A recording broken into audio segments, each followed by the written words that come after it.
additional purpose, Yes. needs to actually say so. Well, I was hoping LCO would do that work. I didn't know it was the Rely work on that, LCO. I'm sorry. They're great people, but we are presenting them with our proposal. And if our proposal says what it says, they may just put it in as it says. Yeah. well, do we get to review it after it's put in? I mean, I didn't think it was the Sure. job of this committee or working group to actually write the language. I thought it was just suggestions of what we would like to see, very broad suggestions. That is true. Okay, well, broadly suggested, I think this should say that one of the purposes or Okay, let's amend additional it to purpose, say but- additional purposes. okay. Yeah, we're just adding something that was missing from the original statute. That's what we're doing. And I would also say that it is not necessarily to maintain or improve. It would be to encourage the maintenance or improvement. The statute itself does not maintain or improve. It may be kind of picking nits, but it will, that is not, the purpose of a statute is not to improve a vegetative area. It would be to encourage or to mandate or something. There needs to be some type of other verb in there. Well, what I agree. We could change that also. it says, we're maintaining the vegetative areas that provide protection of watercourses and wetlands. So it's specific purpose for this protection. That's what we're talking about. Are people ready to vote on this? I just have one other, I think this is great. And I want to thank Ms. Verna. Aside from, the other things that became clear to me with they noted, but flood mitigation is another thing that's missing. Well, we did put that I in think that, in the beginning. if we're looking at, 1 and 2, it seems like we don't have to have one or the other. Language can be taken from, 1 and 2 and combined to make sure that all of the bases are covered. That's true. And we're at this point, I'm just trying to be respectful to the people who did some drafting work. Yeah. And getting a vote on each item. Yeah. LCO will make this better. Frank. Thank you. I guess my concern about the process of consent is you have situations, I think, where you have same section or similar sections and you're trying to meld different things together. Wouldn't it make more sense to pick one and say, this is the one we're going to go with if we have items that are redundant or redundant in part? No, in this case, this is a separate item from 1, which had to do with mainly flooding and storms. This is more to do with non-point source pollution from areas that have been denuded. That's more what this number 2 is about. So it's a separate idea. I understand, but then there was some discussion about possibly carrying some over from different areas. So I just want to make sure that what we tell LCO is clear to them. Okay. So this particular finding has to do with the pollution prevention function of vegetation. That's really what it's for. Are people clear on what we're saying here? Are we ready to vote? Rep. Dubitsky, do you want to vote no? Because we can do a roll call. We don't have a motion yet. Would we be voting on the language as? No, we do have a motion. Has it been amended? If it's been amended, we might want to put it up on the screen so we all know what we're voting on. No, it's as printed. Do you have did you get it in your email? I have it right in front of me, yeah. Okay, so it's as printed is what we're voting on. And this was moved by Liz Verna. Do you need a roll call, Rep. Dubitsky, or no? I don't need a roll call, no, but I I had heard a couple of suggestions on amendments to this. If we're not taking amendments, then, I guess I'll just have to vote against it because it is contradictory to what the statute is, is intended to do. I think I made an amendment, or seconded Representative Dubitsky's amendments. Encourage, the maintenance, improve the riparian vegetative areas. And then, one of the purposes of the language. So I agree to those amendments if we would like to change that and vote on that. Which item did you add, Liz, just to clarify? Representative Dubitsky, can you just reiterate what you said earlier? Sure. Said that it should say it is therefore one of the purposes. I'm sorry. It should say it is therefore one of the purposes of those sections inclusive, to encourage the maintenance or improvement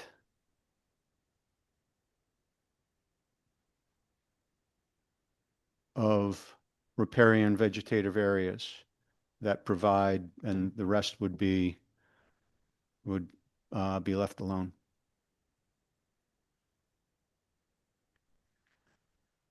Frank? Yes, I think it's important that we do take amendments, and the reason is because we have a situation like this. There'll be another one in 3, which I see coming down the road, where we don't want to throw the baby out with the bathwater. I think. Yeah, I just don't understand where he's going. It just says the vegetative areas provide or can better provide protection of water courses. That's pretty flexible already. I think the concern was that it says the purpose of the sections. Right. 36 through 45, which if we're voting on just the language as presented, presents a problem because many people may vote no when really they like the concept. So if we allow amendments, I think we can get there and get the best out of each one of these suggestions. Thank you. Okay. What are the other purposes? Just for, Of the inland wetland and watercourse Act? no, of the riparian vegetative areas. Do you have another purpose? I'm not sure why we're going from they provide or can better provide protection to one of the purposes. So I'm not sure why you have that in there. It's one of the purposes of the sections, which is the Inland Wetland and Watercourse Act, is to encourage the maintenance and improvement of riparian vegetated areas. And then it explains why.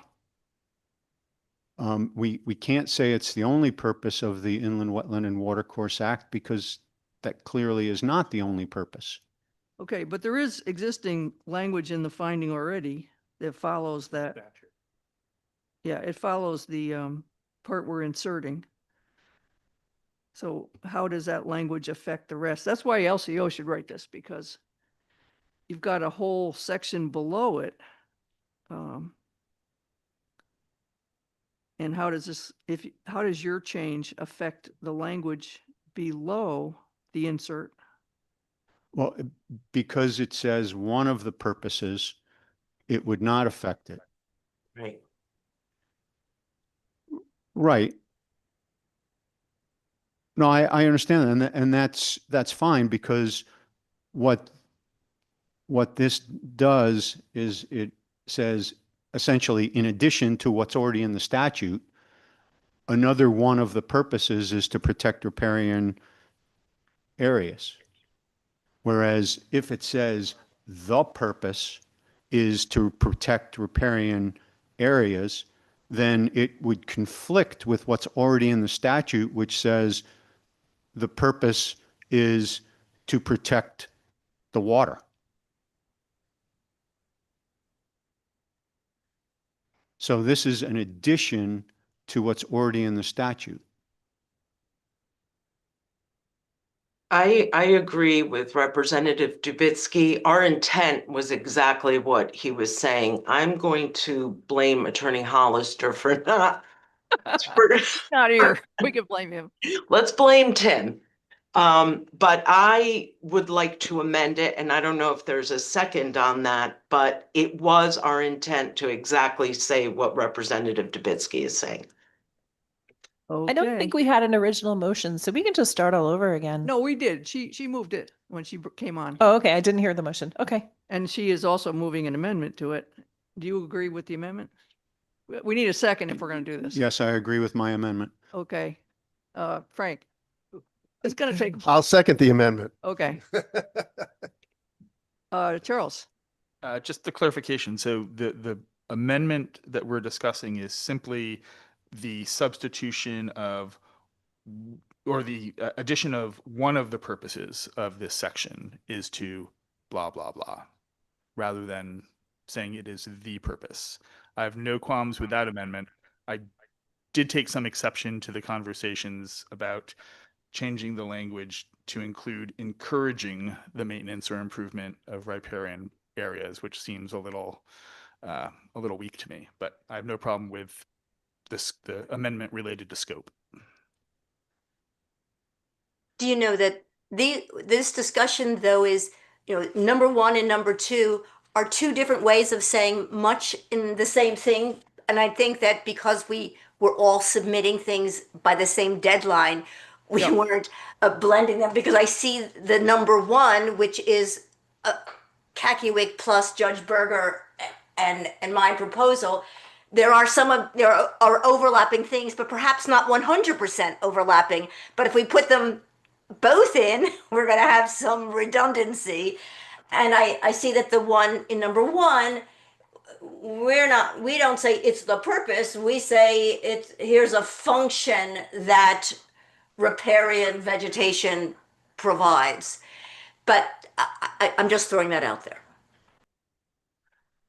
Bill, Yeah, I'd just add, if we are wordsmithing this through this amendment that we just talked about, that the earlier discussion about adding temperature be incorporated as well, and that would be in the last sentence, reducing or otherwise mitigating temperature and pollutants. Simply And that is in number one, which says, and to moderate water temperature. See, this is the thing. I mean, you need to look at the two side by side.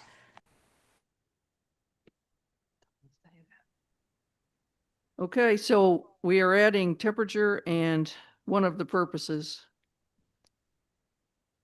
And I would have no problem with that. Is there a consent motion So, here? Madam Chair, just to get back to Charles's question, the word encourage, is that in or out at this point?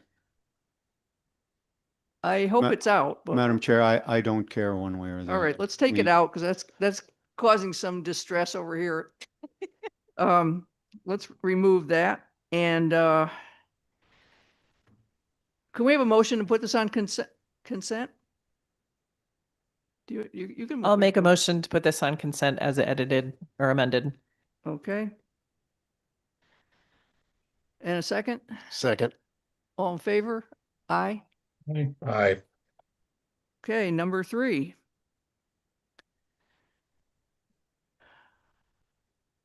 This is also from the home builders.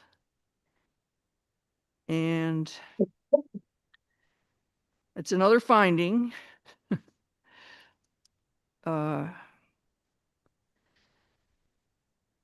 That the Inland Wetland and Watercourses Act regulates activities that may affect inland wetlands and watercourses and does not regulate land areas, zoning classifications, or land use in and of themselves. And the authority exercised by the Municipal Inland Wetlands Agency shall be limited to the review and regulation of proposed activities. And any conditions imposed shall be incident to such activities. Narrowly tailored to prevent or minimize direct and significant adverse impacts to wetlands or watercourses, and consistent with the reasonable use of private property. Is there a motion, I guess from Liz on this one? I'll make a motion and our goal with this summary was in our discussions, we spoke about regulating the activities and not the land, and that was the purpose of this paragraph. So just to give you some background, but I'll make a motion that number 3 is accepted. I'm sorry, is that to put it on consent No, or for a roll call vote? I'm not sure. I it don't depends know. on the argument. If we see any objections, we'll have a roll call. Okay? Yeah, who seconded it? What, do one of you guys want to second it? I'll second it. Okay. Discussion? Go ahead. Oh, me?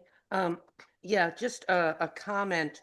I thought earlier on, we talked about trying to reduce any ambiguity in the law, and I'm not sure how you would interpret the word may.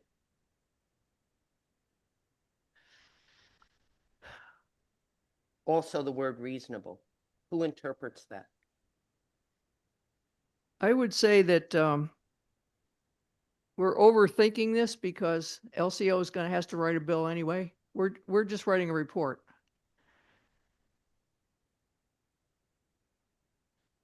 But may is permissive. May is permissive, and shall is mandatory. So, but this is from the home builders. They are trying to balance protection of wetlands and riparian corridors with reasonable use of private property. That's what they're trying to do. That's part of our, actually part of our charge as a working group is to do that too. Okay. Alicia. I do have multiple problems with this, and I would like for this to be a roll call vote, please. Okay, can you explain what they are? It really kind of, it goes a little bit far in some of the language. The whole intent of the Inland Wetlands and Watercourses Act and the model ordinances is to regulate activities. That is not in question here. That is not something we need to make any clearer in legislative finding. If anything, this is going to make it more difficult, I believe, for the commissions to be able to carry out their charge, which is to protect the health of our inland wetlands and watercourses in general. Any other comments? Denise, and then we have Peter Basserman. Yes, thank you. And thank you for doing a roll call vote on this. Similar to what Alicia just said, I think it is something that we don't need to do. It's already inherent in the regulatory process. I'm not happy with the language where it says narrowly tailored to prevent or minimize direct and significant. We already have all of the language in there. We don't want to confuse the language in the finding language. This is adding to the findings, and I don't think it's necessary. We have the language necessary in the regulated piece. I do understand that they want to make sure that riparian buffers are a regulated activity, not a regulated area. But I don't think this is the place to do it. Conservation districts will be voting no on this. Any other comments? Oh, excuse me. Peter Basserman. Peter Basserman. In concert with the previous two speakers, I don't know how a commission would interpret that phrase reasonable use of private property. If in fact we're trying to make this so that wetland commissions are not confused, I think that that last phrase will open the door for all kinds of interpretations. And again, I agree that the commission already has statutory language and town municipal regulations that affirm what the responsibilities and jurisdiction of those commissions are. This language, I think, obfuscates the existing language. Thank you. Any other comments before we vote? Charles? Yeah, I'll just add our comments. Yeah, this really does strike me as a pretty big bite at the apple and overly broad. And just the way it's written, the posture seems fairly negative to me. I think the wetland statutes and the jurisprudence around them really speak for themselves. And so we would also be a no vote on this. Mr. Clerk? Oh, Rep. Dubisky. Thank you. I just have a question. Is this intended to be an entirely new finding? And if so, what are the bold portions? Are they additions to existing findings, or is this an entirely new thing with bolded sections for some unknown reason? I don't know off the top of my head. This is the way it was submitted. The bold language are the additions. Okay, so this is a current finding with. Correct. That's addition- why everyone thinks it's a And- duplication of what it already says, but I think our intent was to clarify that because we had discussion as a working group that it was that we were going to regulate the activity, not the land, and I guess that's what we were trying to clarify. But And where is this current finding? Is that in 22A36? I'm looking for it right now. I'm not sure.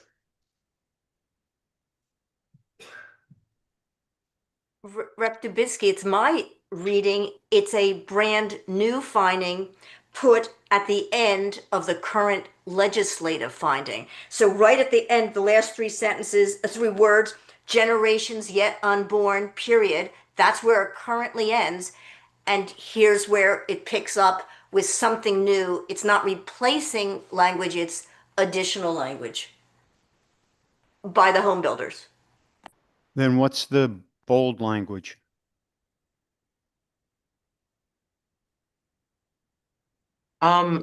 Attorney Brooks, where in the current statute, can you give me a section?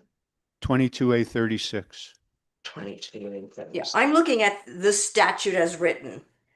Right. And what we're looking at on the shared screen doesn't have your proposal, but as I recalled, it followed the last three words of the finding, generations yet unborn, period. But I don't see that language in front of me now, so. Yeah, there are some bolded words in the proposal. Oh, The whole emphasis? proposal adds on, Wasn't it just emphasis? probably for emphasis, because if the whole thing is new. It's all new. We need to vote on this, however, to keep moving. Charles? Thank you. Just a couple of notes. So our position is that this is really not a finding, but mixing intent with actual direction to wetland agencies. This is not consistent with the other findings. Reasonable is unclear. Part of the reason why we're here is because there's been so much inconsistency in the protection of riparian areas across the state. And we're concerned that this would actually create more inconsistency rather than less, put us in a worse standing relative to our peer states. Narrowly tailored, it's unclear what the antecedent of that is. Is it the actual the regulation of the activities and conditions, or the review of it as well? So is 100 feet considered narrowly tailored or not? I would argue 100 feet is not narrowly tailored. It's applied municipality wide. So you could undermine our existing wetlands framework. And then this also would seem to eliminate the ability of wetlands agencies to address unpermitted activities, right? This is proposed activities only. So what if somebody does something without going before them the agency is powerless to take any action against the offender. Good point. Frank, Thank you. I just, to the comment earlier about the use of the word may, we use it frequently. 22A 41 Part 4, irreversible and irretrievable loss contains mitigation measures which may be considered. So, I mean, it's throughout the document. We do use the word may. To the comment, I mean, I generally support this comment. However, I do understand the issues with consistent with the reasonable use of private property. And I would make a motion that we amend this to remove that last line. The words "and consistent with reasonable use of private property." do you have a second? The motion fails. We should vote on the, of course. Rep. Anderson. No, I respect the people who are objecting to this, but part of our mission in the special act was that the measures we take are consistent with protecting private property. This is legislative intent. You know, it's not specific. So at this point, I'm in favor of this. I don't know how well you know, this is all going to be rewritten when we get to the drafting legislation, which could happen just in a few weeks. So I'm going to support this as written. I think the most important comment for me explaining my vote is that this is limited to proposed activities. And if someone does an activity who never proposed it, I agree with Mr. Pickering that that's a real problem. You have no, the agency is discouraged from taking any action. So, Yeah, in my view, this actually eliminates wetlands enforcement. yeah. For you know, in case somebody didn't actually go before the agency. And I don't think that was the charge of this group here. No, it was not. It may not even have been intentional, but I think the proposed activities is a problem. So I will be voting no. Denise, Yeah, just quickly, I want to make sure that we understand that this does not just impact the riparian areas, which we're looking at. Our charge is to look at how we better protect riparian areas that protect the wetlands and watercourses. This is about the whole statute. So this would apply not just to riparian areas, this would apply to wetlands, this would apply to watercourses, so any work in there. So that's where all of a sudden talking about regulated activities, we're not talking about just riparian buffers. So I think that having this type of finding that kind of expands that and does some of the things other people have said really gets way beyond the scope of what we should be looking at. And I think that it was an opportunity to say like, oh, let's open up the whole Wetland Act. And I don't think that that's what the intent is. I want to make sure that everything we look at really has to do with riparian buffers, not the Wetland Act itself. okay. I would just comment that I appreciate the hard work of Liz Vernon and Tim Hollister to try to make this act more clear and workable. Although I don't think this is going to help, but I'm encouraging them to keep working on it. I just would like to make, I would like to make a comment that the last speaker, I'm not sure who it was, our intent was not to eliminate the Wetlands and Watercourse Act. Our intent for this, and it wasn't to only control the activities that were proposed. So as I said before, we were asked to come up with concepts. And right now we're going through and nitpicking language. If I knew that that was our intent was only to regulate the activities. So if the language could be changed to reflect that, that is what our intent for the home builders was, to make it clear that we're not regulating land, that we're respecting private property rights. And so if something could be changed or amended, and I agree, proposed activities sounds like it's just an application, but it is activities, any activities in the area. So I must say, I do not agree with the comment that the home builders was trying to rewrite the Inlands, Wetlands and Watercourse Act. We're trying to make things clearer. We work with rules. If we know what the rules are, we can develop, we could build, we could create communities. When there's no clarity is when commissions could come up with their own ideas about what to rule upon. So I just want to make that statement. And if you'd like to withdraw number 3, you can, but I think that there is some good language in there and it should be considered. And this is a working group, and I hope we're all working together. We are. Do you want to withdraw this? You're the person that moved the, No, Mary, I'm going to want to have a keep, vote on it or and no? I would like a roll call vote. Okay. Mr. Clerk, could you call the roll on this one? Yes, gladly, Madam Chair. And just for everyone's information and to note that I'll be going in order of the membership list that is on our website and that I've distributed. So won't be alphabetical or anything like that. And due to the abstentions of the executive agencies, I'll be skipping over them entirely.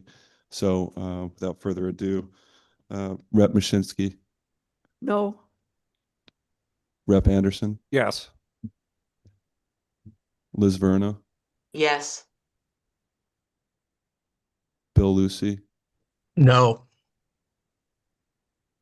Elisa Sharamut, No. Bill Hyatt, No. Bill Basserman. Peter Basserman, Peter, emphatic no. apologies. That was a no. That was a no. Frank DeFelice, Yes. John Guzkowski, Francis Pickering, No. Will Henley, No. Bob Petzold, No. Joe Jeremiah, Yes. Joan Nichols, No.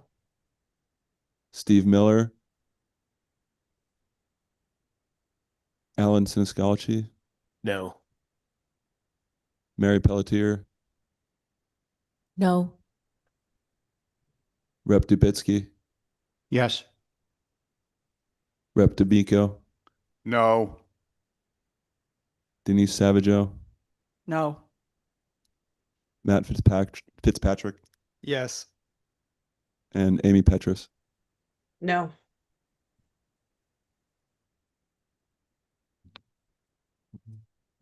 One second. Can you tally it up? And Yes, gladly. 1, 2, 3.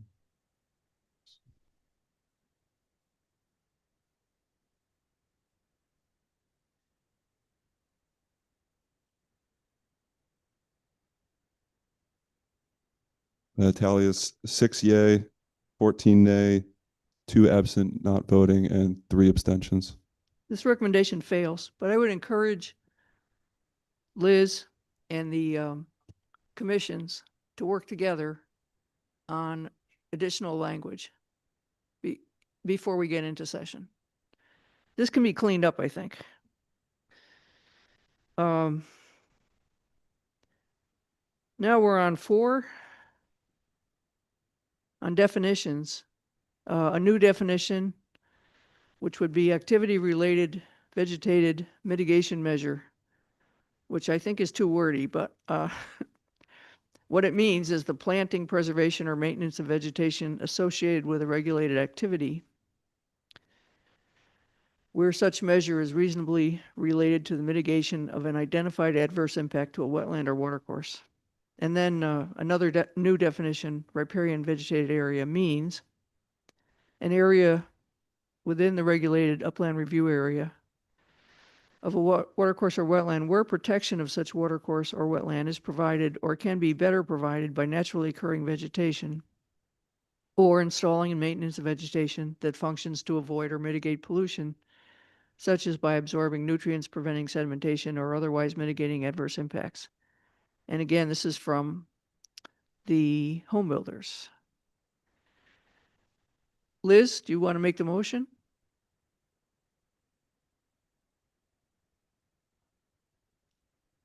Hi, Mary. I'll make a motion to pass definition, number 4, definitions. Okay, do we have a second? Second. And discussion? Rip Dubitsky. Thank you, Madam Chair. I just note that when you add definitions, you need to look to see how those definitions are used in the statute. And if you look down to proposal number 5, Yeah. that appears to be where those definitions are used.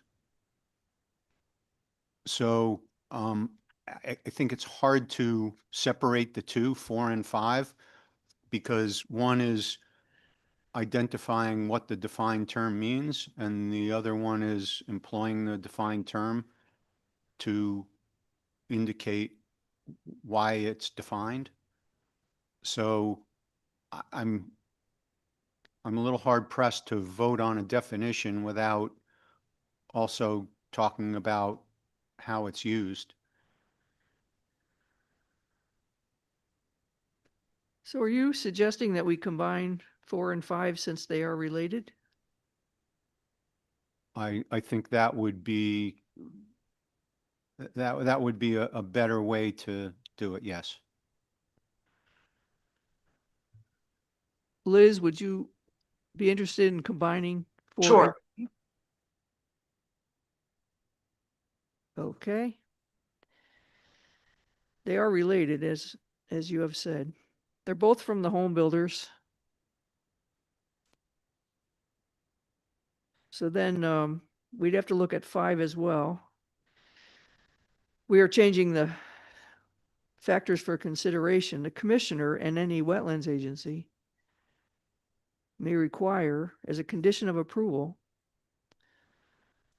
of a permit for a regulated activity, improvement and maintenance of an existing riparian vegetated area or installation and maintenance of a new riparian vegetated area, if evidence in the record of the permit application demonstrates that protection of wetlands or watercourse from pollution will be enhanced through such vegetation. And then in evaluating a permit application, the agency may consider whether reasonable activity-related vegetated mitigation measures, if any, would assist in reducing or mitigating the identified impacts of the proposed activity.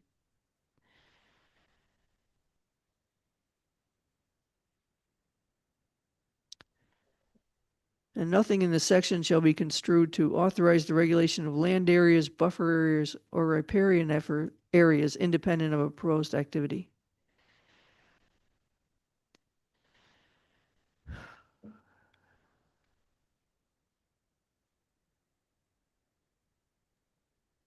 So number 4 was not approved, but you would like me to combine 4 and 5. And I know that 5E4 will come up later, the alteration of the burden of proof. I think we should remove that for now, because I think there is some good language in 5, and I think that people would vote no against the last line of 5. So what I propose is to come up with a combination of 4 and 5 and maybe present it to the group at a later date, or to you, Chairwoman Mashinsky, and you could propose it to LCO, who will be eventually writing this. What are your thoughts on that? I want to hear from the group before we proceed. Charles? Yeah, I would prefer, if we're going to tackle both 4 and 5, to do them separately. If we want to defer votes on 5, which I think is what I'm hearing, I'm fine with that as well, but I would object to combining them for a single vote.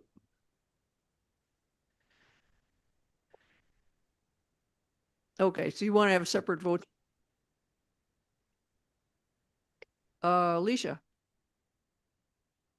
So I don't mean to complicate things, but within 4, I actually would have preferred to have them separated only because I felt there was definitely some good things in the riparian vegetated area definition.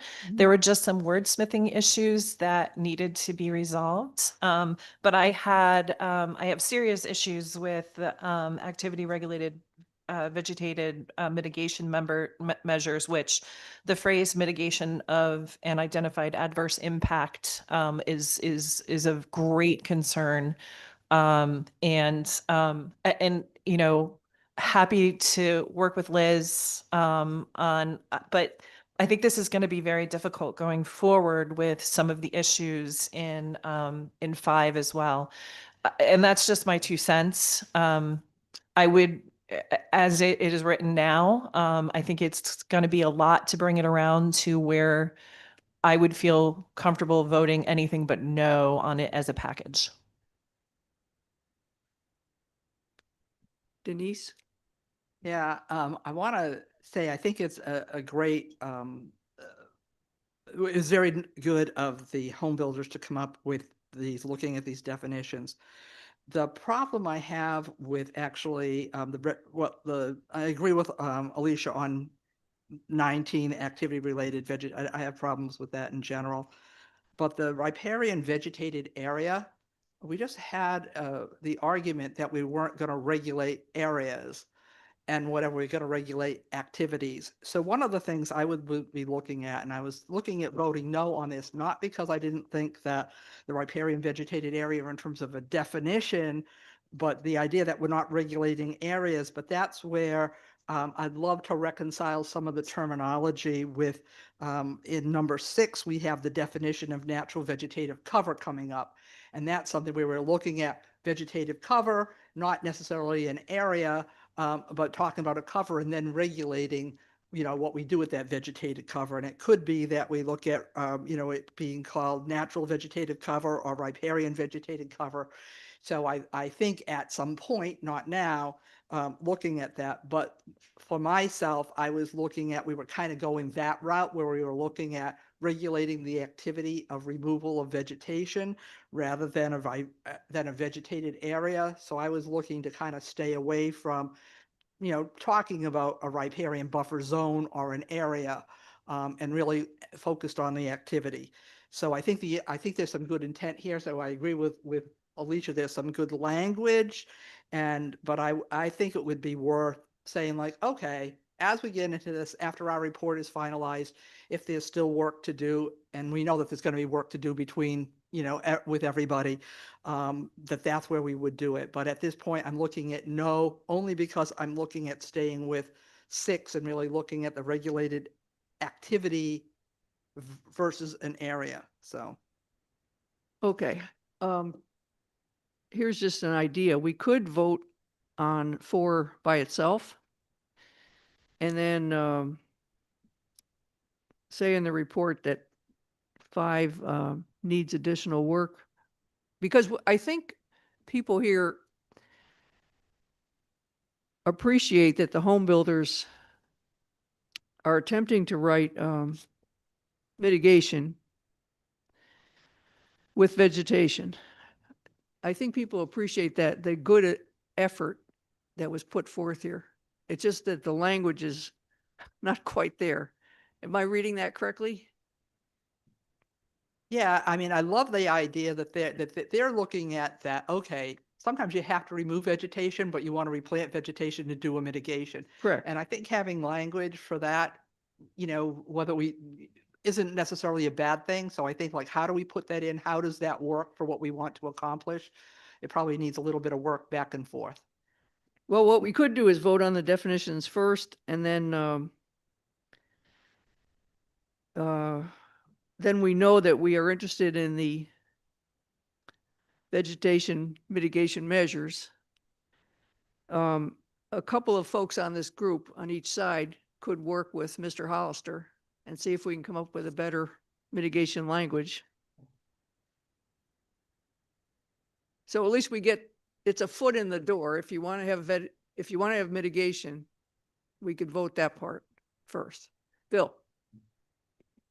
Yeah, I support the idea of tabling this until we've gone through everything else and then revisiting after the fact. If there's a vote that the concept of mitigation and there's a need for mitigation language and that needs to be drafted after today, I would be comfortable with that. I am not comfortable with voting on any piece of this that might tie the hands of that group that would be doing this valuable work at a later date.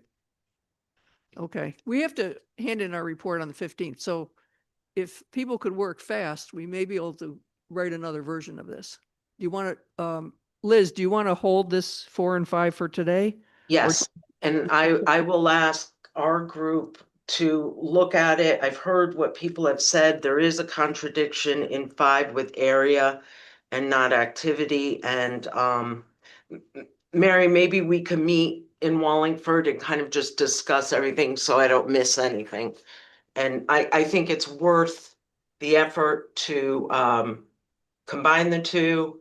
And I've heard the feedback from the working group, and we will definitely take it into consideration. I think our goals are all the same. The goals are well intentioned. It's very clear that you guys put some effort in here, and I would like to, if we can, resolve it. So I'll withdraw 5. Okay, so we're withdrawing 4 and 5. And Frank, before we go on to 6, Frank? I think she said it was going to withdraw 5, No, I think she said both. but I But want Liz, can you clarify? Do you want to withdraw both? One of them is a definition and the other is the action. Well, I think they're related, and I do think it's a bit wordy and that there could be, I think we could clean both 4 and 5 up a bit. Yeah, I agree. I think they are connected. So why don't we hold those? It's not the 15th yet. Right. Let's make one more effort to clean this up. Okay, And I would ask the commissioners to work with her. If you would do that, that would see if we get somewhere. Okay, thank you. Frank? I was just going to say that I think that this cleanup of this 20 is very simple because I agree with what Denise said. Yep. Cross out the word area and make it activities, riparian vegetated activities. Within the, means an activity within the regulated up, right? I mean, it's like a word swap. Okay, I'm looking at how many we have to do and thinking I'd like to put this off into the smaller group. One of the things when we set this group up was group is too big, you're never gonna be successful. So if anything is really complicated, like this one is, it might be best to direct a smaller group to work on it. And then we may be able to fix it in a couple of days. So let's try. Yeah, do you want to ask a question? Well, you. Yeah. So what I'm wondering, if is there really going to be an opportunity to vote on the revised version of 4 and 5? And if not, can we still include the report for discussion at the end at this? If they get to if they are able to come to something, we could vote by email on that question. It's a working group. The rules are a little more flexible, so we could. May I make a suggestion that people have made comments, if they could email me directly their thoughts, comments, changes, then I could try to incorporate those and try to clarify areas that you are uncomfortable with. I think that's the best way. If they could email Casey, and then Casey, if you could send me everyone's thoughts, it may be helpful and we could get it done more quickly. We don't have a lot of time. We have a week. That is true. We're going to take Bill Lucy and then Mary Pelletier. It's actually acceptable by FOIA if individually email Liz, so it doesn't have to go through Casey. It's when we all email each other, and there's a lot of back and forth as a working group that we violate FOIA. I could see Casey over there going, "Oh my gosh!" So, is it okay if we email you directly, Liz? Yes. Yeah. Okay. Thank you. At least Yeah, so you mean just- FOIA or open meeting law? Both. I mean, just to respect the, people that are following this, it's just not a good idea to have discussion as an entire work group by email, but it's okay for individuals to. We can all get on the screen again and do our final vote on that one thing. As long as it's no. Yep, we could do that. That's why I say it would have, the fix it would have to happen in the next couple of days. That's all I'm saying. Then we could all vote on that one thing. Or maybe there'll be more after we finish this pile. But we've got 30 or so things on here. We had a question from Bill Lucy. Yeah, just in that same vein. So it's probably unlikely we'll be able to get together like we're doing right now. But if it's permissible to have another meeting, I think that's important. So before the end of this meeting, we should set a date on that so people know and we can look at the compromise language. And I don't know if we need a motion for that or if it's a working group, we can just agree to do that. Yeah, we'll talk about it at the end when we do. Okay, and then a lot of these I think will be consensus. So I think there may be more than just this issue for the final cleanup meeting, but I think we're going to need one. Thank you. It'll probably be online though, to be honest with you. Madam Chair, We have Mary Pelletier and then my colleague. So I just a question. So I see a lot of building, mostly institutional or larger scale projects.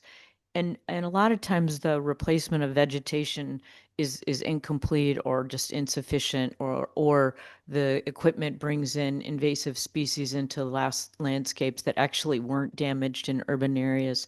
And so the one question I've had looking through this is, do we say anything about fines? Or is that somebody else's permission and so is that someplace else? Because there should be some recourse for the fact that many of these are sometimes unfulfilled. I think that the commissions already have permission or already have authority to set fines. So I don't think we need to say that again. Who else did we have waiting? Oh, Rep. D'Amico. just a procedural question, Madam Chair. I'm looking at the language in our charge here. So if we were to go beyond January 15th, I don't believe that would be all that unusual, and I don't believe that the language would preclude us from doing that, unless I'm misinterpreting. The working group shall terminate on the date that it submits such report, or January 15th, 2026, whichever is later. Right. So I don't. We actually said later? That's what it says. Huh. That's a mistake. It should have been earlier. Anyway, no, that really is a mistake. It was supposed to be earlier. Madam Chair, in all my time here, I have never seen a working group report on time, ever. Thank you, Representative. That was my point. I think screening must have figured out we wouldn't make the deadline, and they changed the word on me because I'm telling you, I wrote earlier, but it came out later. Okay, Frank. Thank you. Just a procedural question. Should we vote to table 4 and 5 formally, or? Chair is just going to hold it for negotiation. Moving on to 6. Definitions, natural vegetative cover. So the intent of this was to ensure that we were encouraging the protection of more natural, native is a tough word to use, or adapted plants. And the intent of this really was just to make sure that it was clear that we were looking to encourage that native or adapted or naturally occurring, whatever you want to call it, vegetation, and that manicured lawns or manicured grass, lawns, and invasives were not included in that. So really, that is the intention of number 6. And, I don't know if we need to wordsmith or just say that, as long as the intention is upheld, that, these are the things we want to see and the things we don't want to see. And I'm perfectly fine with that. So I will make a motion to hear opinions on whether this should go on consent or a roll call. Okay, and I just for clarification, how you're intending to use this definition later is, I believe, only in the 10 feet from the river? That's the only place it's currently used, yes. But yes. So this is linked to the 10 feet. So if you're a house on the river, the last 10 feet next to the river would be natural vegetative cover if we pass that. You're not referring to the entire lawn, correct? Correct. That is the only place it shows up here. Yeah. There were a lot of other places when this was initially proposed. And I'm not sure, again, this might be something that, might get linked in with the proposal that Attorney Brooks had put forward, where she just has vegetation. But somewhere, as I said, the intention is to make sure when we're talking about vegetation, we are talking about naturally occurring or native and adapted, and not lawns, manicured grass, and invasives. So in some way, whether it comes in as a definition or needs to be defined somewhere to make sure that that's what we're talking about. That is the intention of this. Okay, discussion? Charles? Could this potential be used in any mitigation measures? Right, having a definition of the appropriate vegetation for mitigation could be helpful.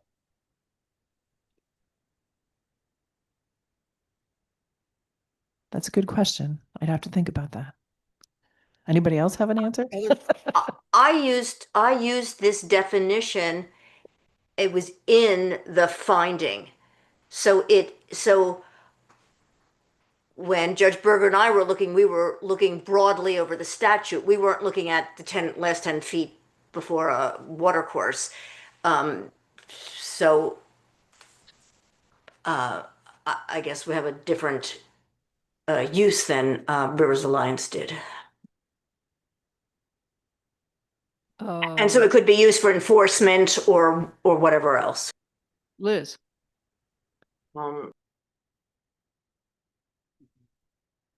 Okay, you're muted. Hi, a suggestion. In number 4, we have riparian vegetated area definition. And then I think what has been lacking moving forward is the definition of vegetative cover. And maybe we should expand upon it a bit and include it, combine 4 and 6, and with that sub working group, come up with a definition that covers riparian vegetative cover. Because that's what we're talking about, the riparian vegetative cover, right? Well, we're talking about vegetation in the riparian area. So Okay. really what we're doing is we are regulating the activity of removal of that vegetated cover within the area. So using the term riparian along with this can be very confusing. Okay. So I think it's just a matter of which order the words go in to make things more clear. I think this is referring to what's there already, what's there now. And the other section that we were looking at in 4 is a mitigation measure. So if someone is doing a construction, for example, and there's a whole plot of Phragmites, that's not natural vegetative cover, it's an invasive plant. So one is I think what this is here for is Rivers Alliance's proposal. This is for what's there naturally now, correct? Naturally The or natural adapted. condition. Natural or adapted, because we do have some plants, vegetation, ground covers, et cetera, that are, because of our shifting growing zones, it's really tough to use the word. Any word you're going to use as far as naturally occurring or native could be problematic, and that's why adapted is an important companion word. Okay, Frank? Thank you, Madam Chair. I have an issue with manicured grass areas. Lawns, I can understand. Manicured grass areas, there are people that restore areas, riparian areas with pampas grass and other grasses. You know, sometimes they're trimmed back. I have an issue with that particular inclusion of that in the definition. Okay, would they ever use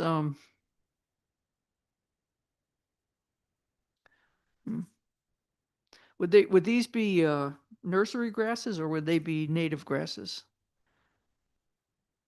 I would suppose they could be either. If it was a restoration, they may have to purchase them and put them in. You're the sponsor. Do you want to leave manicured grass areas in or no? I would want to consult Mr. Jeremiah, actually.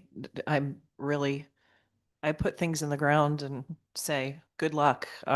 So as far as definitions for, manicured, I would consult the folks in ag and nursery on that. Well, do you want to include manicured grass areas? I think do you what is not want to most include them? important here is to make sure that we are including the vegetation in a broad term, meaning trees, shrubs, ground cover, that have the ecosystem services we're looking for.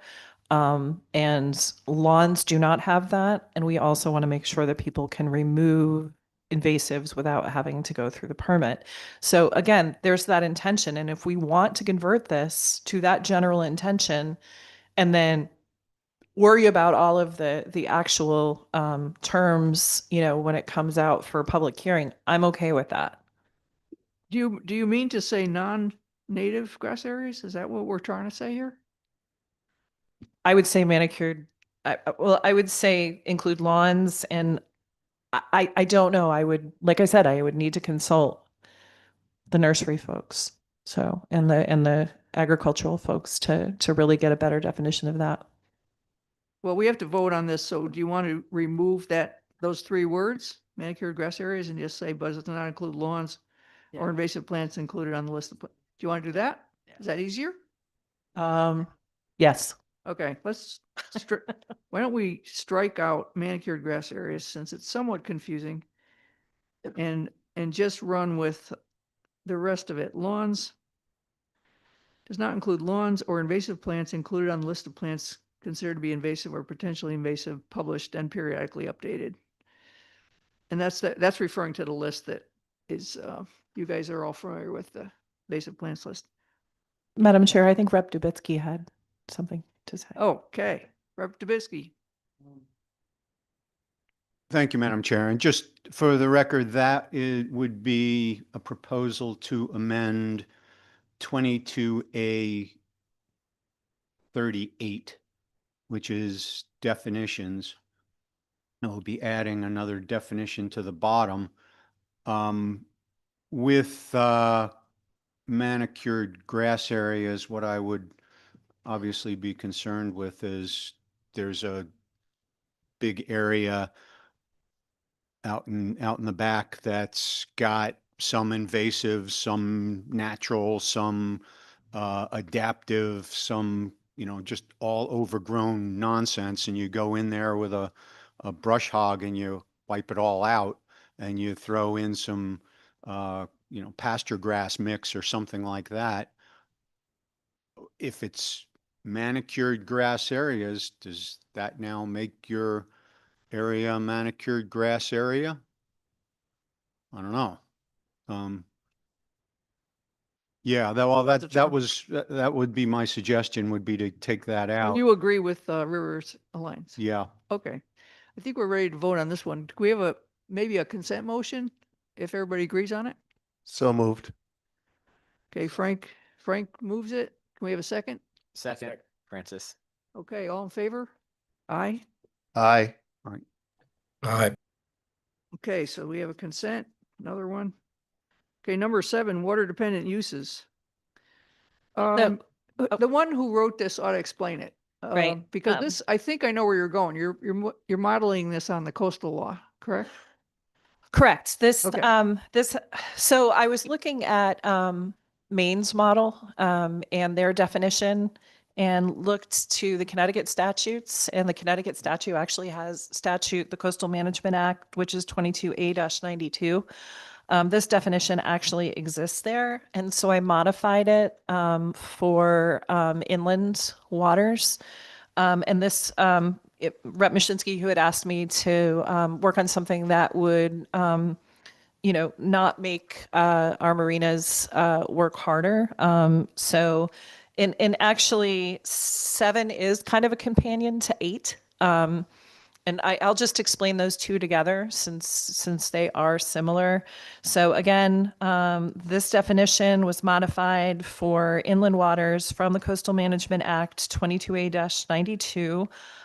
That's 7, and that is an additional definition that would go into the reference that Rep. Dubitsky just made. And the companion to that under the as of right activities in 22A-40A, where boat anchorage or mooring is an as of right activity, it would make the removal of vegetated cover allowed if it impedes access to water for water dependent uses. So those two are a companion. It would not create a full exemption for marinas from getting a permit for any activities under the Inland Wetlands Act, but would make removal of vegetation for marinas and the other water dependent uses listed in the definition as part of an as of right activity. Robert Petzold online. Thank you. The Connecticut Marine Trades Association is in favor of both those sections, section 7 and 8. Well done. That's very good. Did not think we'd get here, but we were getting here. So if people are okay with this, we can add this to the consent. I'm just throwing out for you that I've heard other people say this is about activities, not uses, not areas, and this is importing uses from the Coastal Management Act, and I'm seeing this as difficult to train wetlands commissions around. Just saying.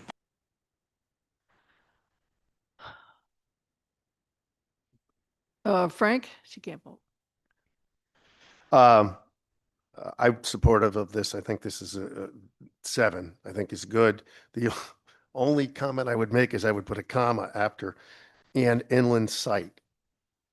And the reason is just to separate that from end uses, which provide general public access to the water courses. Trying to see where you are. Last line. Are you in 7? Yep, 7, last line. Inland site, comma, end uses which provide general public access. Seems harmless.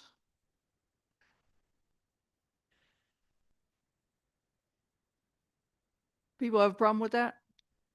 I don't see any issue with it, but are we ready to vote? Could we have a motion for consent? Oh, No. Rep. D'Amico? Clarification, are we voting on 7 and 8 together? Are we combining these? You don't need a vote without objection. We could do them together. They are related. Do you want to do that? To do both 7 and 8 together? Yes? Okay. Madam Carol. Chair,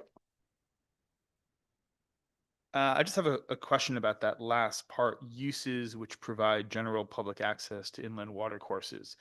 It strikes me that could be quite a bit broader than simply providing public access to inland water courses. And I think of the example that frequently comes up within the Coastal Zone Management Act is where you have a completely non-dependent water use. Let's use a restaurant for an example. And as part of their permit application, they provide some access to the water for patrons or devote some portion of their property to public access. So that carries with it the construction of the restaurant in addition to the direct public access to the water. So I just raise it as a potential concern.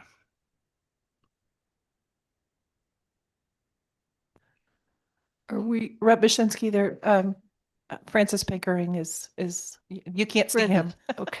Sorry, hiding over here.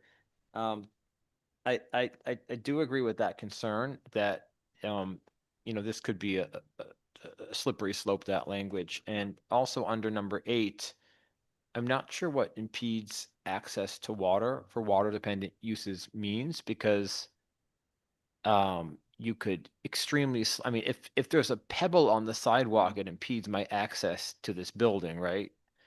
So I think it really needs to be materially impedes or something like that, or unreasonably impedes, or some language to ensure that it's not, we can argue anything impedes.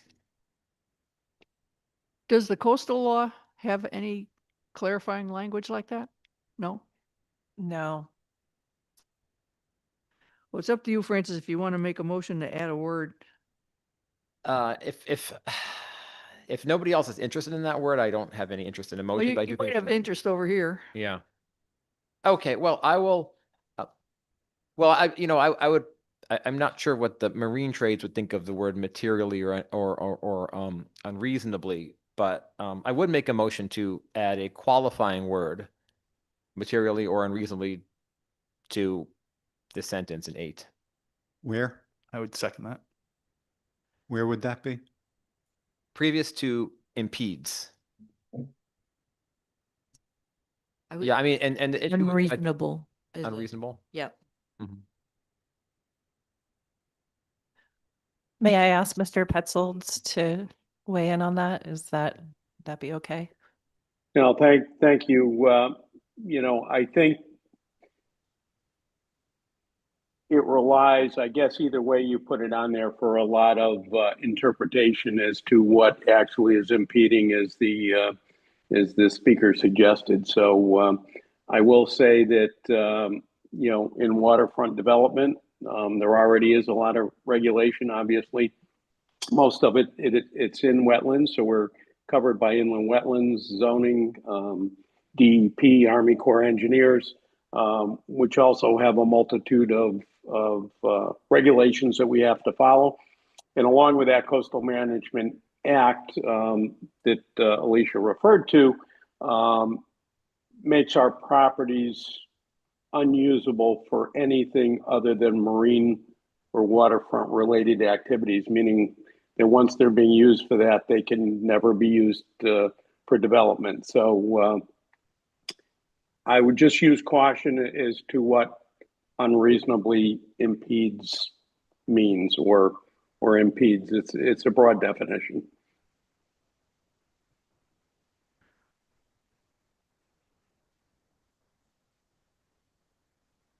Okay. Does the group feel that unreasonably could be added? No? Rep. Dubisky? Thank you, Madam Chair. In 7, under water dependent uses, there are 2 different standards stated here. One is that the use cannot be located inland, and the other is cannot reasonably be located or operated at an inland site. Anything can be, at some point, located inland. So you can put a shipyard in Nebraska. You can put, boat building facilities, industrial uses, anything can be located inland, but is it reasonable to force a marina to be inland?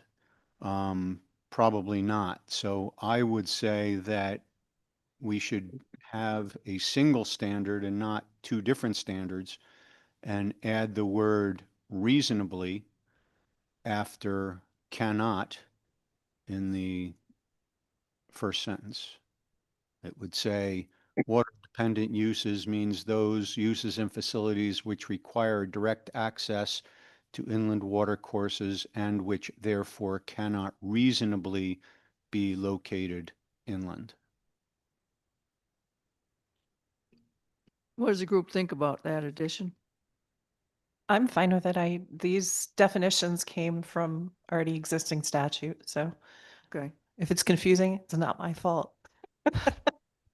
Marine Trades is okay with that. Rep. Dubitsky, your responsibility will be to fix the other statute too, since you're messing with this one. Bill Lucy. No, I was just agreeing with Rep. Dubitsky's suggestion. Thumbs up. I'm impressed. This group is harmonious right at this minute. So can we have a motion for consent on 7 and 8 together? So Oh, moved.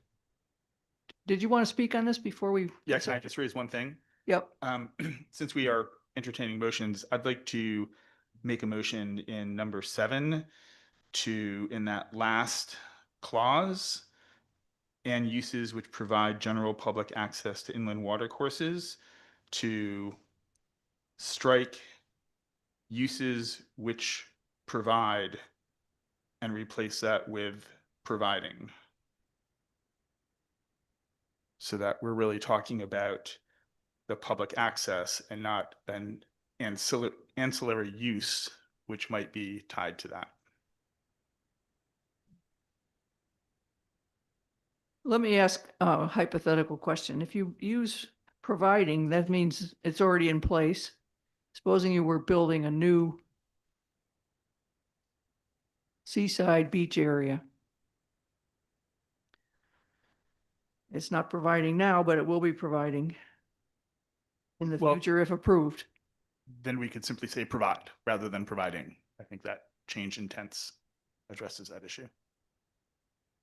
Because it'd be those uses which provide general public access to inland water courses. Okay, that's what it says now, right?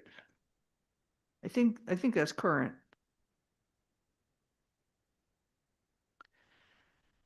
So the motion is now, I think it's a consent motion, but we'll see. We're adding reasonably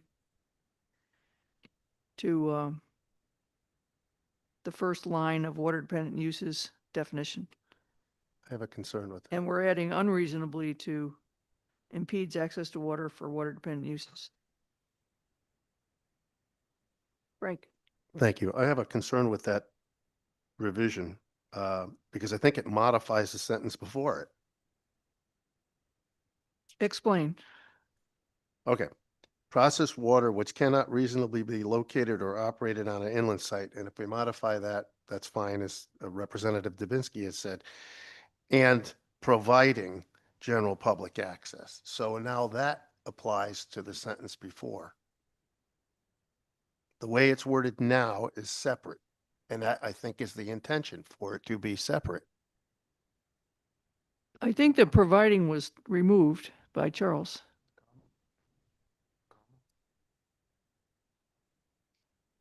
Charles, you withdrew your providing, right?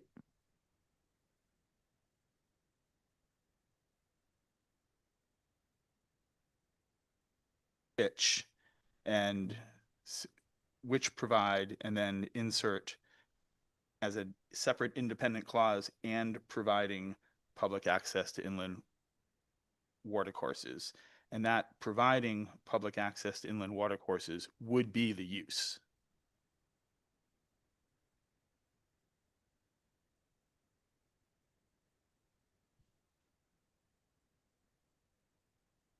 Do you understand where he's going? I do, but I disagree. I think it's clear. It modifies the sentence before it. I think the way it's currently worded with the addition of a comma makes it workable. And it is a separate item this way. Okay, just, observing as the chair here, this is a major step forward for marine trades. You're now getting something new. I don't see it that way. The way I see this is general public access to inland water courses has to do with like beaches and other areas. Well, it has to do with fishing too, and marinas and, Agreed, agreed. offloading oil in Hartford or any of those things. The problem is if you word it the way it was proposed by Bill, it ends up being modifying the sentence before it, which has to do with cooling and processed waters and so forth. It doesn't have to do with the intent of this sentence as it was presented. Okay, so you're objecting to adding and providing as Charles had motioned? Yeah, Charles, I you would- a way out of this, Charles? Well, I do. I think we might just be talking at cross purposes. I hear what you say.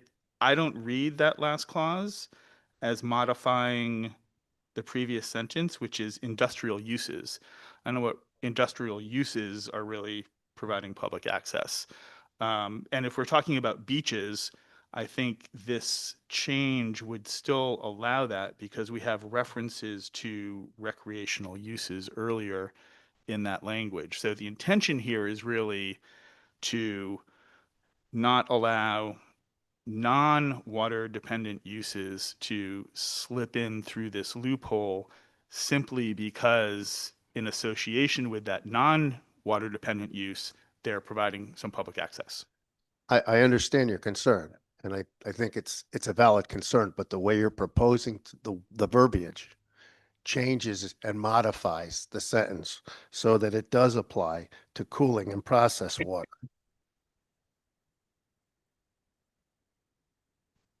We have a disagreement on what that means. Madam And- Chair, And if that I is could, not my intent. if I So- could give an example which will clarify. Yeah, go ahead, this. Rep. Dubisky. Okay, so as it stands, you've got two different types of uses. One is industrial uses with some requirements, and the other is uses which provide public access. Two different uses. If you take away the words uses which, now you have a single use, which is industrial uses, and one of the prerequisites of that industrial use is that it provide general public access.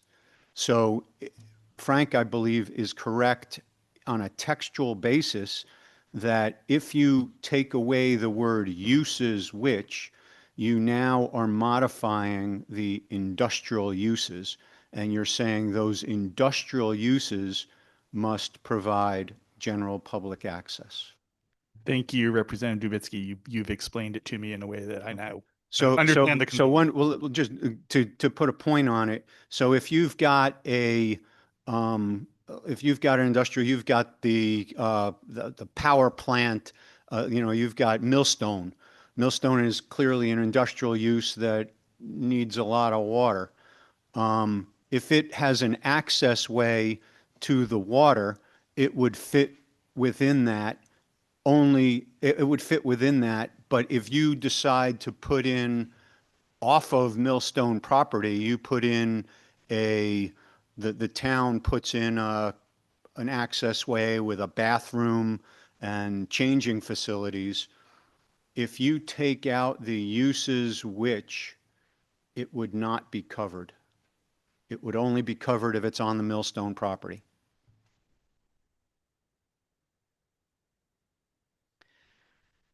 Rep. Mishinsky, Francis has his hand raised. Francis. This is a great discussion about commas, and I think that I think the solution here could be quite simple, right? Because perhaps the poster child what we're trying to avoid here is the publicly accessible golf course that fertilizes their lawn and mows all the way down to the river, right? And just discharges fertilizer into the river nonstop. And Frank's suggestion for the comma, which indicates that the industrial uses are separate from these other general public access uses, clarifies, but it still doesn't address the golf course situation, which is not a marine trade. I think a simple fix would be uses which principally provide general public access to inland water courses. With the comma and adding the word principally. Comments from the group? Mary? What about civic uses? Does that, I mean, does that address, just out of curiosity? Because, yes, so I agree with all these, like the private restaurant and, you know, but would civic adding that? And then the other point I would say is that after cooling and process water, I think you put that instead of which, and then have the comma after inland site.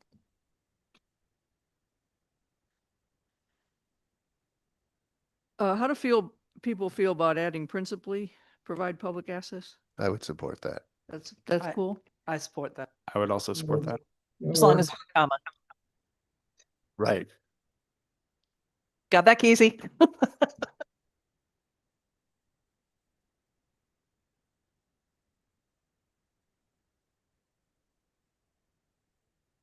Before provide general public access to inland water courses.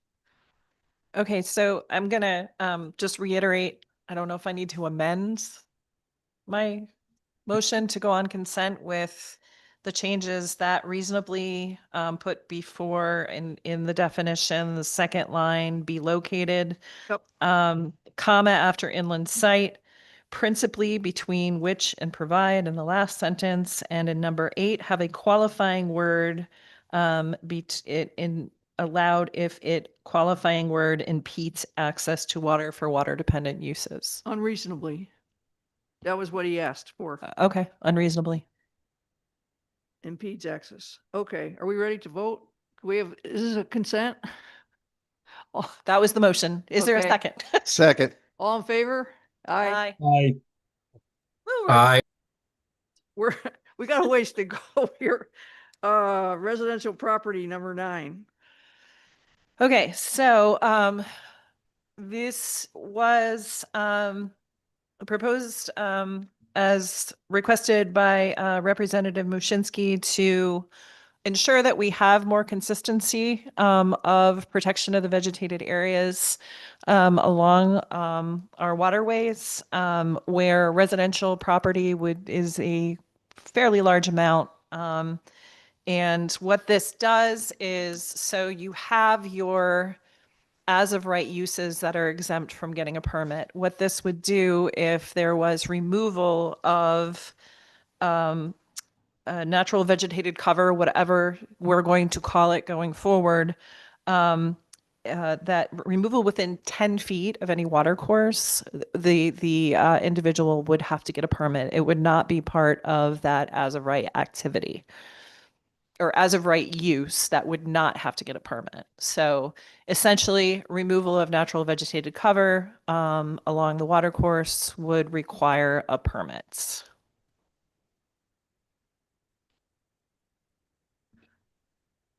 Thoughts? Rep. Dubitsky. We had agreed early on in these meetings that we would not create a no-go zone of any size, and that's exactly what this does, and I would oppose it. Then you would be saying that anything that has to go for a permit would be considered a no-go. Yeah, What this does is it excludes within that 10 feet that they would have to go for a permit. Yeah. Yeah, it's And a that's prohibition. exactly It what is what we agreed not to do, so I would oppose it. Okay, that's not what we agreed, though. Whether it's an as of right or do you need a permit? So it's different from a prohibition. Frank. Could I ask the submitter where exactly you would place this? Oh, I'm sorry, the reference is not here. So in the section, hold on. It's in enjoyment of residential property. So the as of right uses, which is My computer's not waking up. Hold on a second. Oh, wait. 22A40. Act in front of me.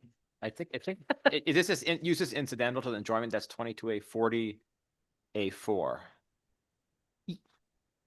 Yes. So 22A-40. Right, 4. He's got it right. Okay. So permitted operations and uses. The following operations and uses shall be permitted in wetlands and watercourses as of right. And you have your agricultural exemption, your the building of homes, which those have been grandfathered out, boat anchoring or mooring, and we already voted on that. And the uses incidental to the enjoyment and maintenance of residential property. So What was that section again?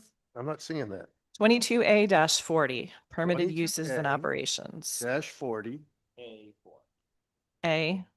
A4, uses incidental. Yes. Okay. This property. I think this one is a reflection of the filtering and protective features of the vegetation, if left alone, in the 10 feet around the water course. Mary Pelletier. What if it was existing natural vegetation? That's what it says. Shall not Just shall says not nat- natural shall not vegetation. removal of natural vegetative cover.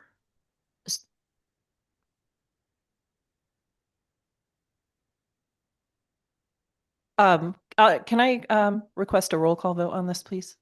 Yeah, I think this is definitely a roll call vote. Frank. Yeah, I mean, as I see it, the wording and how it drops in, I agree with Representative Dubinsky. This is clearly a no-go zone. Yes, it would require a permit.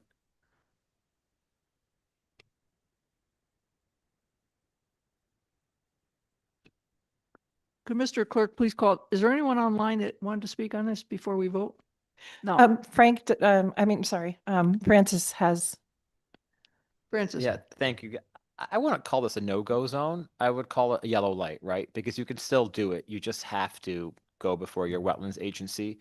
And the permitting process could be relatively expeditious, right? It could just be a form you send in and boom, you're okay. So I'm not concerned about this. My greater concern is 10 feet is a lot better than nothing, which is what we have right now. It is infinitely better. But the science shows that we really need more than 10 feet. Of course, that's not going to be feasible in a lot of already developed properties, but I'll take 10 feet over 0. I agree with that. 10 feet over 0 is better. I mean, in other states in New England, it's broader than this. We are taking a little strip of protection here and requiring a permit if you take the vegetation off. Rep. Dubinsky. I don't know how many of you actually sat through wetland commission meetings in small towns, but can you imagine if every person in town needed to get a special permit in order to cut their grass near the wetland or watercourse? There'd be dozens and dozens of applications on the Wetland Commission agenda every month. It just doesn't make any sense. And, you know, this, I believe, is specifically what we agreed early on in this process not to do, is not to come up with a numerical no-go zone. And this is what this is. In order for me to cut my grass near a wetland or watercourse, I need to pay money to the town and ask other people for permission for me to cut my grass. It doesn't make any sense. The definition that's referred to here with the way, if you look at it with the definition, if you already have a lawn down to a water course, you can mow it because it's not in that definition. Now, if you're going to take out natural vegetated cover and replace it with lawn, you can't do that. But if the lawn's already there, you can mow it. It doesn't apply. You don't have to get a permit for it. So if I let it grow up for a year, now I can't cut it. It's a lawn. Well, if it grows up, it's no longer a lawn, right? It's shrub. It's natural vegetative cover.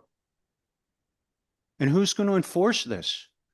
I would You- think that after a while, people aren't going to bother with putting lawn down to the water courses, which is what we want.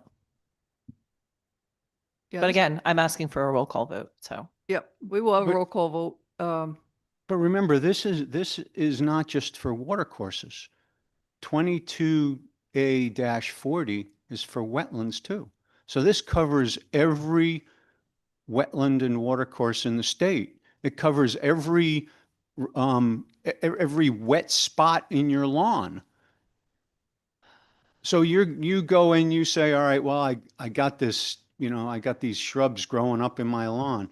Who's going to tell you whether or not you are allowed to pull those shrubs out because they may or may not be in or near a wetland? This is specific to water courses. Yeah, In, it is in, water course. in number 9, it says water course. We had that discussion on the first day of this group, and water courses is our target, so. Could Well, we that, have- that makes it even worse because 22A-40 is permitted operations and uses in wetlands and water courses. Well, our intention is water courses, and we had discussed this at the very beginning of this task force. That's what the intention is. So This is a bad you idea. can vote This is- upon it if you This is want. going to cause a lot of trouble. I think what will happen is people will learn to leave the borders of the river alone within 10 feet, as happened in the rest of New England, except it's wider. That's what I think will happen, but Frank. Thank you. So this just brings to mind another concern that I hadn't recognized until now, and that is the use of water courses. We were here for riparian areas, and we had defined what that riparian area was as rivers and streams. Now we're talking about water courses, which for an inland wetlands and water courses agency means all water courses, right? So we are not talking about rivers and streams anymore.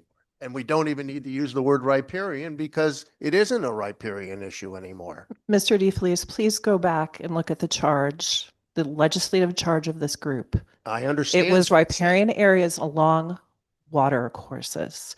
And you are remembering differently than several of us are that we were only talking about rivers and streams. No, I actually have it written down. That was one of the consensus items. from I the have it first written meeting. down differently. Well, I'm sorry that you do.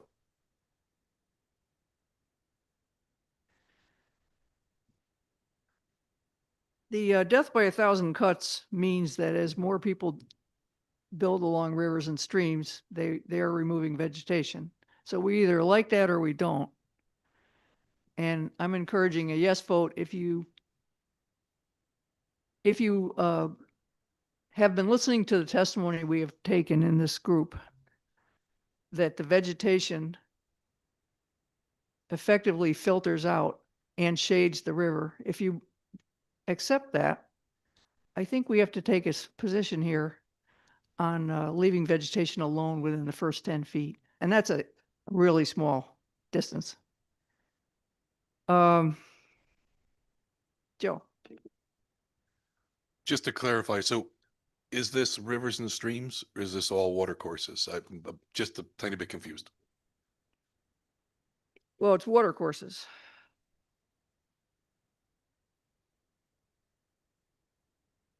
Francis?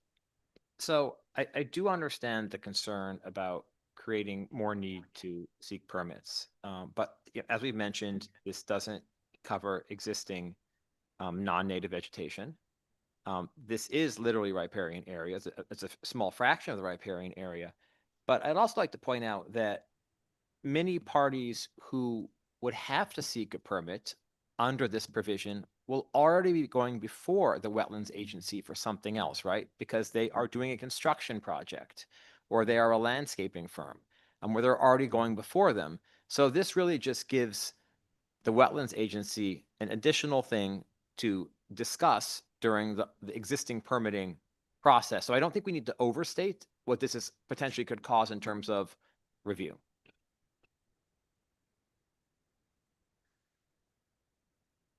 Bill, Just for clarification, a question, because I'm starting to get a little confused.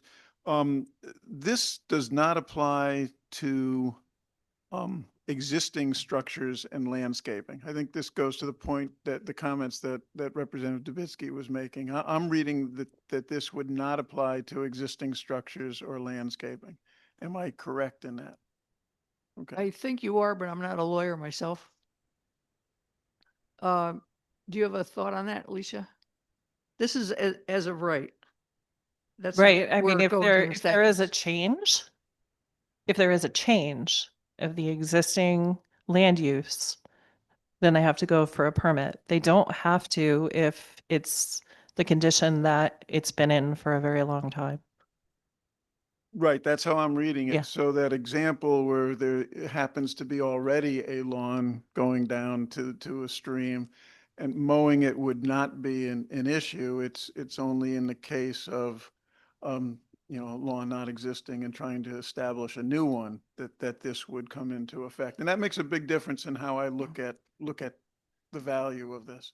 And that is thank you. how the entire process for the Inland Wetlands Commission works. If there is a land use change and it falls under a requirement to get a permit, then there needs to be a permit. That's just how it works.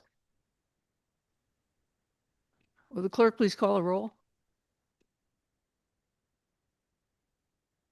Just before I do, Chair Mashinsky, there is a hand up online if you wanted to. I did not see that person. Peter Basserman?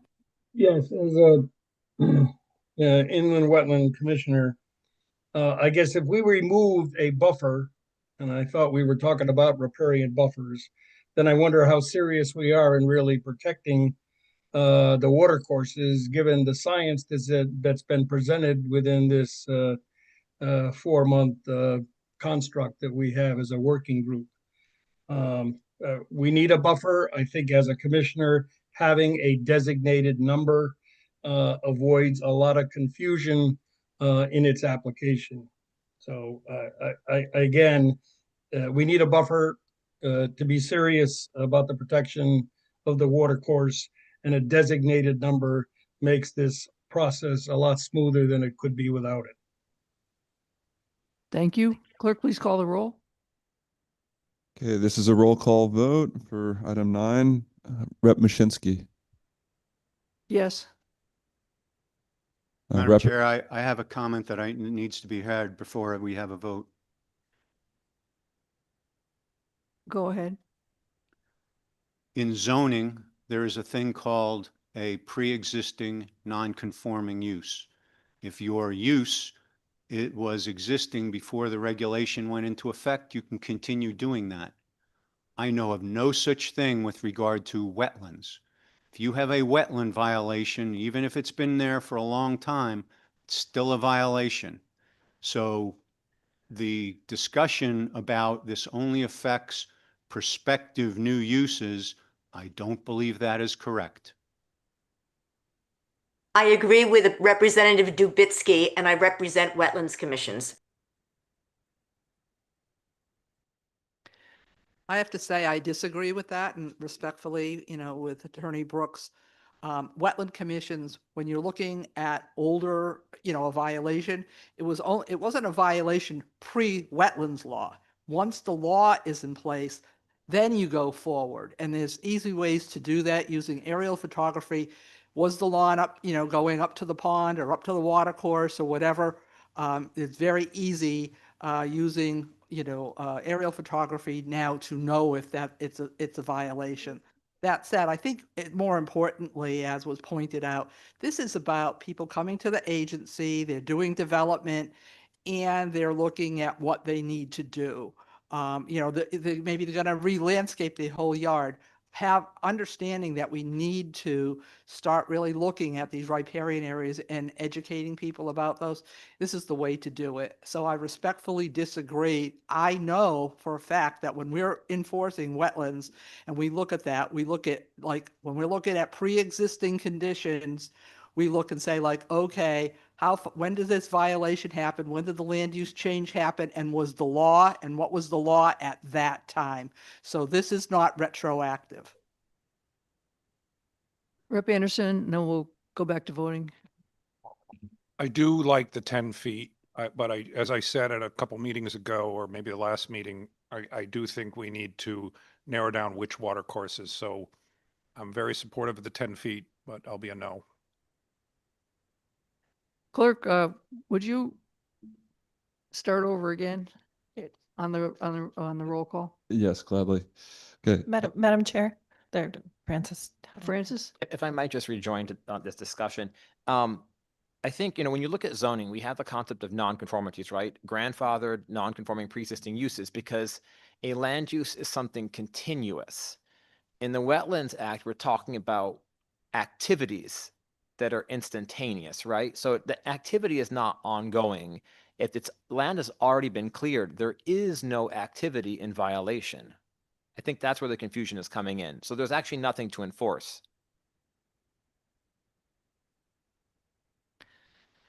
Mr. Clerk, when you call the roll?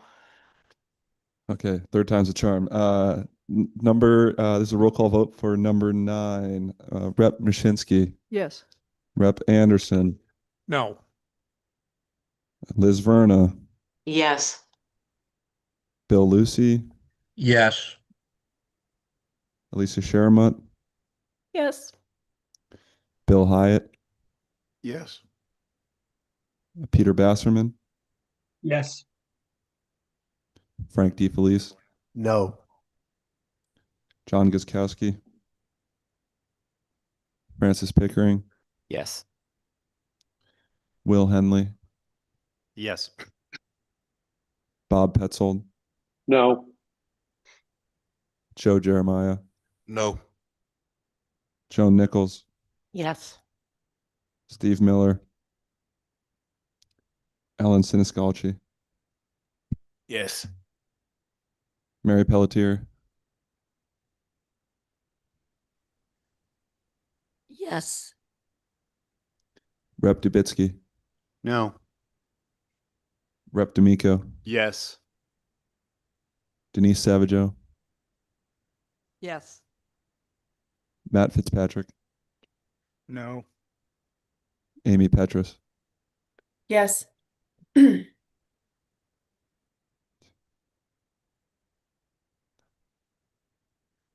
Clerk, please announce the tally.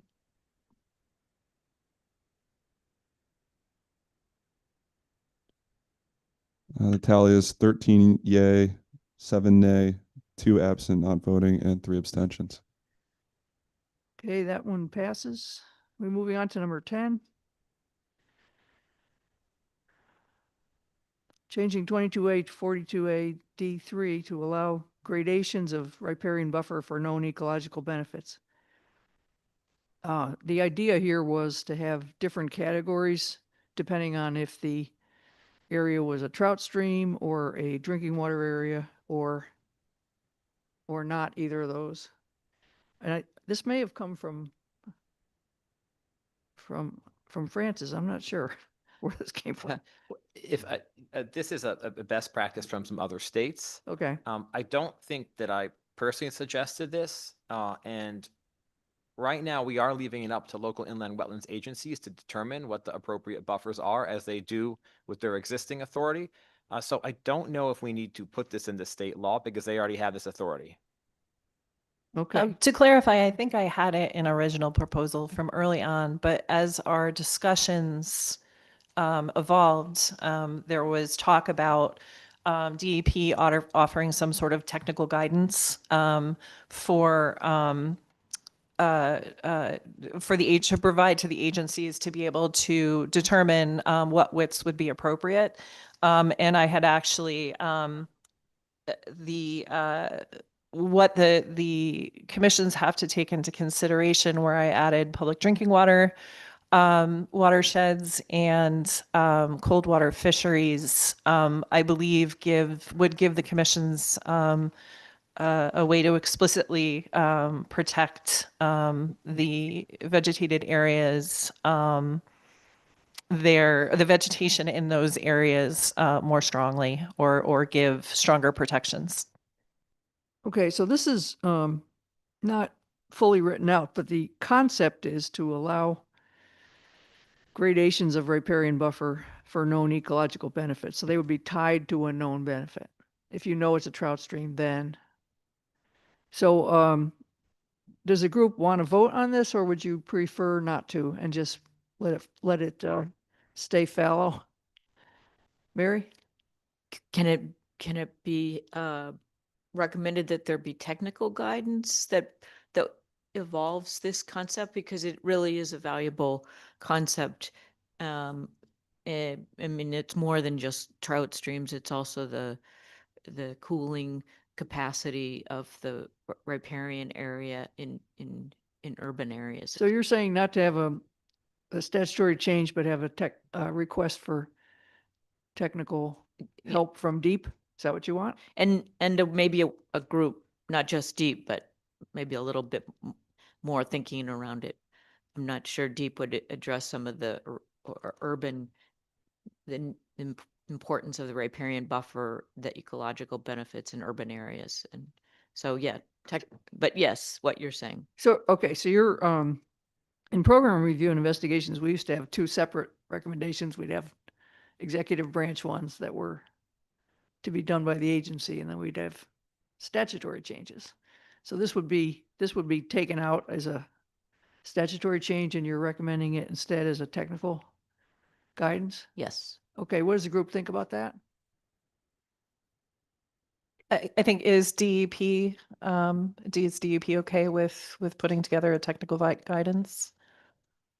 Yeah, I think that's something we had discussed previously and agreed to. Okay. Sure. Right. Okay, so DEP would provide technical guidance for gradations.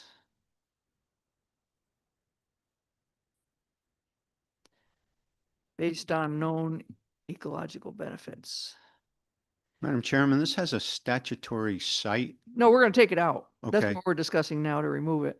because the site doesn't make any sense. No, we'll take it out. It points to something that doesn't exist. It'll just be a concept. Allow gradations of riparian buffer.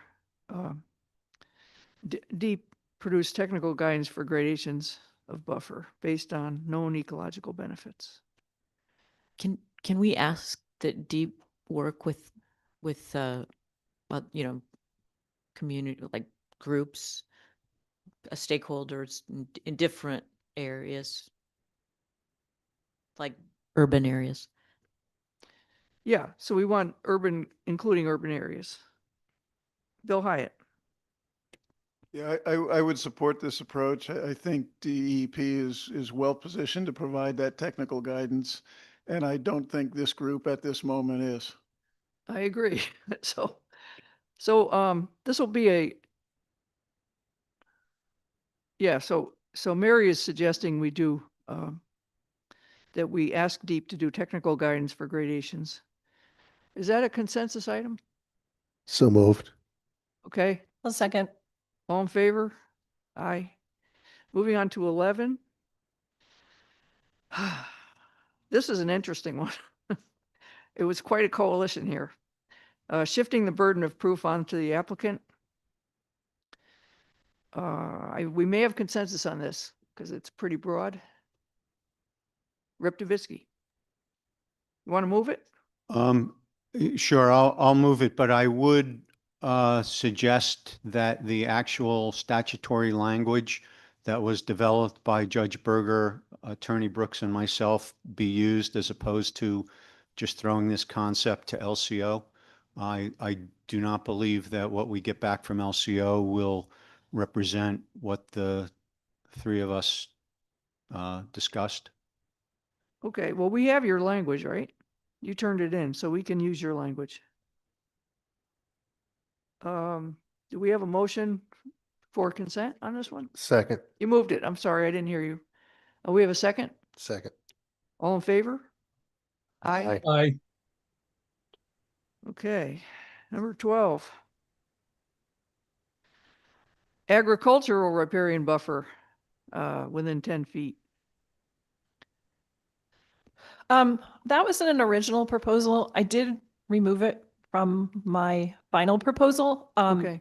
But just giving you the background here, it was intended to, again, similar to the residential, but I believe, the reason why I personally believe it isn't necessary at this time is that most of our agricultural operations have a lot of resources from NRCS, through equip funds to do a lot of this work. So I'm, so I Are just you withdrawing it?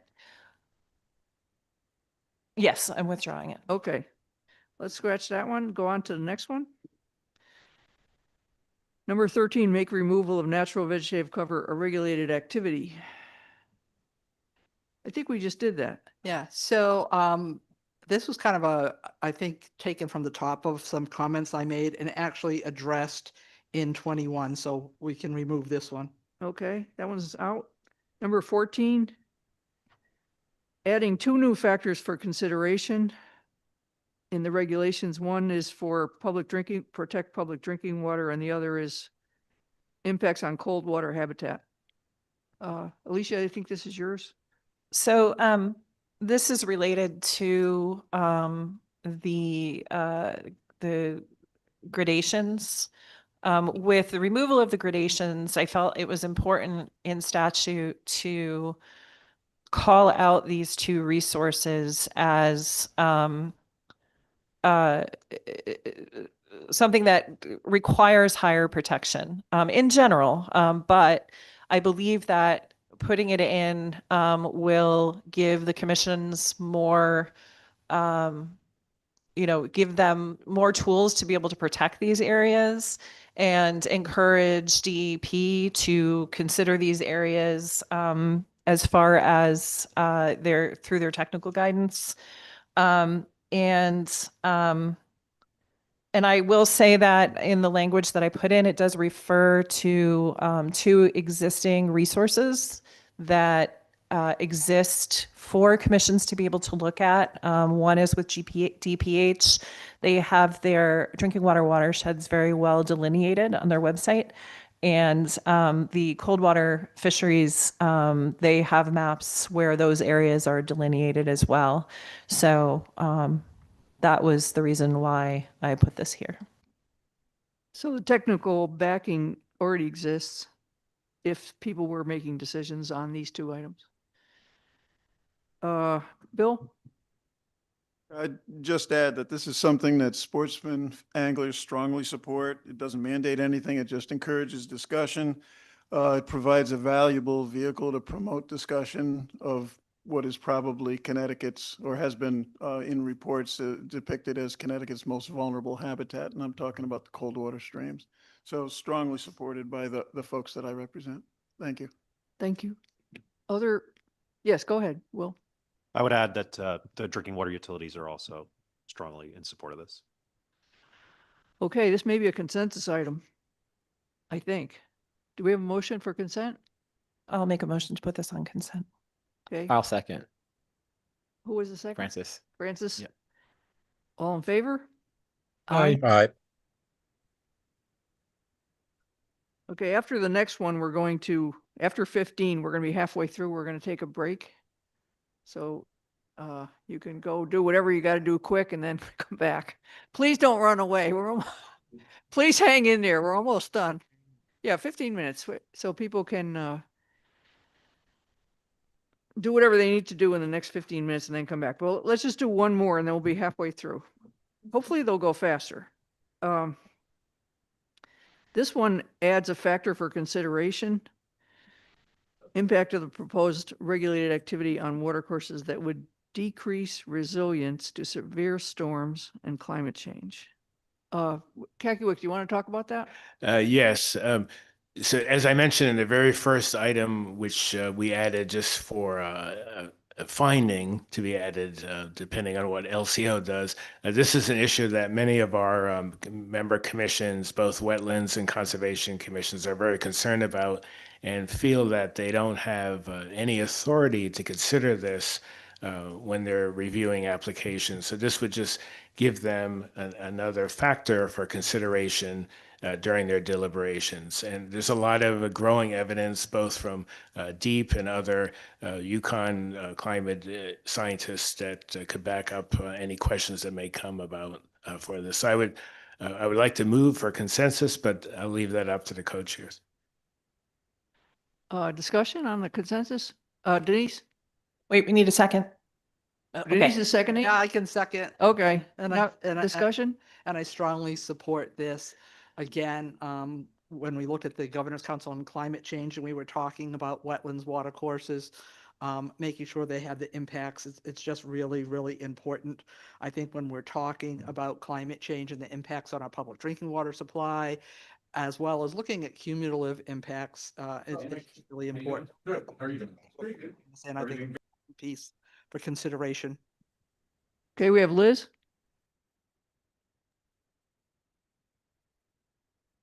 Liz Verna, your hand is up. Hello? Hi, I wonder if we could do a roll call vote. I just feel like we need some more information and expansion of the language, severe storms, climate change, and we just didn't have enough information to support this.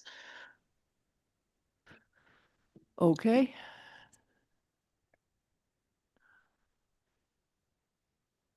Representative Anderson? I do not think the climate change remark is necessary. It works just with resilience to severe storms. I heard that the Arctic ice cap is growing, but I lean towards supporting it for the severe storms part, but I'll wait for any more discussion. Frank? Thank you. I agree with the last comment, the climate change portion, but I want to explain why. Because when we look at item number 11, we have now established that or we'd like to establish that the proposed activity has to be proven not to be impactful. The applicant has to do that. So now we would be asking the applicant to determine whether climate change was going to be impacted by them clearing the area down in their small area or wherever it may be, maybe a larger area. But I think that's an awful big stretch to ask an applicant to determine. So I do support the idea of 15 with the period after severe storms. Francis? I'm not going to belittle the impact of climate change, but it's a global phenomenon, and we could just as easily put a catch-all term like public health in there, right? I mean, it's almost impossible to define for the purposes of a wetlands agency proceeding here. But extreme precipitation, NOAA's expecting peak rainfall during rainstorms to go up 60% in the coming years in New England. And we saw what happened in Oxford this last year. We saw what happened in Asheville. Just for the sake of protecting our homes and our businesses and our infrastructure and not having, I mean, protecting riparian areas can also end up protecting our buildings, right? It's so critical to us that I think we have to have this, but the climate change is just too hard to parameterize.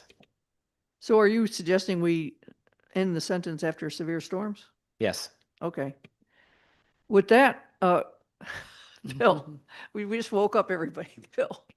Yeah, I would like to make a motion to remove climate change, but to replace it with temperatures. I believe severe storms covers a lot of the items that Francis was referring to.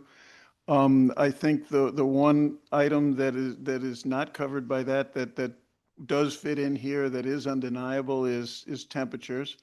I think there are data sets, I know there are data sets for water bodies throughout Connecticut, be they lakes, ponds, rivers, streams, or Long Island Sound, that demonstrate this increasing temperature trend over a long period of time. And I believe that by striking climate change, substituting it with temperatures, it would get at the full coverage of the intent of this without having the term included. Are we talking air temperature, water temperature, Water temperature. global? In my reference, I'm talking water temperatures. We're talking wetlands and watercourses, riparian areas. Denise? Yeah, along those same lines, I understand that a lot of times we are taking out the term climate change, but I would say decrease resilience to extreme weather events, including severe storms, temperature extremes, and drought.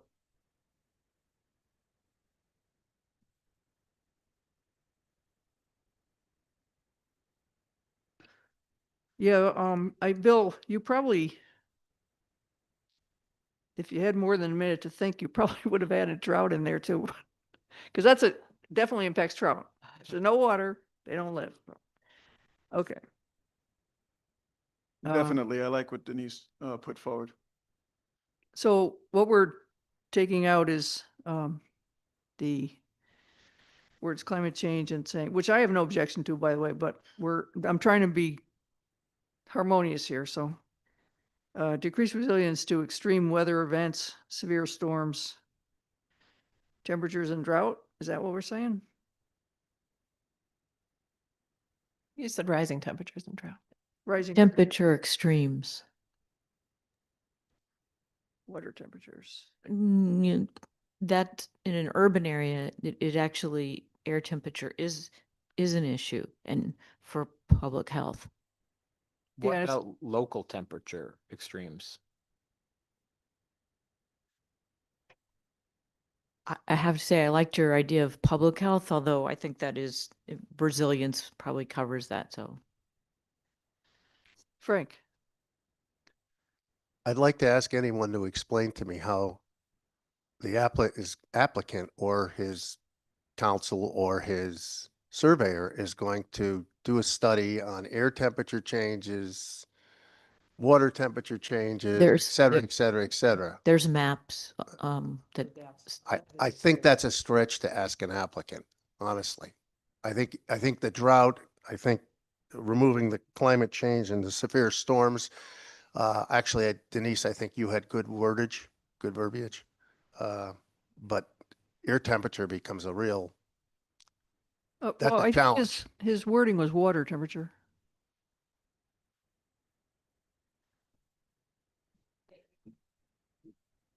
How about temperature extremes? Would that be, if for example, you took all the forest off a parcel, the water would probably go up, what, Bill, up to 10 degrees different without the tree cover? Yeah, I support the water temperature. It would be similar. There's maps. There's circuited the maps for heat vulnerability, community stress. And it's the removal of the trees in areas that shows the temperature goes up, air temperature. But does this belong in the inland wetland? I mean, is that a purpose of the act to moderate air temperatures? So can we just leave out, can we just say temperature extremes? And I'm not sure we need drought, but can we say resilience to severe storms and temperature extremes? I think the suggestion is that we stick to water. Alicia? Just really quick, this wasn't what I was going to say, but when we're talking about water temperatures, that gets very difficult in this process because we don't have current temperature data on a lot of our streams. And if I don't know, I think I was leaning towards temperature extremes in general, but I concede to my colleagues, but I also just wanted to note that This item would it would advance several items in Public Act number 25-33, which was SB 8 that was passed last year. So just adding that.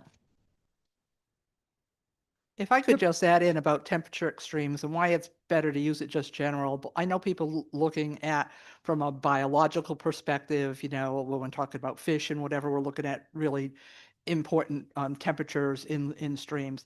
But the ambient air temperature impacts wetlands and water courses from an evaporation perspective and how much water is in the stream. So looking at when we not only does the vegetation aside of the streams, you know, keep the coolness down, but it also provides that it's not evaporating. So it's really, really important to think about temperature extremes and how much, you know, evaporation we're having at that time, and making sure that we don't have as much evaporation, and keeping pools, you know, whether it be vernal pools, streams, you know, other water bodies protected with vegetative cover is really important to maintaining those ambient air temperatures. Rep. Dubitsky? I would advise against getting too in the weeds. It already has this statute already has a long list of factors to consider. The first one being the environmental impact of the proposed regulated activity on wetlands and watercourses. That pretty much covers everything. It covers water temperature, it covers wildlife, it covers, you know, everything. And if we start going into each specific little factor, I'm afraid that it will imply by the fact that we can't hit every single factor, it will imply that those other factors are not important. So look at the statute as it's already written. It already covers everything. So by trying to itemize what everything is, we would leave something out, and that would, by implication, under standard statutory interpretation, mean that it was not as important as those things that are listed. So I would suggest we just leave it at environmental impact of the proposed regulated activity. Okay, I'm just going to point out that if you want to include everything, you put back climate change, because that is all encompassing. It's a new feature. When this law was written in 1974, climate change was not on the radar, but now it's happening. And I think the statute has to upgrade to reflect the climate change impacts. You know, I went to one briefing in the water utilities. I went to one of their briefings, and they were alarmed at where we were going with our water supplies because of the rapidly changing temperatures and precipitation patterns.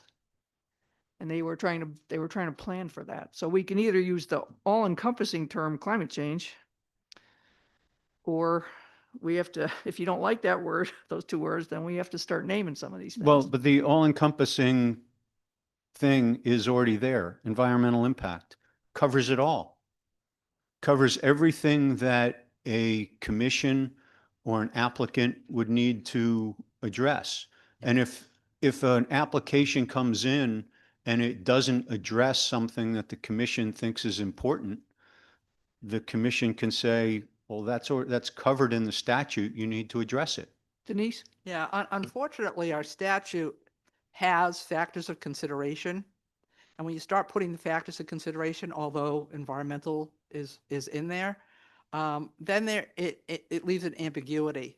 And I think our message, particularly when we have other legislation that was passed this year, like Senate Bill 9 and some other legislation that really looked at climate change and where we needed to go with climate change, and including involving municipalities and upgrading their plans of conservation and development, that looking at the Wetlands Act and making sure that this extreme weather events that's happening because of climate change, and if we don't want to use the term climate change, then we need to be talking about severe storm events and whatever. But we passed other legislation this year that this, you know, and we're going to be asking all the municipalities to update their plan of conservation development.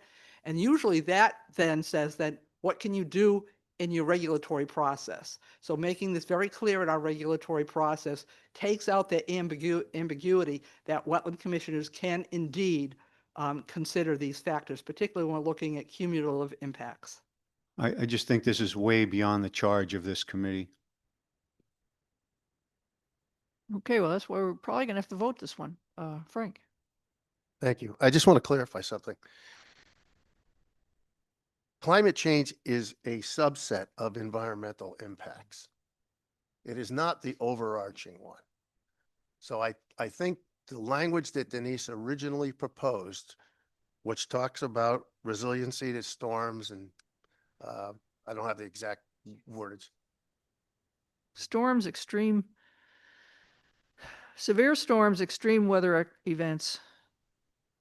I think that's temperature extremes and drought. I think that's fine as it sits. I think the problem is if we bring climate change in or we try to say, well, climate change, we're going to replace environmental impacts, that doesn't make sense to me at all. I think what Denise proposed is simple and effective. Okay, so just checking the online people. The online people can take 15-minute break too after we do this one. So we're adding a factor for consideration, which is the impacts of the proposed regulated activity on watercourses that would decrease resilience to extreme weather events, severe storms, water temperature extremes, and drought. Is that right, Denise? Or Kakiwick, I should say. It's Kakiwick's motion.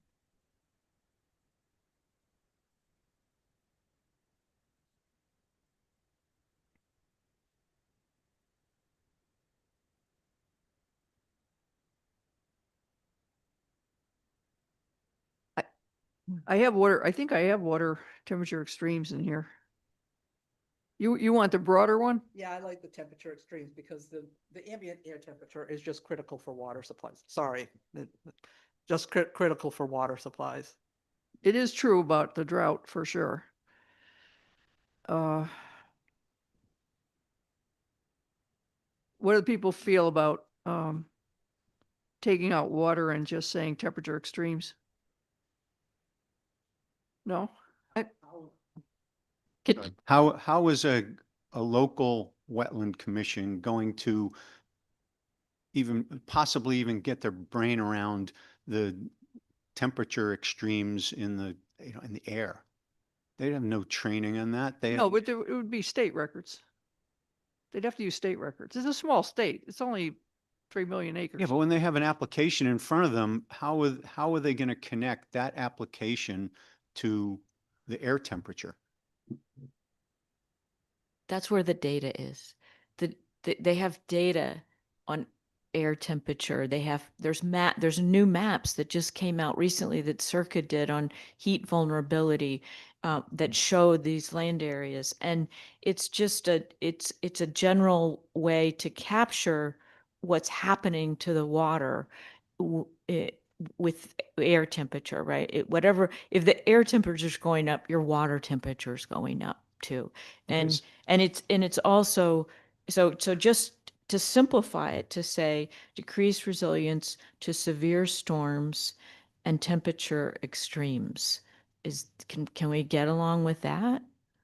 So I've got let's say I have a house on a lake, privately owned lake. The people around the lake all own the lakefront, and I want to put in a little boat launch.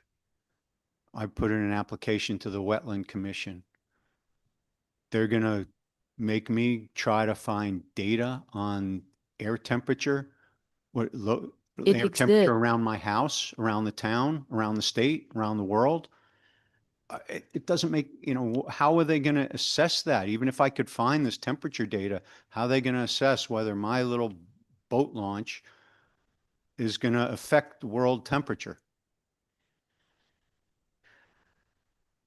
If the air temperature is affecting the water temperature and we only say water temperature, we will pick it up. So I would recommend that we just stick to water temperature. It's going to pick it up anyway. I'm fine with that in terms of if you're looking at the impacts to, then it's impacts to the water.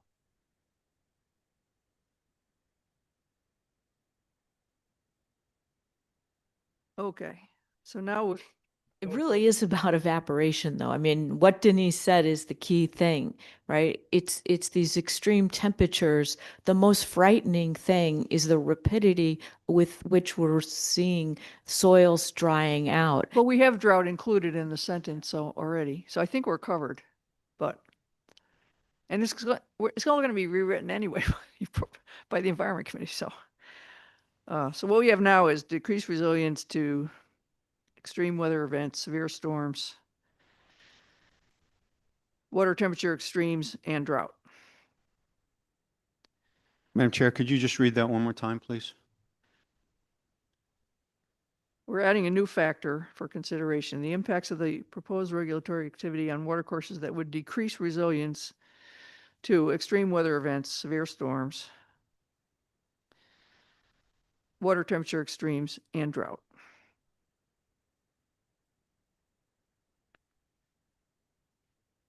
Can we vote on that?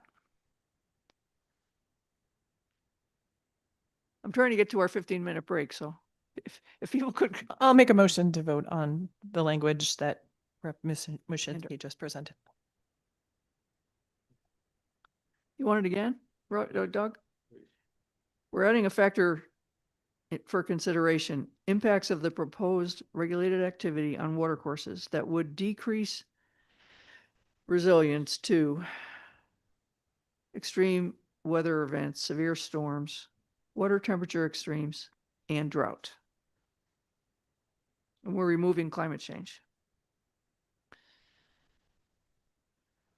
I'll second if you need a second. Okay. Is this a roll call? Are you going to vote no matter what, Doug? So we have a roll call for you? Wait, can we have a motion for consent? Make a motion to put this on consent. We have a second? All in favor? Aye. Now you get a 15-minute break. Come back in 15 minutes. And we'll struggle through the end of this. Thank you. All right.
whether we like it or not, the language will change.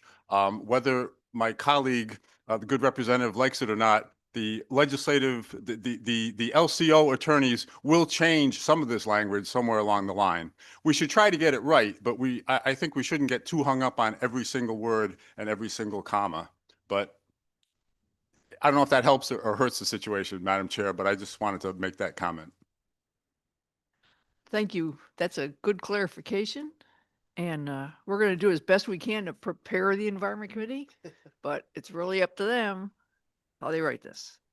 But our report will be complete. Just like to mention, like, for those of us who work in the nonprofit community or just try to raise awareness, like, it really is important to raise the bar with some of these words that actually are measurable words, right? And because, you know, we have to go out and try to clarify to the public. I think the public wants to do the right thing, as the commissions do, but the definition, this words like temperature, extreme, they matter. And then where are the maps? The maps are there, they matter. And so I'm really speaking from somebody who just does an enormous amount of trying to raise public awareness. And we need the government to have clear words.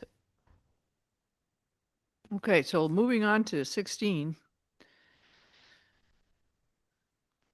And I can't remember where this came from. This might be. It came from me, Madam Chair. Oh, it came from. Yeah. From you. Yeah. Yeah. So there, Okay. you know, as I think the co-chair, or as Representative Dubitsky pointed out, currently, the riparian areas on a farm could be classified and receive a reduced assessment. But there are a couple of issues here.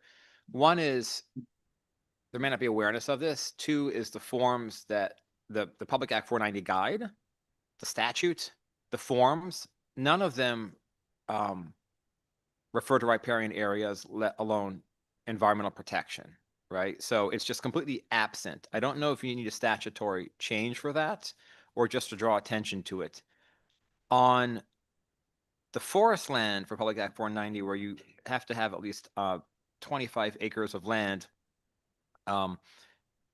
if the land is not forested, but is a riparian barrier with natural vegetative cover, it may not qualify for that Public Act 490 treatment. So I think there's kind of like it's nibbling at the edges, but I think we could do a lot through this as an incentive program for landowners. Joan, this was also one of your ideas too, I believe. Yes, thank you. So I appreciate where Francis is coming from. I had submitted a proposal, and rather than opening up the 490 statutes, which is unique to forest land, farmland, and open space, I had made a suggestion that we open up 12-63G, which is the assessment of buffers to inland wetlands. And then I submitted some language whereby you would provide some sort of a reduced tax assessment for any land use that has a riparian area or a wetland area that you're looking to protect.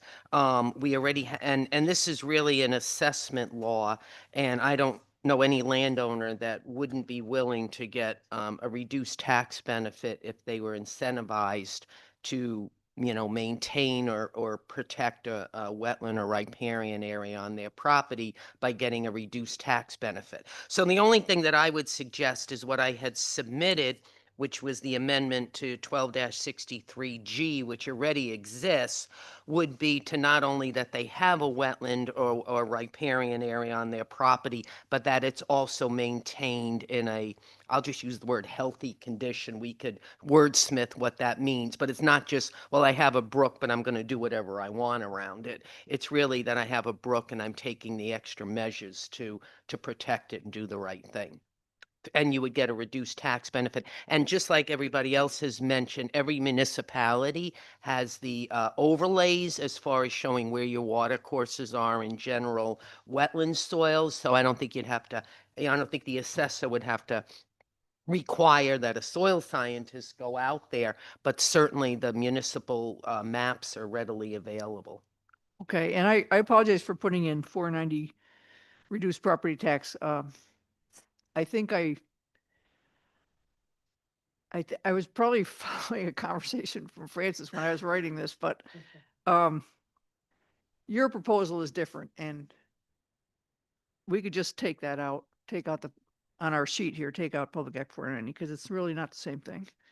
And I wouldn't be opposed to that. Although perhaps we might want to have a recommendation that the Public Act 490 informational materials do reference that the ways it can be used for environmental protection. Okay, so add to the separate materials, add to the information materials. So 490 is not in here anymore.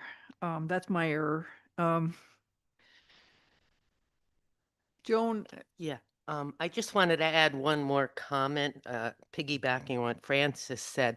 I've been saying for years that the open space classification, which is a municipal option, is a really good tool to protect those areas that don't meet the 25-acre threshold, or it's a landowner that's not a farmer and has no intending of farms, but has property that's good wildlife habitat or ecological value, but they're paying very high taxes on it.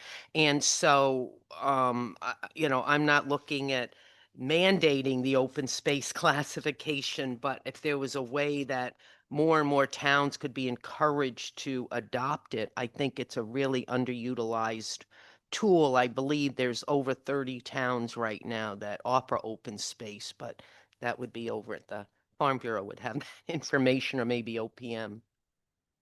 further discussion? Alicia?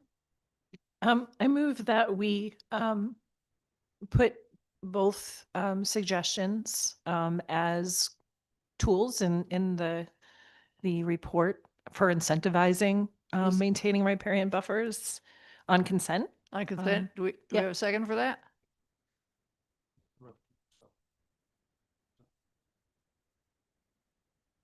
I think in this case, the 490 was not actually a statutory change. It wasn't. It was just updating forms, informational materials, etc. Do you have a problem with updating forms? I don't want to muddy this 490, which is a mess right now for the farmers. Okay, so we're keeping them separate then if, Become separate motion, but I don't think we should mix them. we have, online, we have Bill Lucy. Yeah, this is something that I've been interested as well, and I've talked to talked to Francis and others about this, and Joan a little bit. This is a big nut to crack. This is why I really wanted to have CCM at the table, because, the implications of this to the grant list are significant potentially, and they really need to be able to weigh in on this. So I'm fine with putting them in as a concept right now for the report. But I think the level of analysis that's going to have to go into this is going to be beyond the scope of what we're trying to do here. Though I am absolutely in favor of the concept. Rip Dubitsky?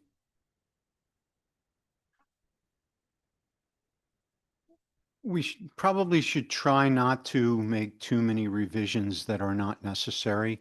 If you read General Statutes 12-63G, it already covers riparian buffers. What I would suggest is if we want to make it broader, and it has nothing to do with PA 490. You don't have to be a farm. You don't have to be forest. You don't have to be an open space. Anybody is eligible for this reduced taxation. If you want to make it clearer that it encompasses everything, including riparian buffers, in it, it says that property required as a buffer pursuant to any permit issued by any inland wetland agency under regulations adopted under 22A 42A. If you want to make it broader, make that 22A 36 through 22A 45. Just make it the whole Wetland and Watercourse Act as opposed to just the enabling statute that would cover everything without changing the statute, and it would include riparian buffers as well. Yeah, I think that's where we're going is to add this new concept. I think that's what we're trying to say here. Denise. Yeah, I have to say I agree with Bill in terms of putting it in as a concept, but I wouldn't talk about what language changes you need right now. I mean, you could say, hey, let's look at, 12-63G. Were you but- here for Rep. D'Amico's comments? Yeah. He said they're going to rewrite it anyway, Yeah, so. that's a, but But I do think, we- but I think at this point, we wouldn't say that, we wouldn't have, that we're not recommending any legislative changes, or basically saying, these are all things we need to be talking about more, so there's more work to be done, and I think tax incentives is one. There's other ways to do incentives for riparian buffers as well. So, in terms of there's tax, but there's other states that are actually, have funds that they're paying people to do riparian buffers or whatever. So I think looking at the whole incentives program is something that you kind of that we support as a concept, but we didn't get into it enough. So I would hesitate saying change 12-63G or anything. I would say let's, we need to do further work on looking at incentives, whether it be tax incentives or other incentives for riparian buffers. All right, so you're looking at a more general concept without Yeah. being specific? Frank? I would just use the words consider. Consider tax assessment of riparian buffers, consider 490 extensions, and that would be the extent of the recommendation. How power people about that? Consider. I think if you're, well, if we're really promoting it, we probably should use a word different from consider, but what do you guys think? Are you okay with?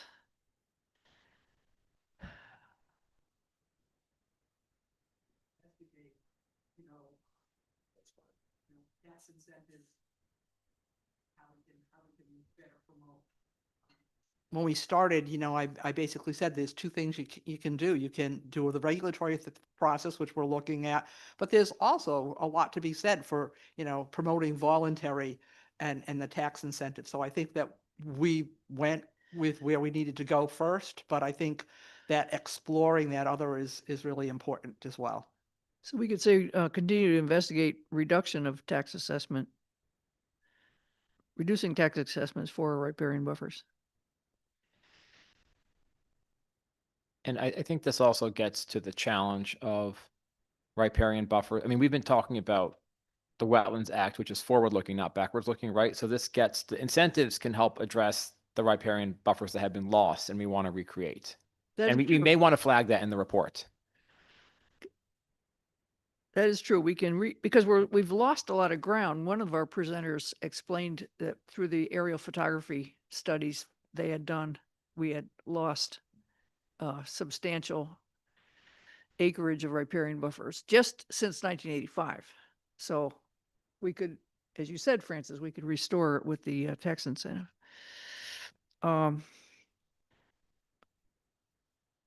Mary. So I was just going to echo, I think Joan said that this adds, I might be wrong, but healthy, add something to qualify. You want a healthy native vegetation, in the riparian buffer. So something we want native. I mean, if you're going to get a tax incentive, especially if you restore plants, it should be native or, I believe it should be native and it should be a functional Right. ecosystem. Right. So, are people okay with continue to investigate without using a statute number now, but continue to investigate reducing tax assessment of riparian buffers? I'd like to amend my motion to what you just said. Okay. Do we have a second? I'll Do we have a consent motion? Can you make a consent motion? Yeah, I think that was the original, that to put it on consent. Okay. All in favor? Aye. Aye. Aye. Okay, it's on consent. Okay, next one is whether we add forestry to permitted uses. Want to speak on that? Sure.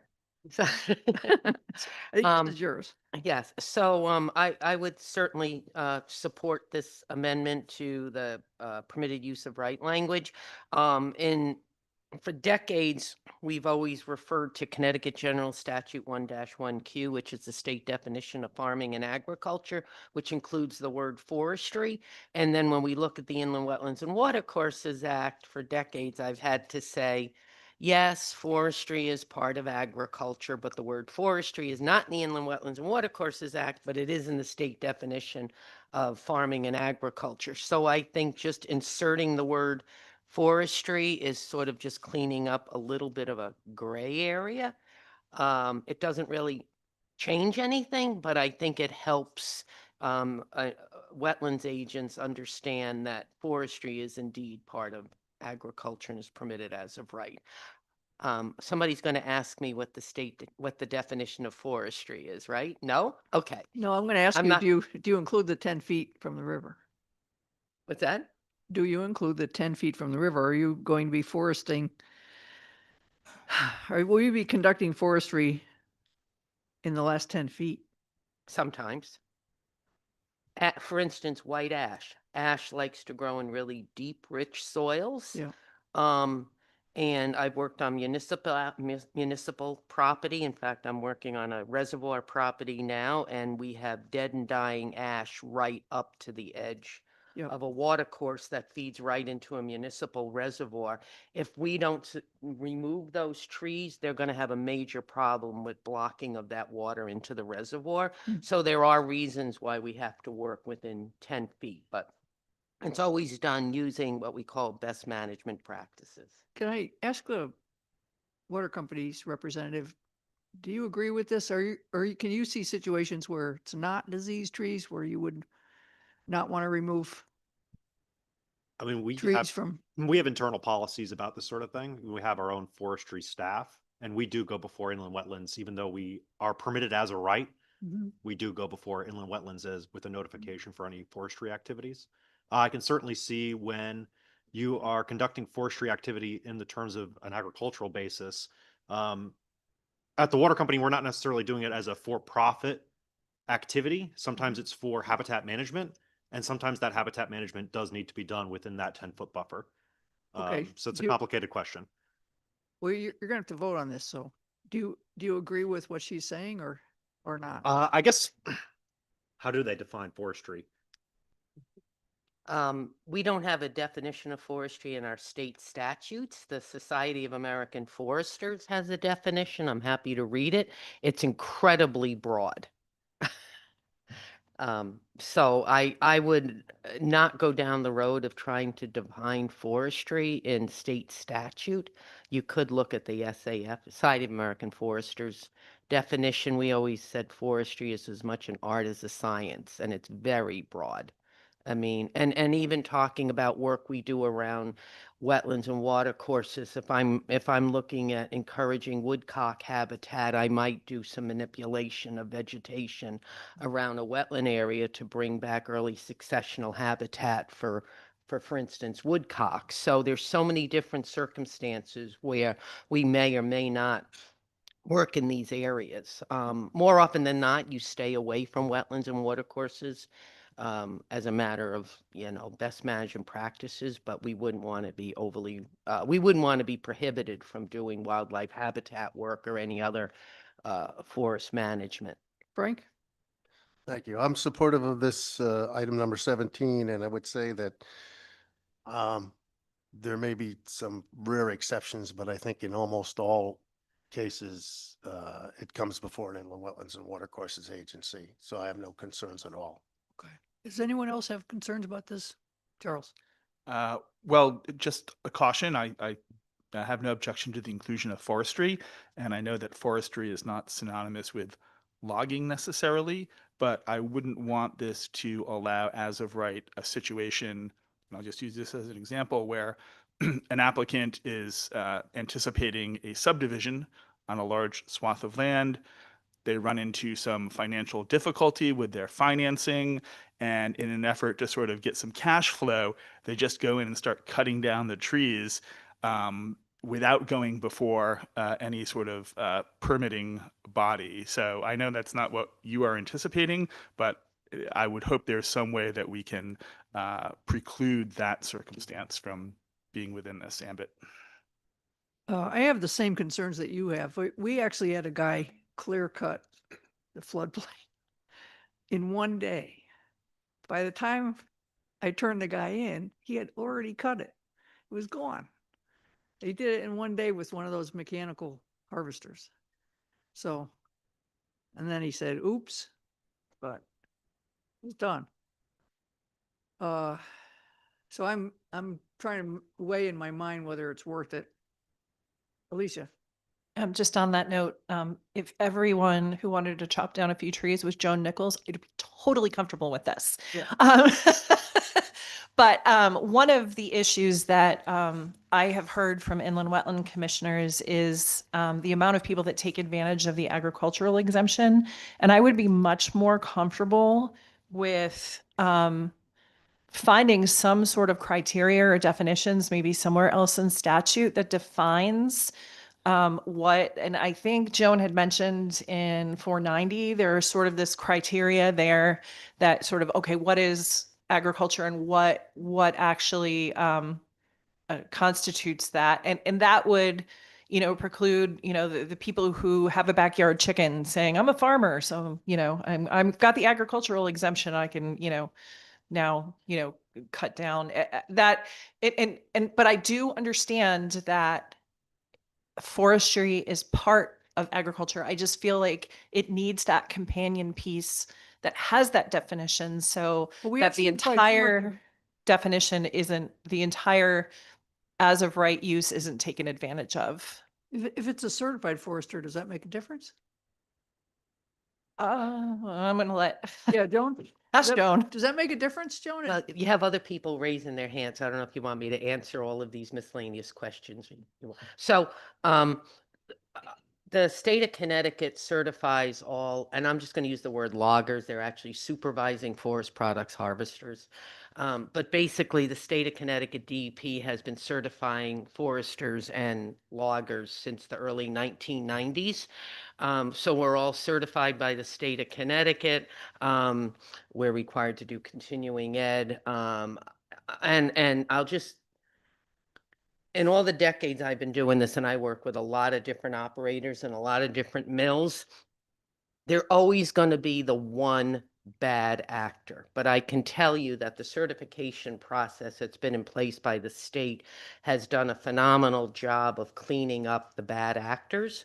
Okay. And the other thing is, just because somebody's cutting trees down doesn't mean that they're actually certified by the state of Connecticut or licensed to do that. We get landscapers, you get homeowners, you get a guy with a chainsaw. I mean, it's all over the place. And unfortunately, those bad operations put a black eye on those of us in the industry that have been following the rules for years. So you're never going to get it perfect. But we are certified by the state. And we all of us are familiar with the wetlands law, and I have to give credit to the Division of Forestry for doing a really good job of making sure we're all educated on the laws and how to comply. Will, and then Denise. Did you have your hand up, Will? No, Denise. Yeah, so understand where Joan is coming from and do a lot of work with the forestry community. But I think because of what she said, this is about, just landowners cutting trees and clear cutting. So I'm concerned if we all of a sudden just say forestry, they're going to say like, oh, I can do whatever I want with my forest. It's exempt. And, that, and it's not that the forest is exempt. Forestry we're saying we're saying agriculture and therefore, and then and forestry as an industry is exempt. And I guess I'm a little bit concerned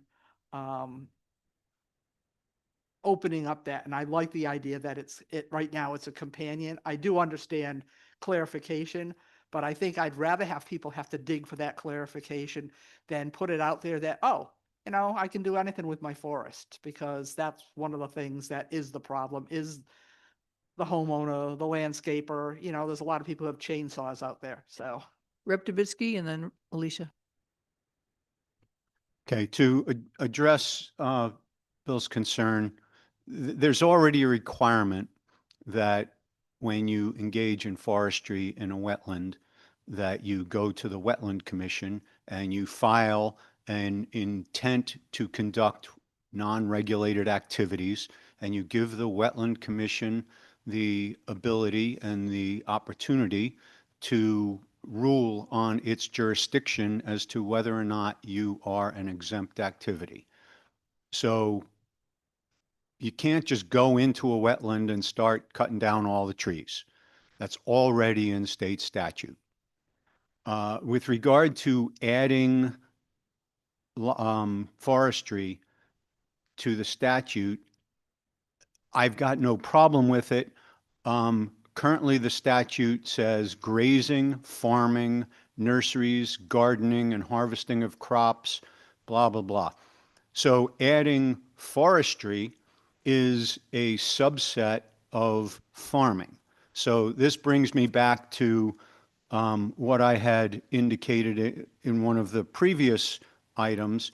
There's a Latin expression that's expressio unus est exclusio alterius.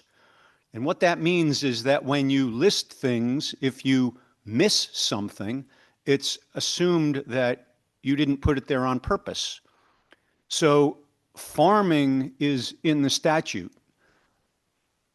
Logging and forestry is a subset of farming under Connecticut General Statutes 1-1Q. 1-1Q specifically says that the word farming includes cultivation of soil, dairying, forestry. So it's already in the statute. So do we need to add it? No. But if we don't add it, the wetland commissions who don't look at the statutes will say, well, it's not in the exception, and they don't bother going to 1-1Q and realizing that it's part of farming. So they say, sorry, you don't fall under the statute. So it's already there, but to clarify, to make it easier for people to recognize that it's already there, I've got no problem adding it. However, ultimately, we should probably take out all of those subsets and just use the word farming, and possibly even say farming as defined in Connecticut General Statutes 1-1Q. Alicia. I actually really like that solution. And then Bill. And if we are going to name names, I think as far as the lists, I think I would be more comfortable with saying add forestry by a certified forester if we're going to put that in there. Just, it would make me feel better. But I think Representative Dubitsky's reference to the statute and the definitions in the statutes is much cleaner. I'm wondering, in the incident with the governor's property in Greenwich, was that person a certified forester or not? Anybody know? I was actually going to raise, I'm not sure, but the did a Inland terrible Wetlands job. Agency, oh, sorry. They did a terrible job. Yeah, the Inland Wetlands Agency relied on their existing statutory authority to take action against the felling of those trees and the negative impacts to the wetland. So I am very concerned that by adding forestry in here with no definition, right? And without it being under agriculture, because right now in 1-1Q, the fact it's under agriculture makes pretty clear to me, at least by inference, that we're talking about forestry as silviculture and not just logging, right? It's in the context of Now, that may not be a lawyer's opinion, but at least that's how I think a lot of wetlands agencies who are lay people might read it. And so I do think Representative Dubitsky's suggestion to refer to 1-1Q makes a lot of sense. What's the, Joe? Okay, so, whether you add the word forestry or you don't, it's not going to change anything. So I'm willing to just say, don't worry about adding the word forestry. And tomorrow I'm going to go to work and it's not going to change anything.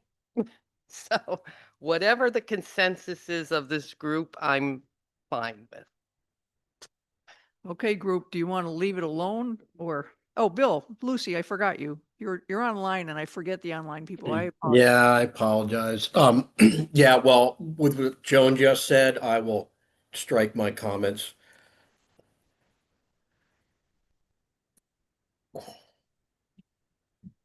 Frank. Thank you. I'm just going to say that I think that the inclusion of the word forestry, even though effectively it already exists, makes it clear to our Inland Wetlands and Watercourses Agency that this is something that they don't have to think about looking at 1Q. And I know they all know what that is because they do work with it. And I realize it's already there. It's just a clarifying point. So, I mean, yes, we could live without it, but I think it doesn't hurt to leave it in, or to put it in rather.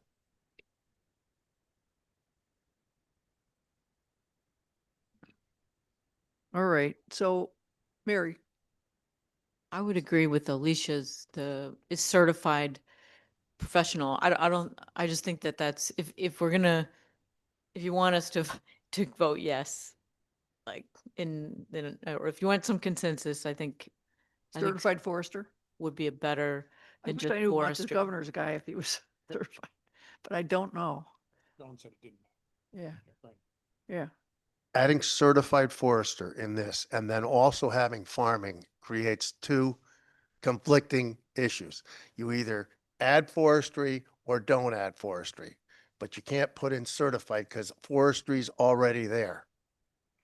Right, and there are three different types of foresters. So if you don't list them all, it's saying that you have to be only a forester, which is the highest level. You can't be a, Joan, what is the other one? A supervising forest something? Supervising forest products harvester, which is most of the licenses that are issued in the state. Right. And many of those operators really do exemplary work. Some work with foresters, some don't. This would be a conversation you'd really need to have with Nick Zito and Chris Martin at the Division of Forestry, because now we're getting out of, again, we're getting out of the Wetlands and Watercourses Act and going into the Forest Practices Act. So we're diverging here. Either don't put the word forestry in there or just leave it alone, keep it simple, but. Alicia. I'm not comfortable with leaving it just as forestry. Personally, I would have to vote no, only because I feel like with a qualifier, we could reduce the number of bad actors. And bad actors are the reason why we have laws, right? If we didn't have any bad actors, we wouldn't need any laws. So that's just where I stand as far as, trying to limit the amount of people that are going to take advantage of exemptions.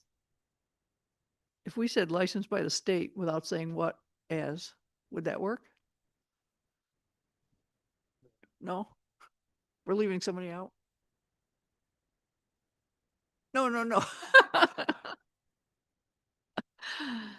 Okay.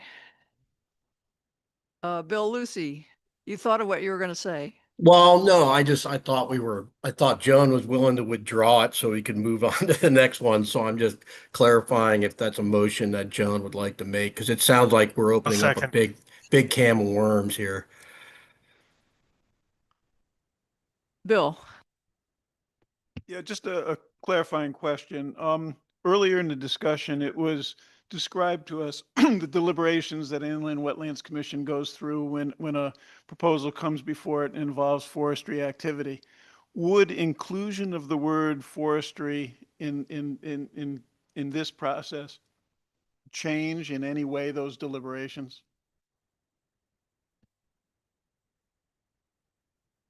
Rep. Dubitsky? There are 169 towns, and that answer would be different in every one of them. There are some towns that will acknowledge that forestry is part of farming and it's under the statute. There are some that require you to fight them tooth and nail because they don't understand it. So it's different in every town, and that's why I think I'm guessing that's one of the reasons that Joan wanted to add the word forestry, just to make it clear to every wetland commission in the state that forestry is part of farming and is included in the statute. I don't mean to speak for Joan, but that was my guess. Charles. Yeah, and I'll just clarify. I mean, definitely do not want to make it harder for forestry, and I have no problem with including forestry. My concern is really somebody reading forestry as you're cutting down trees, so you're good. It's not a regulated activity. Why are you even bothering us with this? And encouraging sort of the bad actors and giving them sort of carte blanche. We may not be able to move on this one. Because I've had, real life experience. It's just what you're talking about.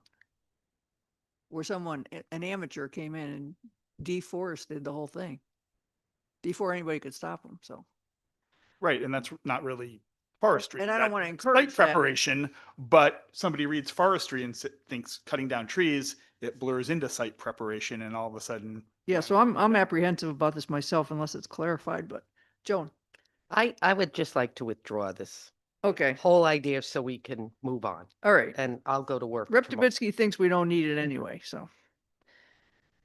We'll take this one out. Go on to 18.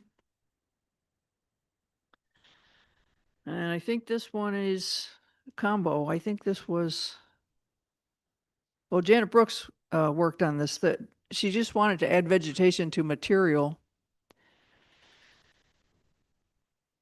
in 22-38. So what we have now is any substance, solid or liquid, organic or inorganic, soil, sediment, aggregate, land, gravel, clay bog, mud, debris, sand, refuse, or waste. And she wants to add vegetation. So,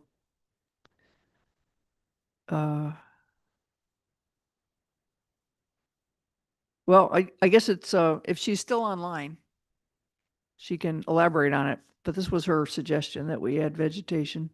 Yeah, it's the some wetlands commissions, despite the Supreme Court ruling in 2005, where the court said unanimously, you can't imagine what the legislature meant if they didn't mean the removal of trees, shrubs, bushes, and trees on this 2.5 acre parcel. So it's been clear by a court decision, but to folks who don't necessarily have access to lawyers who tell them about that, maybe it's not so clear. And this just seemed the most focused way to be consistent with the case, not enlarge it, do anything different, just put it in there, because then it's very clear that it falls within, if it's material, it falls within the definition of regulated activity. Frank. I would strongly oppose this addition. Let me explain why. First, it's important to understand that the word material in 22A 38.6 is not only used in riparian areas, it is used in conjunction with the deposition or removal of materials in wetlands and watercourses. If you look at 22A-3813 under regulated activities, whether or not riparian is included at all. And in Connecticut, wetlands are determined by soil type. And under this definition, approximately 25% of the land in the state is technically a wetland. Even though it may appear to be mulch, a lawn, a forest, most importantly, many of these wetland areas contain homes, driveways, sheds, landscaping, commercial buildings, or septic systems that require vegetative maintenance. By incorporating the word vegetation in the definition of materials, an inland wetlands permit would technically be required for the simple planting or removal of a garden, a tree, a flower, a bush in any wetland soil other than on a residential property of 2 acres or less. Now, if the residential property is larger than 2 acres, technically a permit would be required.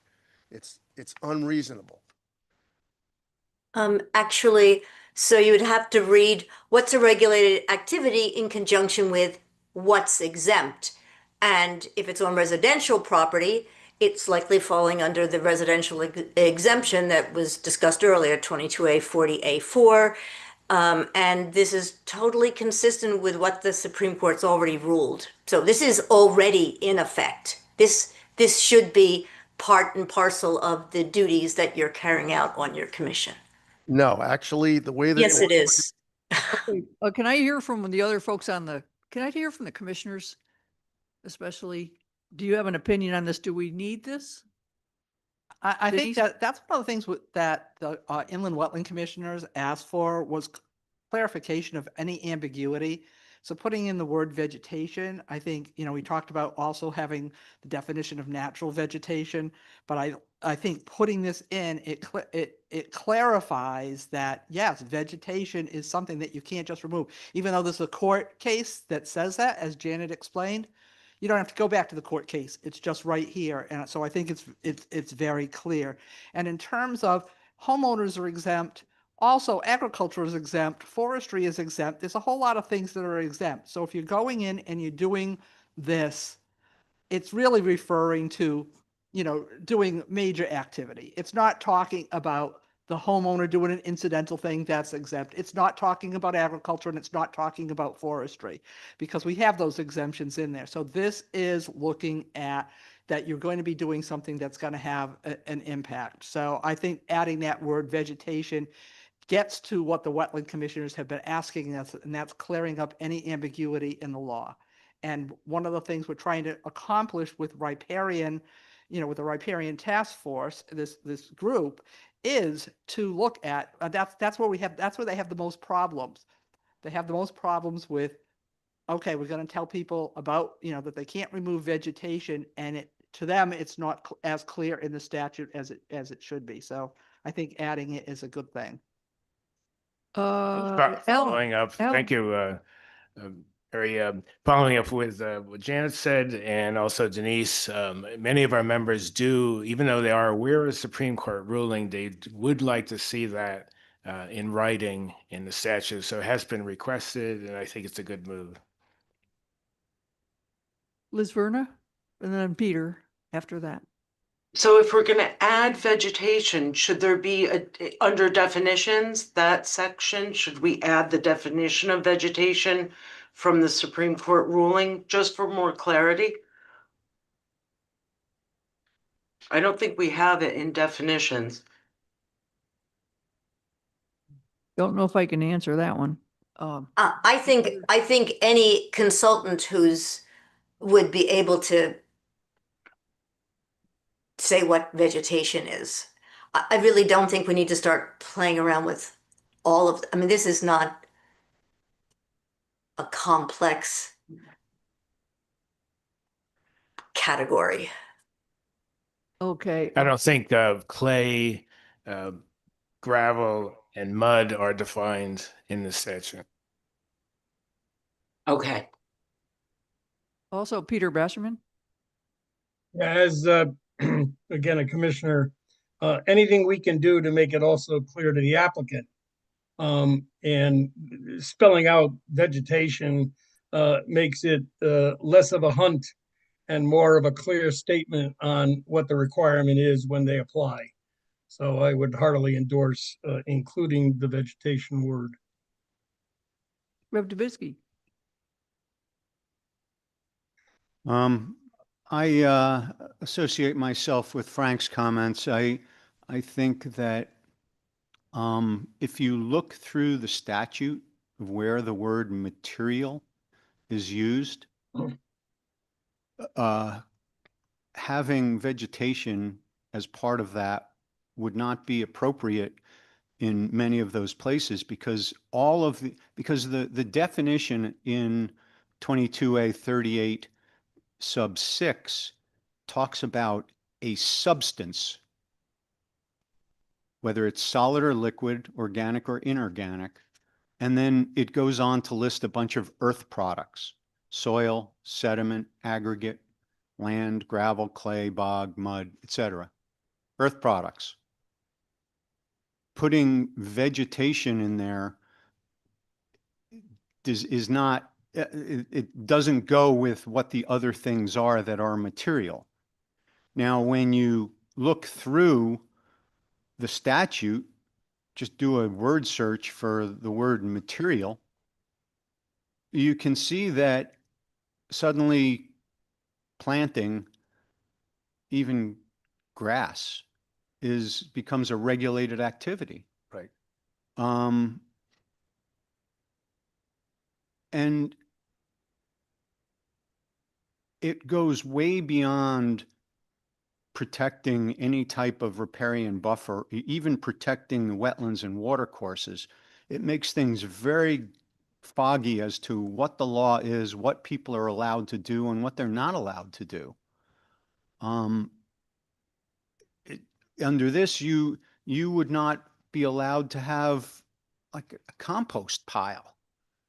You know, it's just when you look at the real world implications of adding vegetation to the definition of material, which is earth products, and you go through the statute, it just doesn't make any sense. Mary. I think our understanding of life on Earth is evolving, and one thing we know now is that all those Earth substances are just filled with organisms, and vegetation is a living organism, and so I don't know why. I agree. It does look like it does on the surface look different, but that's only because we haven't been, we don't have words for the organisms and the life that's within, the complex systems of our soils. So I think the vegetation, it is pretty straightforward. It's a plant, and it's a way of evolving our knowledge and the knowledge of the commissions. And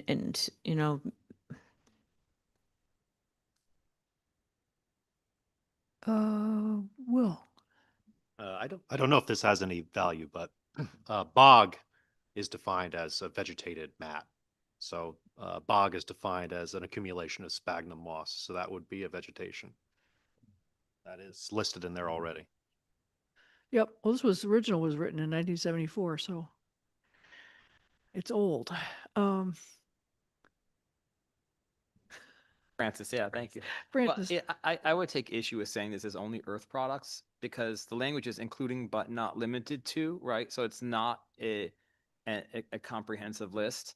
And the definition literally is any substance, solid or liquid, organic or inorganic. That is literally anything in the universe, right? Except gases, right? And plasma and things like that. And when you look at vegetation, what is a tree? Largely comprises wood. What is wood? Wood is clearly a material, right? So we don't specifically list log piles here because it's not technically refuse or waste, but it's an organic substance that's a material. So I think this is just codifying case law, which makes it easier for everybody involved, and it already falls under the definition of material. Well, we could we could either vote on this or we could ask the commissions if they have examples of areas where they needed clarity. Are we ready to vote on this today? Yes. Yes, Peter says yes. Okay. I don't think I can move it because I'm a non-member. You're not. Yeah, no, you can't move it. You're our unpaid consultant. You come in here a lot for no money, but which we appreciate. But you're not a member. Frank. Thank you. So let me say this again. This is not applicable only to riparian areas because you use the word materials under regulated activities. That means it applies everywhere. Watercourses, wetlands, and riparian areas. The problem is the wetlands, because a lot of wetland soils are not, what we think of when we think of a wetlands in the woods, and there's trees and there's brush and natural growth. A lot of these wetland areas, because Connecticut defines its wetlands by soil type, have lawns, have septic systems, have buildings, have driveways, have all these things that need maintenance. This, if you add materials, add vegetation to the definition of materials, a permit becomes required for all these things unless they're specifically exempted. And remember, we try to keep our exemptions narrow. We say, well, you know, you can do it as long as it's like a residential use and it's 2 acres or less and so forth and so on. But there's a lot of properties that are wetland soils. They may not look like the traditional natural wetland, but this would require a permit.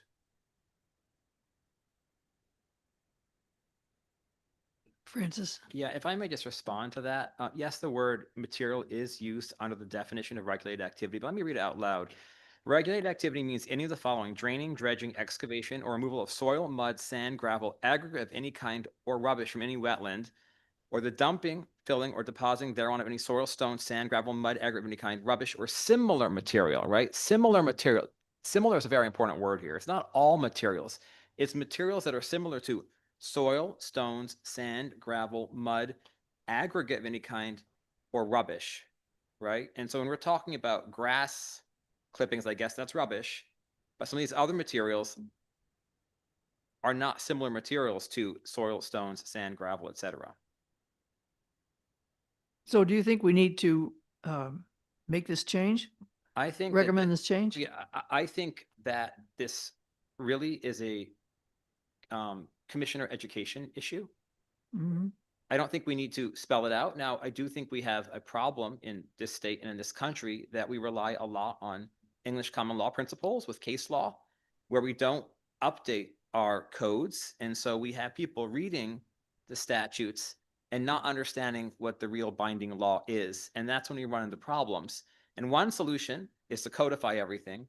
And if that's politically impossible, the other solution is to educate people. Okay, so you'd still like a vote on this, Francis, right? You want to cut? To me, it's a bit immaterial, Mhm. but I would like to, I would vote yes.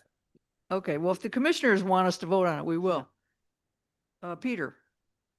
Yeah, I guess I may be out of line here, but if the Supreme Court has already ruled on this, unless we think the court erred, why are we having a 20+ minute discussion on this item? Well, that's what I was just thinking too. Actually, I was having the same thought. Do we need this?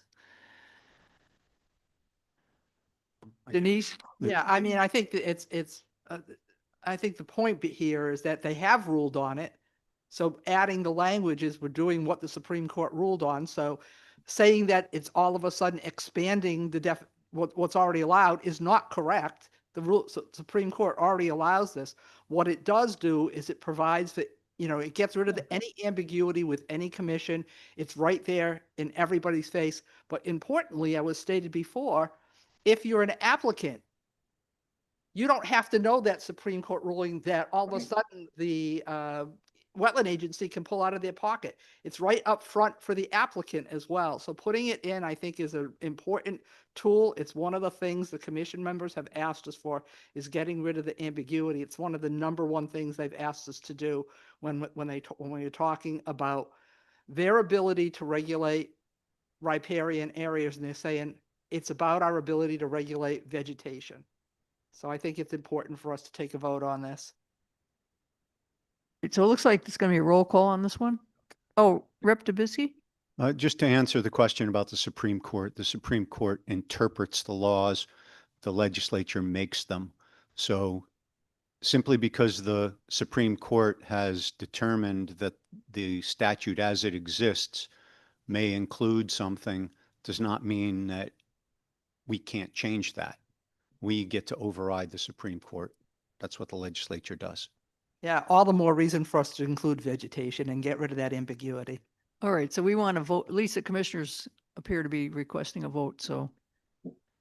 Mr. Clerk, we're going to take a vote on whether we add vegetation to material as a Okay. category of material. Okay, this is a roll call vote on item number 18. Rep. Mashinsky, Yes. Rep. Anderson, No. Liz Verna, Yes.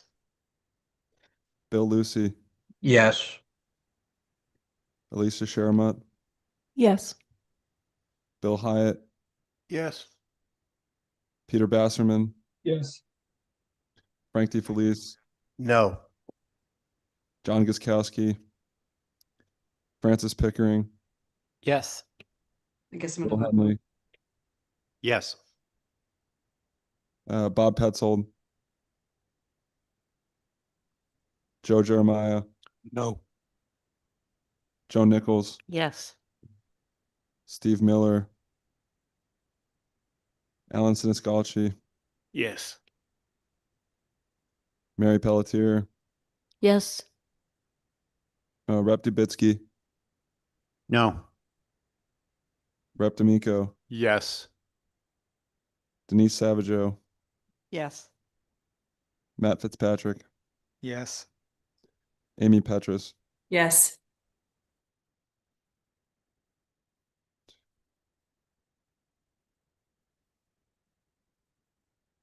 When you've added it up, can you announce the tally?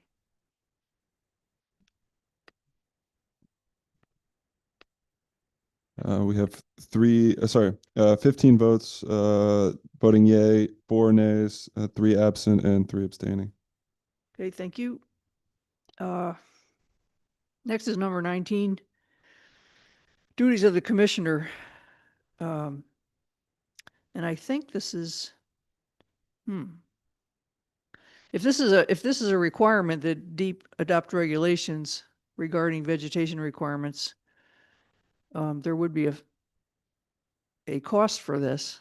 It would have a fiscal note, and there would have to be funding from the appropriations committee. So people have to weigh that as they vote on this one. This is the one I said should be withdrawn because it was from my 2 reiterations ago, and it is Okay. not You want part this of. out? We're happy to take it out if you want. Okay, we'll take this one out. I'm looking at Deep to see if they're having a heart attack over there. All right, so this one's gone. Now we're on 20. Yeah, sigh of relief from Deep. Okay, number 20. He says he's not voting today, but he does have face reactions to some of these proposals.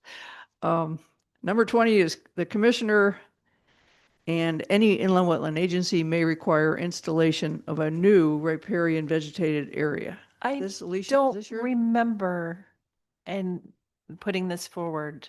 Should we take it out? Unless anybody else wants to own it and explain what it is. I thought this was yours, but maybe. I don't know what it is. Okay. I thought it was part of Tim Hollister's. Liz, do you know if this is part of yours and Tim Hollister's? Wait, excuse me, which number are we on? Number 20, installation of a new riparian vegetated area. Is that one of your recommendations? I don't think so. All right, so let's just. Mary, Oh, yeah, maybe we did. you still want it, or do you want to delete it? We could delete it. I think it's understood in the other area. No, we could delete it. Sorry about that. Mary, did you want to speak to this? I was only going to mention that, this issue of all these derelict parking lots in floodplains and there is this need to restore riparian areas, and so I don't know but there would have to be a lot of development of the language for this to address that issue. True, but I think the narrative is going to talk about, but you haven't seen the narrative yet, but the narrative just reports on each person that spoke to us, and that I think it's covered in there. You had mentioned that in the bad old days, they would allow parking lots right down to the water. So that's going to be in the report. Yeah, 20 is gone. Now we're on 21. So I had put this in because we needed to regulate vegetation. Janet Brooks and I submitted something separately, so I'm going to ask to remove this because I think it's covered under 18. Okay, I think it is too. Number 22, we would be adding municipal inland wetland agency may reasonably presume that adverse impacts or effects to such physical characteristics will result with from the removal of natural vegetation or the increase in impervious cover. Denise, you want to comment on this? Yeah, so this gets to the idea of, I was looking at this section and what the agency has to consider and how they have to consider it. And there's language in there that kind of, you know, limits what they could do. So getting back to Representative Dubinsky's point, where we want to make sure that the, you know, onus is, you know, not on the applicant, or excuse me, not on the agency to prove something. So basically it was saying, you know, we've done the work in the findings that says riparian buffers are good for wetlands and good for water courses, that we can reasonably assume that that the agency doesn't have to prove. So that was getting to this type of language so that it made it perfectly clear that, you know, they didn't have to prove that the agency, when it made a decision, didn't have to prove that that riparian buffers were important for water quality and protection of wetlands and water courses.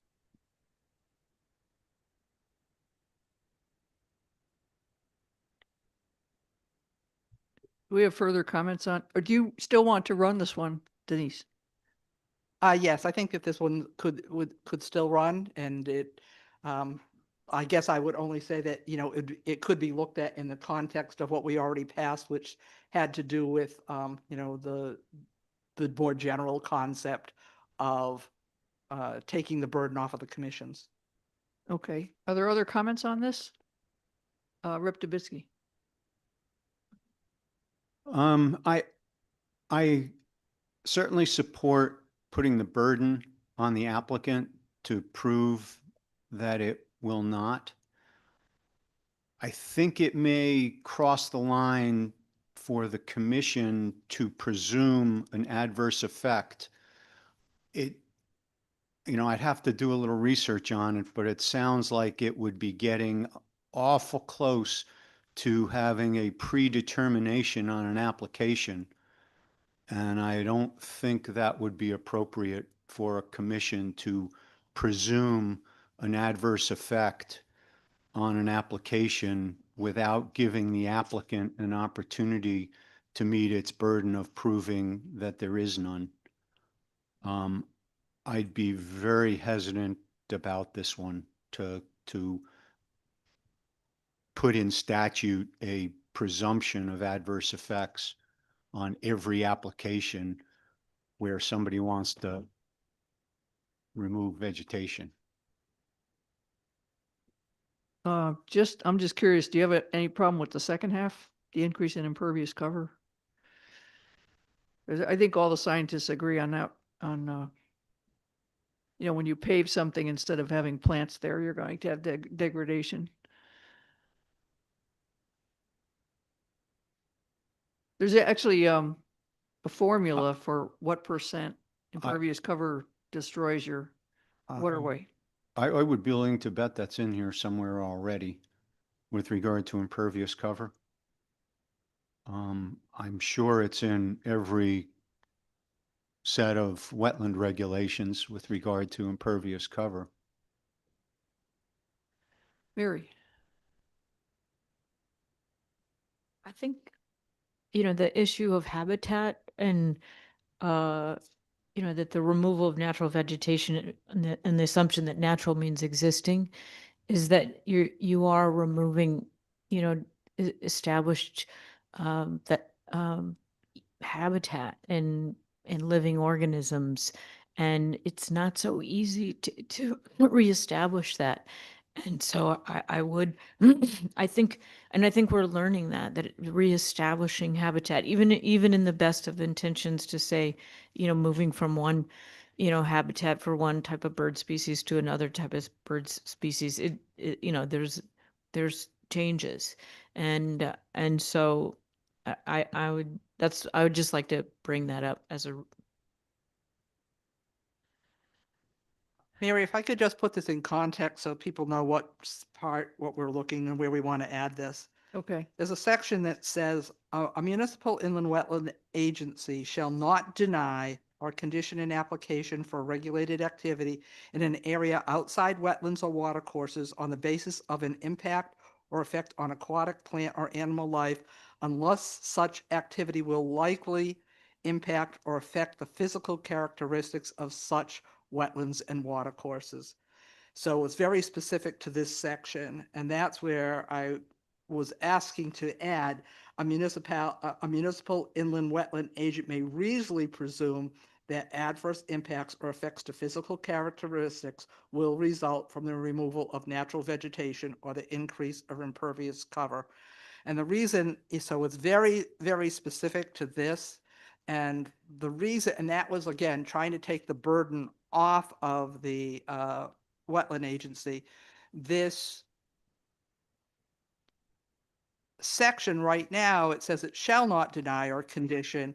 And what we're trying to say with the riparian buffers is that, and this is one of the reasons we wanted to put it in the findings, is that we know that if you remove riparian vegetation, there's a problem. Now, I don't think there's, it's making the assumption in terms of it's only if the commission is going to deny or challenge something, but it's like it gives them the ability to say, like, yes, we know that if you remove riparian vegetation, that there's likely to be an impact, and that it's basically saying that they don't have to prove it. They can basically say, we've made the assumption that by what you're proposing in front of us, this can happen. So it's giving them that latitude, and it's one of the things the commission members, and I know some of the conservation district staff that serve as municipal officials have been asking for, is really clarifying and giving them that opportunity and making sure that they don't have to be the burden of proof. And this is the section that kind of gets into that. So I was looking to try to clarify that. Okay, other comments? Francis? Not a wetlands issue, but related in the sphere of zoning. Many municipalities have adopted no net new runoff regulations, where when an applicant comes in with impervious surface, they have to demonstrate to the commission that they can handle the runoff on site because of all the negative impacts of runoff, right? The burden is not on the commission to prove that the impervious surface is going to cause runoff, that is going to cause problems. The burden is on the applicant. And yet we still see things being built. It's not like it's brought development to a standstill. This is a best practice. It's used in states across the country. All we're doing is extending a similar approach for things that are relatively self-explanatory, that have been demonstrated by the science, not forcing the commissions every single time to redo the math for something that they already all understand. So your point is that it's already established, but we're making these commissioners jump through the same hoops over and over again. Okay. Any other commissioners want to weigh in on this one? Peter's, I don't know if Peter's still there. Yeah, I'm still there. Do you have a thought on this? Would you like Yeah, to? I guess from my standpoint, stormwater management guide, gives us conditions such that we can apply it to any application because of the proven science. I think that there's certainly proven science behind the adverse impacts of removing of a particular buffer.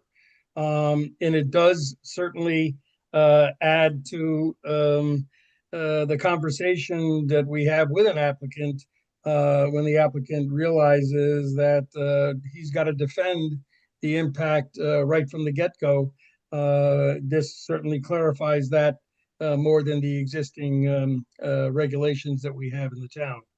So I would certainly think that this could make the commission's job anywhere easier and with specific substance behind it. Thank you, Peter. Frank? Thank you. So looking back at item number 11, I think we gave the commission, assuming that this language is adopted, that's been crafted already, regarding the burden of proof, we've addressed the burden of proof issue. As far as the presumption, particularly with the impervious cover. I know of no, and I work with not only the Durham Inland Wetlands and Watercourses Agency, but also, the other river cog agencies. So that's 17 of them. And I got to tell you, I think, I don't know any of them that don't look at impervious cover. They look at these things already. The other question I have relates to, is this kind of an expansion of 22A 41(6)D as far as established case law, which I thought this was pretty much settled case law, because it talks about areas outside of the wetlands and watercourses. So I don't understand the need for this particular thing. I think we've addressed the issue with burden of proof on the applicant, and which is effectively saying, okay, the commission doesn't need to reasonably presume anything because the burden of proof is on the applicant now. And the impervious cover, I'm sure is addressed. I don't know any inland wetland and watercourses agency that doesn't address that. Well, this is, the difference between this one and 11 is that 11 talked about generally about adverse impact. And this one is giving specific examples of things that we know from science will have a adverse impact. But I think, When you remove the vegetation, when you pave over something. yeah, but I think that particular section, 22A 41(6)D, relates to the area outside the wetlands and watercourses. That's where riparian zones are, and that's what we're dealing with, right? That's why I put it very specifically here, is we want to make sure they have the tool for riparian areas, and riparian areas are generally located adjacent to watercourses, not the watercourse. So it's in the upland review.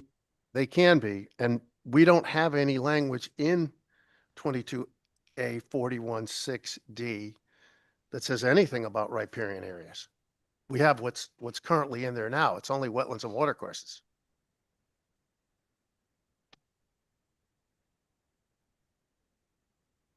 Upland review areas. And so what I'm talking about here then is very specifically related to the removal of vegetation in upland review areas, which is the riparian buffers. So that's why it's here, because this is what we're looking at. Isn't that more than the riparian area though? I didn't say, I think one of the things with riparian areas is they could be, sometimes they're 10 feet. It could be that it's going to be 100 feet. It's all about how steep is the slope. What are we looking at in terms of the, and giving that decision up to the Wetland Commission, how large that should be. So, and that's what they're usually doing. Most regulated upland areas are 100 feet, but they could be less, they could be more. It's all about what they have. But what it does is it gives the commission the tools to be able to do what they need to do. We want to just make sure that it's clear that they can, again, it takes away that burden of proof, that it's clear that they can say, you know what, if you remove all this vegetation, it's likely to have an impact. And so, and the burden of proof isn't on them. And this is, very specifically going, like if they have to go to court, I think it gives them the tool and the protection to say that they have the right to do this. But we've already established that in 11, the burden of proof issue. But that's not specific language. So if you have specific language, but this is one of the things I came back with the specific language to do it. Thank you. Alan, you want to weigh in on behalf of Kakiewicz? Yeah, yes, thank you. So I certainly understand what Denise and her group is looking at, but I can't ignore the comment that Representative Davidsky made. As a scientist, I know that there's very few absolutes in nature. Absolute 0 degrees Kelvin, speed of light. For example, so what I'd like to perhaps suggest is just changing the word, is I'm a little uncomfortable with presume, perhaps change the wording to may reasonably, let's see, okay, can that these, yeah, reasonably consider, and instead of the word will, perhaps the words can, change that to can. So consider, change presumed to consider and will to can. I don't know if Denise, if that would serve your purpose. I think presume needs to be there unless we have a word like that, but if you want to say You're muted. will result or is likely to, you could put in. I mean, the science testimony we had here Yeah. is that it is likely to. Yeah. So we might as well just say it because we have the information. There's actually, many of you have seen it. There's actually a chart on when you remove this percentage of vegetation and pave it instead, you get this reaction. So I It's have no. pretty laid out. If you want to change the word will to is likely to result, I have no problem with that. I don't think the word consider fits in the where the presume is, but that's my. Okay. Likely is good. Rep. Dubisky. I just want to indicate how this will be litigated, because it certainly will be. If you add that language into 22A41, and it's actually 22A41D, it's not 6D. No, it is. But if you add that in, then essentially any place you put impervious cover in the state, no matter whether it's close to a wetland or not, could be in the middle of the desert. If we had a desert in Connecticut, it would fit within this because it would be outside wetlands and watercourses. And it would then require, because there's a presumption that building your house in the middle of the desert is going to adversely impact the physical characteristics of a wetland or watercourse, even though there isn't any on your property or isn't any within miles of where you're building your house, there is suddenly a presumption that building your house is going to impact the wetlands and watercourses, and now you are subject to a wetland and watercourse permit, and you need to put in an application, even though you were nowhere near wetlands. Otherwise, you wouldn't be subject to wetlands review because there's no wetlands within miles of you. If you've got some impervious surface somewhere on your property, there will be a presumption that it will adversely affect the wetlands. Can we hear from Charles? That's going to be a big problem in court. Charles next, and then Bill Lucy. Yeah, thanks, Mary. I mean, I think the last part of what you said, Representative Dubinsky, is really the key here, right? Unless we're talking about an activity that's within a wetlands or watercourse or within the upland review area, which I guess will be include this riparian area as well, the Inland Wetlands and Watercourses Agency doesn't have any jurisdiction. Never be before them. They have no reason to look at that house in the desert. So I think that's probably okay. Agree with that. That's this section of 22A-41 is just the wetlands and watercourses. Yeah, so to that point, it says a municipal inland wetland agency shall not deny or condition an application for regulated activity in an area outside wetlands so it's basically saying, it's like, so if they have something before them, they can't deny or condition it. So if they have an application for a regulated activity, this isn't saying that it's a new regulated activity, but it's basically saying that they can consider the removal of vegetation and an increase in impervious cover in there, that it will likely have an adverse impact. It doesn't say that all of a sudden they can, regulate something that's not within there, that's not a regulated activity. Bill Lucy? Yeah, I mean, I agree with that. That's where the line is. I mean, we already have the MS4 general permit, which does regulate impervious cover statewide, at least in the towns that have crossed over the density or population threshold. I think there's 123 of them, and we're under under guidelines under the MS4, all the towns have to start reducing the percentage of impervious cover.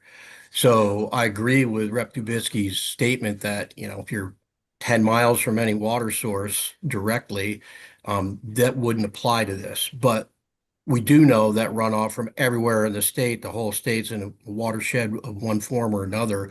All that water ends up in Long Island Sound eventually. So I agree with that point, but in this case, I have to agree with Denise that it's just discussing the where the boundaries are for the wetland commissions to do their decision making. Mary? What I want to go back to this issue of like what's the difference between 11 and this one, and just say it's really, a relative novice at all this.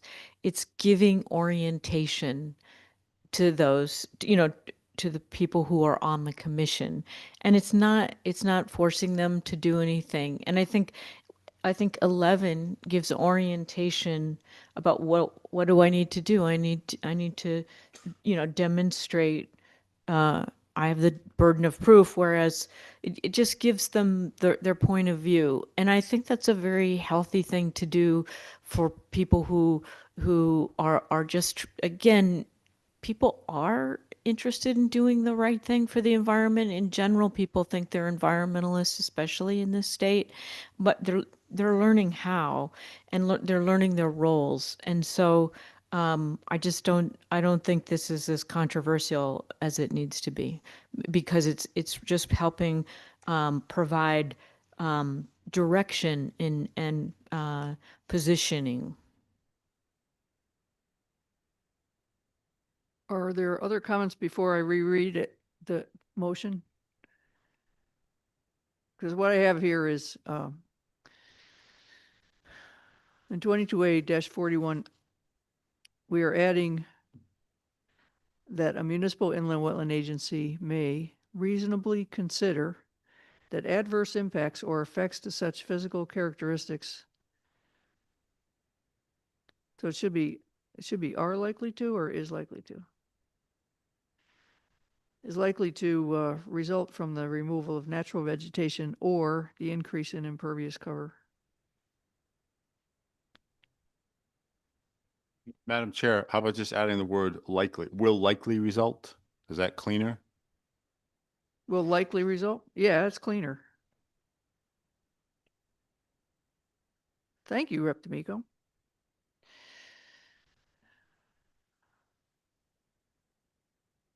Okay, because science is never 100%, so, but likely is scientific. So that's the motion as people have amended it. Are we ready to vote on this? Mr. Clerk, can you call the roll? This is a roll call vote for item number 22. Rep. Mushinsky, Yes. Rep. Anderson, Yes. Liz Verna, No.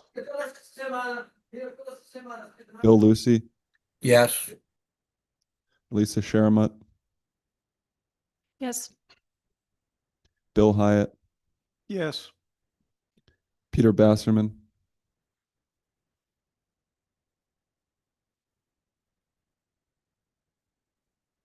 I'll come back. Frank DeFelice, No. John Guzkowski, Francis Pickering, Yes. Will Henley, Yes. Bob Petzold, Joe Jeremiah, No. Joe Nichols, No. Steve Miller, Alan Siniscalchi, Yes. Mary Pelletier, Yes.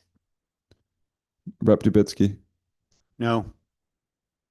Rep. D'Amico, Yes. Denise Savageau, Yes. Matt Fitzpatrick, No. Amy Petrus, Yes. and coming back to Peter Basserman, are you with us? Absent. That completes the roll. Okay, you can tally it up.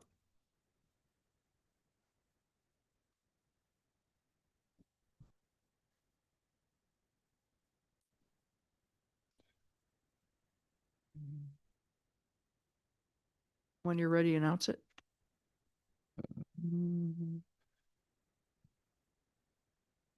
And the total is 12 voting yay, 6 nays, 4 absent, not voting, and 3 abstentions. Thank you, Mr. Clerk. Moving on to, we're down to the last 7 now. Number 23. This is in the current statute 22A-40 permitted uses as of right. We're talking about, well, Rep. Dubitsky, this is yours. I'll let you explain it. This is clarifying the farm exemption. Yeah, this does not add or allow anything that isn't already in the statute. The statute has a bizarre double negative sentence in it that confuses everybody from farmers to wetland commissions to wetland enforcement officers to the courts. It is a bizarre sentence with a double negative that says that you can't do certain things except in certain cases, but that certain cases shall not be interpreted to include something that is not associated with something else. So the structure of the sentence is ridiculous. Judge Berger agreed that it was ridiculous in a number of contexts. I believe Attorney Brooks is in agreement with that as well. This, as it's written, is not the proposal. I don't know who wrote this bullet point, but I did submit actual legislative language that fixes the confusion. It doesn't add or subtract any ability to do anything. It just corrects the sentence. I think I wrote this whole thing, but I think the only missing part here is that you had said the materials for the road construction or the erection of buildings could be placed as well, right? That's the only missing part, I think. Yes, that's not an addition. Right. Right. There's no additional rights granted by my proposal. It just clarifies the sentence. Okay, do we have comments on this one? And I would suggest again that when this is submitted, that LCO get the actual statutory I'll language. make a note here, proposal. useful language. Okay, Mary? What's at the end of the first sentence after trees, there's a period and then it says the word sale and then there's another period. So, I have no idea what that is. yeah. So how do we correct that? Well, that's easy to fix. We just take it out. Is it possible to find what the good representative originally submitted? Sure. We got sent the whole enormous package of legislation. Yes. So it's in there. We would have to hunt for it. Or Mr. Clerk may know where it is. I'll try finding it. Give me a minute. This one came in at the end, right, Doug? This one came in at the end, or is this an earlier one? On the OneDrive. You lose it on? Yeah, it should be on the OneDrive. Okay, I didn't check to see if it was, but I did submit it. okay. I didn't, the new one. Did come in? Yeah. We'll see. Another problem with the way the current statute is written.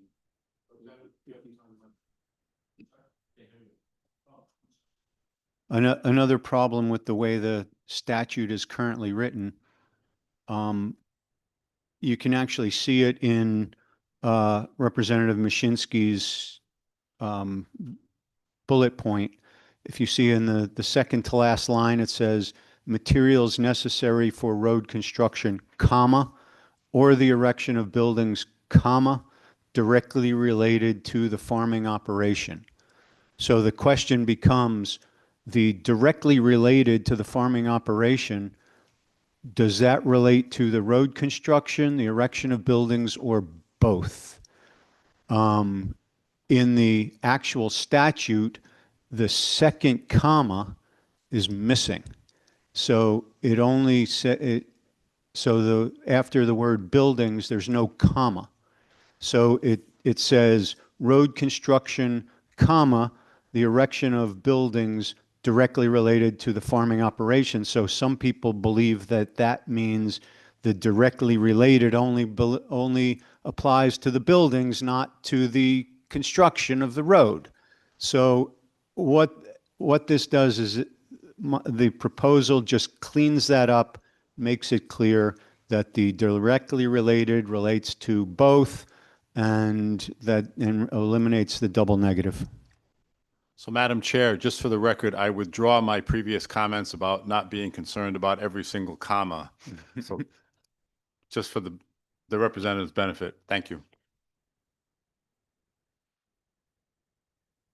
A missing line in our handout, which I got your original one, Rep. Dubitsky, which says, including the removal of vegetation and trees necessary for such construction and or erection. I don't think we could say and or either, but LCO will fix this. But that's the missing part. Mary, that's the missing part. There's a few words that were dropped. Trees necessary for such construction and or erection of buildings. Joan? Yeah, I just want to thank Representative Dubitsky for cleaning this up. Forestry is part of agriculture. We determined that. And in the course of doing forestry, we build a lot of roads. And this has always been a point of confusion with Wetlands Commission. So I appreciate cleaning up the language. Thank you.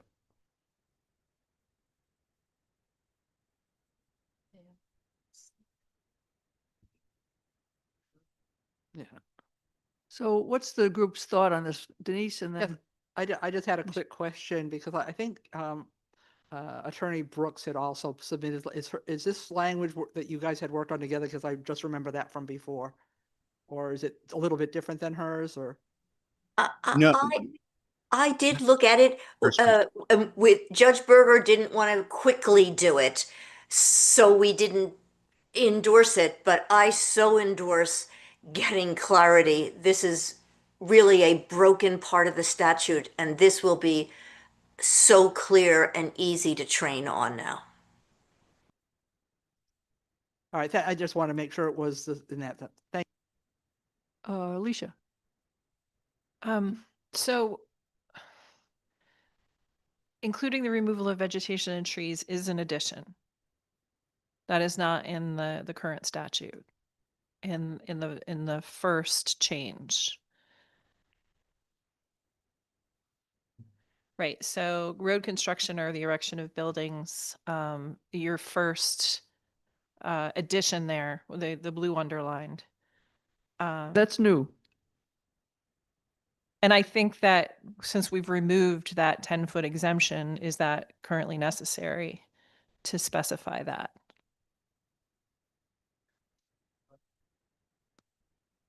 It certainly clarifies it, because what it does is it makes it clear what people are allowed to do in order to farm.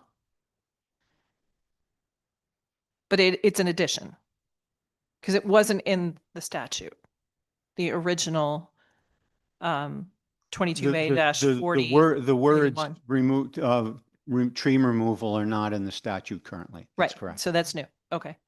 And I was trying to reconcile the last sentence for the purposes of the subdivision. The term filling shall not be construed to prohibit the placement and installation of materials necessary for road construction or the erection of buildings directly related to the farming operation. I was trying to reconcile that with the original statute and don't understand why it's needed with the previous edition. Because there have been wetland commissions who interpret this statute to say, yeah, okay, go ahead, build your road, but you can't put any material down. Well, how do you build a road without putting material down? Then So what the this way I would does is read it this, though, clarifies. it would permit them to put a building in the stream. How is that not the way it's worded, the last portion of the addition here, which is the last portion? You, are you talking about the road or the building? I'm more concerned about the building. Okay, so right now, as it stands now, you can build, let's say, a horse run-in or a loafing barn or something like that. You can build one in a wetland currently, as of Okay. today. This doesn't change that. The proposal just clarifies that the building needs to be associated with the farming operation, and you can't just build any building you want. You know, just because you have a farm doesn't mean you can build a Walmart on your farm. It has to be associated with the farming operation. But you can build a barn in the middle of a river? Well, you can't, building it in the middle of the river is, you know, I don't think I've ever seen. No, I'm just But you can put one on wetland soil. Yeah, sure. okay. Okay. Yep, currently. I think I This would be doesn't change that. comfortable if including the removal of vegetation and trees wasn't here, because that is a change beyond the clarification here, and I don't think it's necessary. Well, that's fine. I don't think that makes that big a difference. You know, when you put up a barn or you build a road, you obviously need to clear the vegetation and prepare your area for the road or the building. She reads that they could do that because it's an as of right activity. Right, they can Yeah. currently do that, but you know, it seemed like it made a lot of sense to just clarify it and make it abundantly clear that all of these things are part of preparing to put up a barn or a farm road to get to a field or something like that.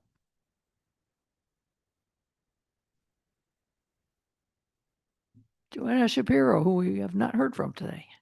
Hi, thanks. I've been trying to stay quiet as I'm not a voting member on my own, but I do think that the addition of the last sentence, clarifying filling, is a huge addition here.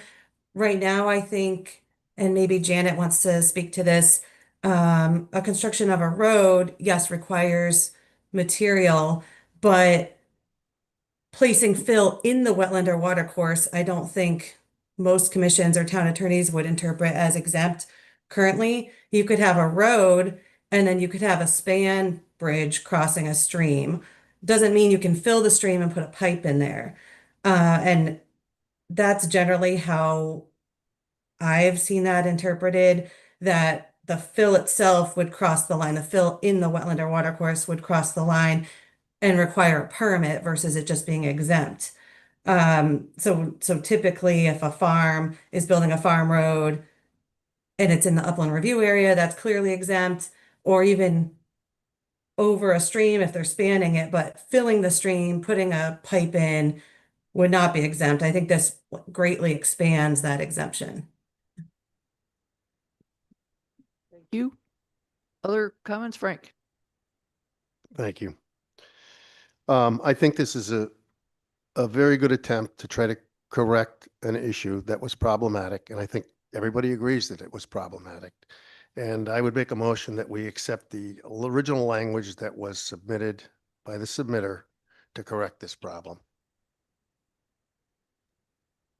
I second that motion. Who's the seconding? Is that Liz? Liz Verna, Home Builders. Okay. All right. Um, just speaking for myself, I actually like the getting rid of the double negative. I'm not happy with potential of, say, a farm producing manure in a wetland or in a riparian zone. That I'm not happy with. So the whole thing. Madam Chair, I know there's a motion on the table, but I'm wondering if we can split this into two. Because I feel like the first part of this gets us where we need to go for the clarification. Yep. But I have very serious concerns about the second portion. Yeah, I which do too. The erection of buildings in a wetland is a problem if they're, especially if they're producing manure.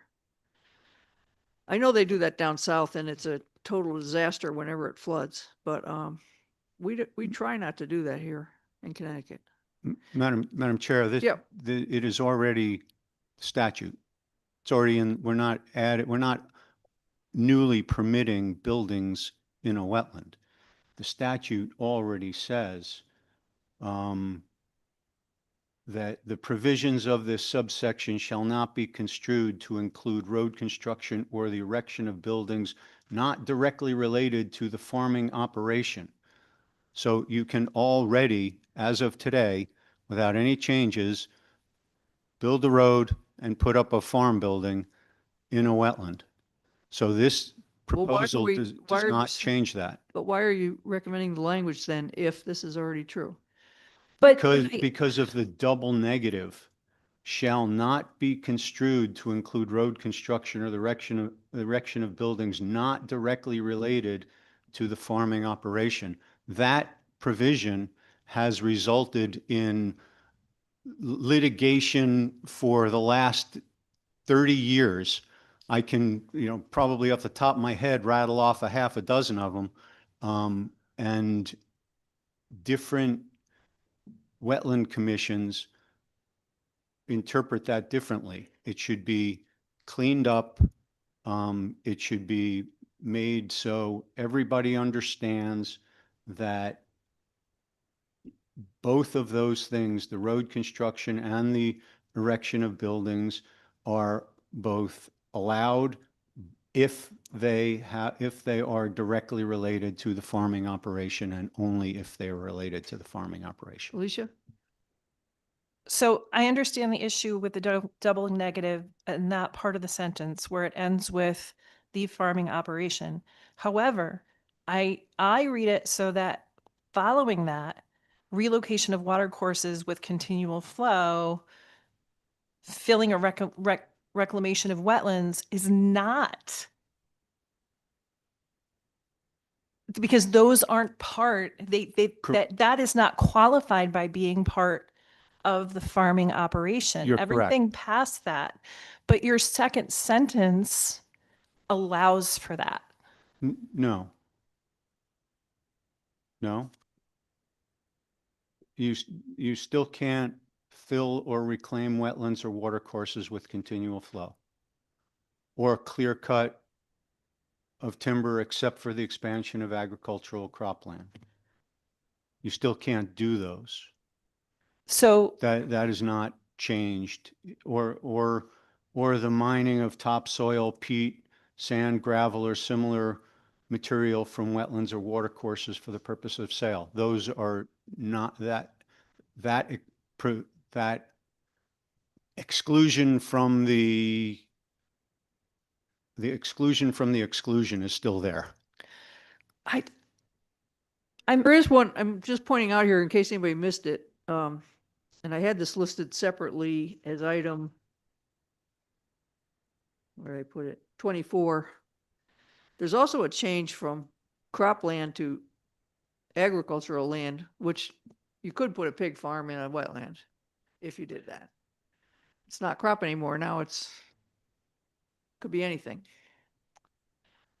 But the term filling shall not be construed to prohibit the placement and installation of materials necessary for road construction.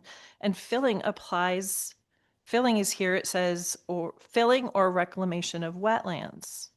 Right. Which is outside of what is qualified with the farming operation.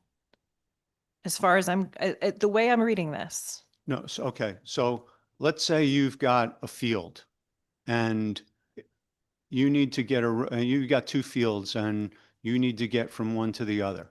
Mhm. And in the middle, there's some wetlands. Not a stream, not a pond, just some land that's been staked as wetland um, because of the soil type.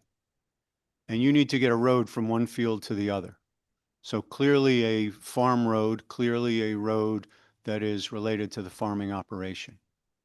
And so uh, you go to the Wetland Commission, you submit a notice of intent to conduct exempt activities.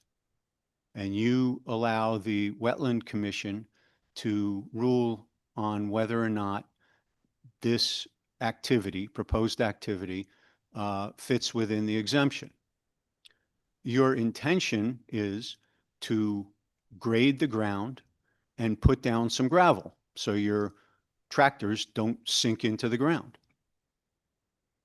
Some wetland commissions will look at it and say, well, you can run your tractors over there all you want, even though you're going to sink in, but you can't put down a gravel base because they would consider that filling a wetland.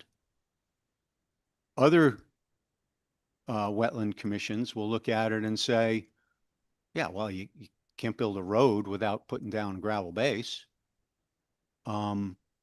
So what this does, this proposal, is it clarifies that you can lay material in order to build your road to get from one field to the other, so long as it's part of the farming operation.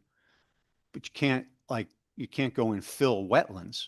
Putting down a gravel base for the road is a very different thing than, finding a big swamp, draining it and filling it with, with gravel to build a house or something. It's not the same thing. So essentially what this is doing, it's indicating that the act of building the road and laying that gravel base is not filling a wetland. Can we go to- Representative Dubetsky, I'm going to put trust in you on this. But if I will say though, if I feel in speaking with other people smarter than me, I hope we can work together if I find there are issues with this going forward. We have a few more speakers, Charles, and then Francis, and then Mary. Yeah, thank you. I guess I just have a question, how the new language, which includes the reference to including the removal of vegetation and trees related to a new farm building or a road, interacts with the rest of the current language, which prohibits the clear cutting of timber except for the expansion of agricultural cropland, the mining of topsoil, peat, sand, gravel, or similar material. So, I guess it's a matter of scope. A few trees incidental to the construction of a new building or a road seems logical and probably fine. But there is this current prohibition in language about clear cutting of timber except for these very narrow purposes, which does not include the construction of a building. Well, I think Joe Nichols could probably talk more authoritative than I, but clear cutting is a specific type of cut. There are multiple types of cuts. There are thinning cuts. There are regenerative cuts. Clear cutting itself is essentially removing all vegetation from a specific area. And with regard to clear cutting, in Connecticut, to do a regenerative cut of some sort, or to do a cut that's part of a forestry plan, you need to be a certified forester. Whereas if you're going to build a house and you're just going to clear cut an acre for your house and yard, you can be any schmuck off the street. You don't have to be anything. So clear cutting is a specific thing that if you're putting your road from one field to the other and you have to get rid of the shrubs and a couple of trees and the grass that between the two fields so you can put your road in, that is not clear cutting. And perhaps Joan can correct me if I'm wrong, but that those two parts of the statute do not conflict because you still can't clear cut in the wetland except for the expansion of the agricultural land. Thank you, Representative. That's helpful. I just wanted to make sure that there was no conflict there and that the cutting of trees and vegetation anticipated in your language was really as limited to the scope of the purpose necessary. Thank you. So initially, I thought this proposal was intended to eliminate a problematic double negative, but it also sounds like we're changing other language. And I think all of us would agree the double negative is difficult to read. And it seems that there could be a very simple solution, which is just to change the language to grazing, farming, nurseries, gardening, and harvesting of crops and farm ponds with 3 acres or less, essential to the farming operation. Road construction and the erection of buildings directly related to the farming operation, activities conducted by or under the authority of DEEP, etc. That's the first sentence. Just make it a big and list instead of saying the provisions of the subdivision shall not be construed, blah, blah, not directly, right? Just put it positively in the first list and not touch anything else. I believe if you look at the proposed statutory language that I submitted, that's essentially what I did. I would be okay with that, but redefining filling and adding removal of vegetation and trees, I think gets us into a separate conversation. Well, how are you going to build a road from one field to another without removing the vegetation? Or laying a gravel base? Well, You can't. yes, that's a question, but initially, if this were just a vote on fixing a double negative, I think that's a no-brainer. I'd be more comfortable if we're doing 2 changes at once here. I'd rather break it into 2 different votes.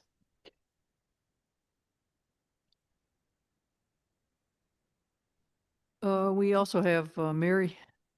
So I was going to suggest, since some of us don't really have Representative Dubisky's the original language, could this be held and just the language worked on, and then when we vote on this other one that you've held earlier, I forget which number that was. Can we circle back to that then and just go ahead and move forward and vote on 24? And that's just a suggestion because we just we're not looking at the language that he's presented. Yeah, you all have it, but I know you got deluged with language, so you may have trouble finding it quickly, but no, it's not. It's a lot. The sheets, some of them are really lengthy, and you would have gotten this huge pile. On the one book. So anyway, that's my suggestion. Is just maybe see if there's anybody willing to take it up, because we're going to have that one other negotiation going on. True. If Francis was willing to work with Doug, I wonder if we could clarify this. Or do you want to vote? I just assume vote. I don't know what, if this is our last meeting, what else is there to work on? Okay, we will vote it, and no one else wishes to speak on it, right? No, we have Joanna. You want to speak again, Joanna? Yeah, mostly just that it sounds like there's a pretty solid consensus on fixing the double negative, but the additional language that expands upon the exemption, I think, should be split out separately. I think you'd get a affirmative vote on just the double negative, but the rest I don't see how the language about filling suggested would limit, as Rep. Dubitsky is saying, it basically could allow any amount of cutting or filling needed to construct a road for the farm right through a river. You could fill the river, put a pipe in, and I don't see how this language limits that at all. But I think if, as a few have suggested, if we just want to resolve the double negative, I think that would easily go through. Well, I also just want to make one thing clear. What this exemption is does not allow farmers to do anything they want. What this does is it exempts certain activities from local wetland regulation. They're still subject to state regulation. And what it does is on these specific things that are called out in the statute, it says that rather than the local wetland commission having jurisdiction, the state has jurisdiction. And the state has jurisdiction, has wetland jurisdiction over a long list of things, including various industrial activities, various coastal activities, and farming activities. So simply because, and when you submit your notice of intent to conduct exempt activities, you also have to fill out a wetland, I can't remember exactly what it's called, but basically a wetland impact statement to the state. So you send it, you send this form to the state, and if the state sees it and says, you know, this is something that is important for us to investigate or regulate, they have every opportunity to do so. And there are times when they do so. So in the instance that was just mentioned, if I intend to fill a river and put a big pipe in order to build a road, and I submit my application, I mean, my notice to the local wetland commission, and I submit my, my notice to the state's going to look at it and say, hey, wait a second, you can't fill up a river. They're going to come in and regulate it, just like the locals would have if they had jurisdiction. So it isn't that farmers get a free pass. They're just regulated by a different entity. No, there is no state form that is submitted when you submit to the local wetland regulation, wetland agency. There's very limited instances where I the filled state, them out many times. They there's do it. there's an informative form so the state can track things, but they do not step in. There's limited items spelled out specifically in the wetland statute where the state has jurisdiction, certain diversions or dam work. But on a typical wetland application, the state does not get informed. The applicant might help fill out that form that ultimately the wetland agency submits to the state for record keeping, but that's not even submitted in a time frame where the state could respond. Thank It's you. submitted with your notice to the local wetland agency. You don't want to split this one, right? Doug? Sorry? You don't want to split the question? You want to roll it rolled as a single question? Split the So question into a what? couple of the members asked that the top part be separated out. Alicia, did you want the top part voted separately? Having a good, Oh. what, 20 minutes now to read through this a few more times? Are I you don't. requesting the top part be done separately? I'm trying to. I do think they do need to go together, and after reading it, like I said, I'm gonna trust Representative Dubitsky's expertise on this. I think the second part might be able to get tweaked a little, but I can see why it would need to be a companion for the first part. Okay, so we will vote on it. Yeah, just I just want to say, Joanna has made some really valid points. And what I want to make sure that we don't do inadvertently is get our farmers in trouble. I have been helping the farm community for many years, and we do have the state exemptions, and they do get themselves in trouble when they sometimes do the state exemptions and then they get in trouble with the federal government. Now, how does this impact them? If they impact wetlands or they fill wetlands inadvertently, and that's why getting into this filling issue is a problem, they could basically disengage themselves or basically eliminate themselves for eligibility to receive NRCS dollars. 1985 Farm Bill has provisions in it for highly erodible lands and for what they call swamp buster provisions, which is you can't fill wetlands. And that provision of the Farm Bill now carries forward. So farmers that fill without making sure they have all the permits and or even with state permits, they can find themselves in violation and ineligible for NRCS programs. So I think encouraging that is a problem. I'm going to vote against this. I support getting rid of the double negative, but with all of this language intact, I think it sets our farmers up for a bad precedent where they will read this and not realize that they could be disqualifying themselves from USDA benefits. All right, so the vote is on the whole thing. And your motion was to adopt it. Okay, so the motion by Rep. Dubitsky, right. So the motion is to adopt the language as submitted by Rep. Dubitsky. And I will vote no, right, at the present time. Your vote. Rep. Anderson votes yes. I'm sorry, Mr. Clerk. It's a long day. Mr. Clerk, could you call the roll? Still going, for the- yes. Yeah, so this is a roll call vote for item number 23. Rep. Mashinsky, No. Rep. Anderson, Yes. Liz Verna, Oh, hang on. Yes.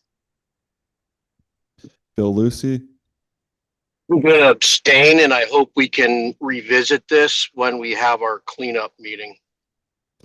Alicia Fairmont. In the spirit of wanting to fix the double negative on this, I'm going to vote yes with the understanding that I still am a little bit nervous about the language, but I need to sit with it a little bit more. Bill Hyatt, Yes. Peter Basserman. Oh, Peter. Peter, turn on your mic for the voting. This is not ready for prime time, no. Frank DeFelice, Yes. John Guzkowski, Francis Pickering, No. Will Henley, I don't know enough about this topic. I'm going to abstain. Bob Petzold, Joe Jeremiah, Yes. Joan Nichols, Yes. Steve Miller, Alan Siniscalchi, Yes. Mary Pelletier, No. Rep. Dubitsky, Yes. Rep. D'Amico, Reluctantly, no. Denise Savageau, No. Matt Fitzpatrick, Yes. Amy Petrus. Abstain. That completes the roll, Madam Chair. Announce the total.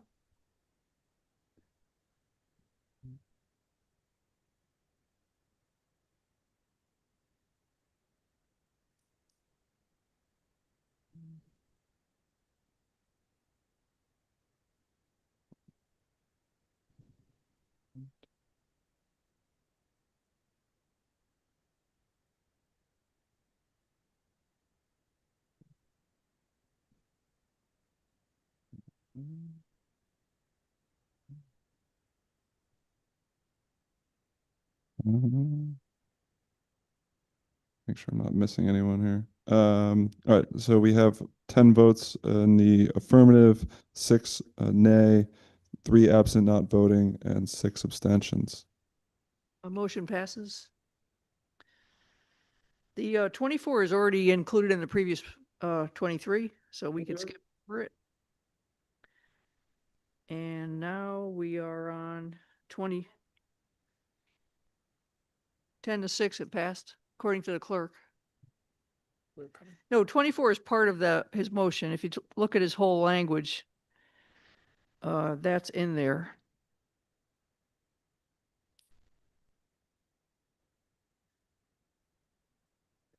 That 24 was It's in part there? of the other motion. I broke it out, but I should not have broken it out. It was all one motion. It's in here.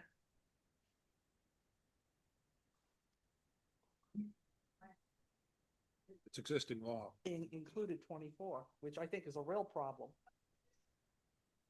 He It's was, existing law. in his previous motion, he is deleting crop. So it's just agriculture, any kind of agriculture. But that's, we covered that in our previous vote, so it's in there. So,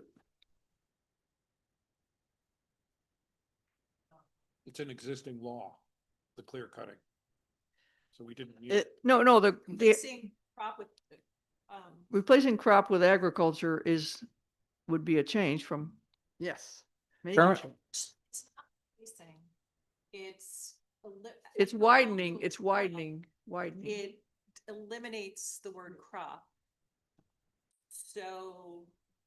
It's broader. I mean, the exemption was very specific to cropland so that you couldn't clear cut for things like animal facilities, particularly near wetlands.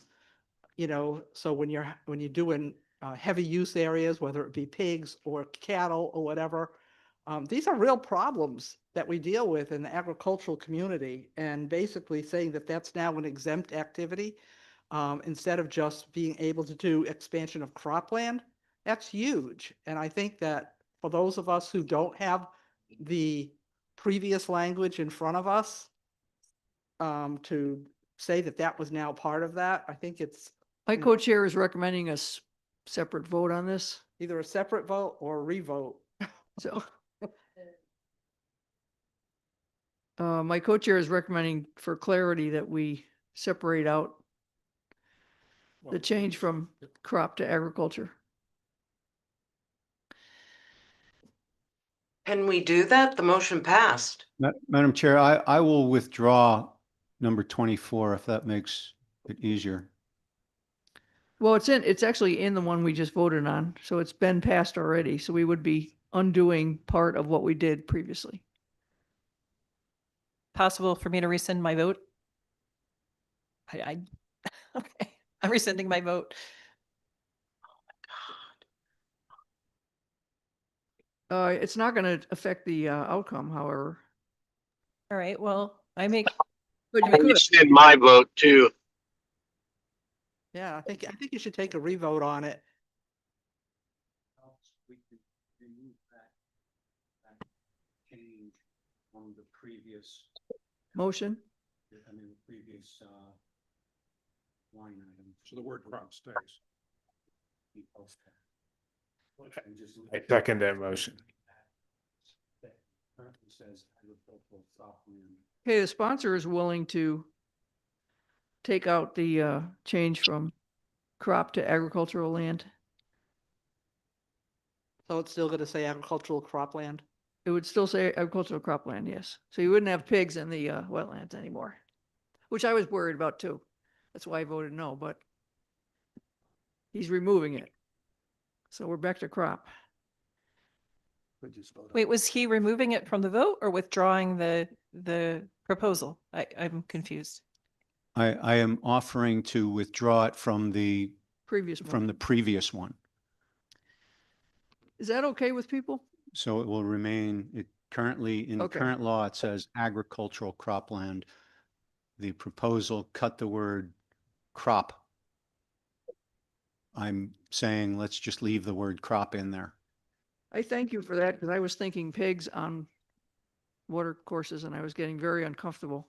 So I'm glad you made that suggestion. Delete that. 23. Since you're the sponsor,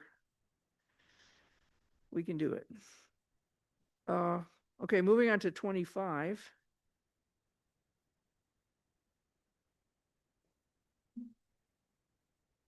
Rep. Dubinsky, you want to explain this one? Because I'm actually not sure where you're going with it. Is this an actual change from the regular statute? I read the the original statute, and I don't think he made any changes here.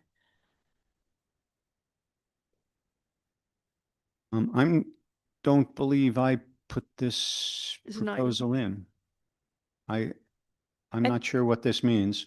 I think Let- you might have seen the underlines, Madam Chair, and thought it was a change in that last paragraph in his proposal. But it's not, there are no changes from the existing statute Yeah. here. Yeah, no one has took responsibility for this one. I will delete it. And move on to 26. We're on the last page. Yeah, I don't know what that. This is a group one. Which one of you can present? Adding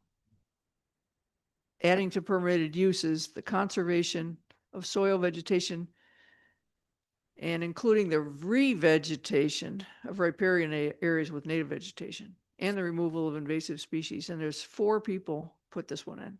Just make sure that anybody who wants to do good can do good and Yeah, explicitly no, state I'm that. impressed. I'm impressed. There's a wide, I'd make a motion to put this on consent.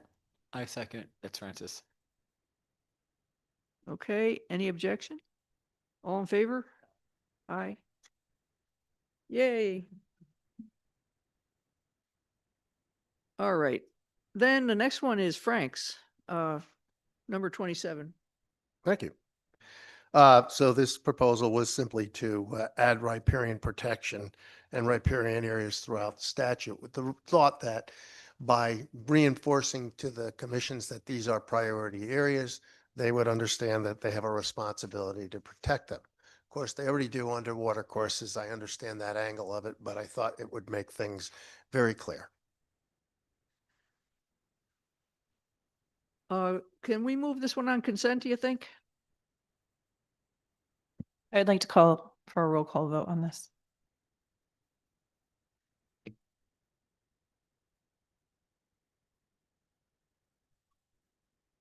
And why? You want a roll call on adding riparian to throughout the statute? It adds another regulated area, and we were focusing on regulated activity. Huh. Okay. Any other comments on? Rep. Dubitsky and then Denise? I have no problem putting it in the title, but I'm concerned about adding riparian areas throughout the statute because the purpose of the statute is to protect the water. It's not to protect the riparian areas. The riparian areas are a tool that we use to protect the water. They're not the subject on their own. So I have got no problem putting it in the title, but adding it throughout without knowing exactly where it might be appropriate, just sort of a blanket, let's add it everywhere throughout the statute, which is what it says in 27, I would hesitate to do that unless I actually saw each instance where it was added. I have no objection as the submitter to making that change. Okay, so so you have it in the chapter heading, correct? Okay. Could this go on consent? Oh, Yeah, so just for clarification, it's not add riparian areas in it. It's just basically saying it's gonna be the inland wetlands, the title. the wetlands water courses and riparian protection. Yep. So, I'm fine with that. so just the title. Do we have a motion for consent?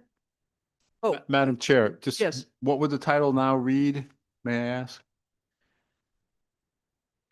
Frank? Let me get there.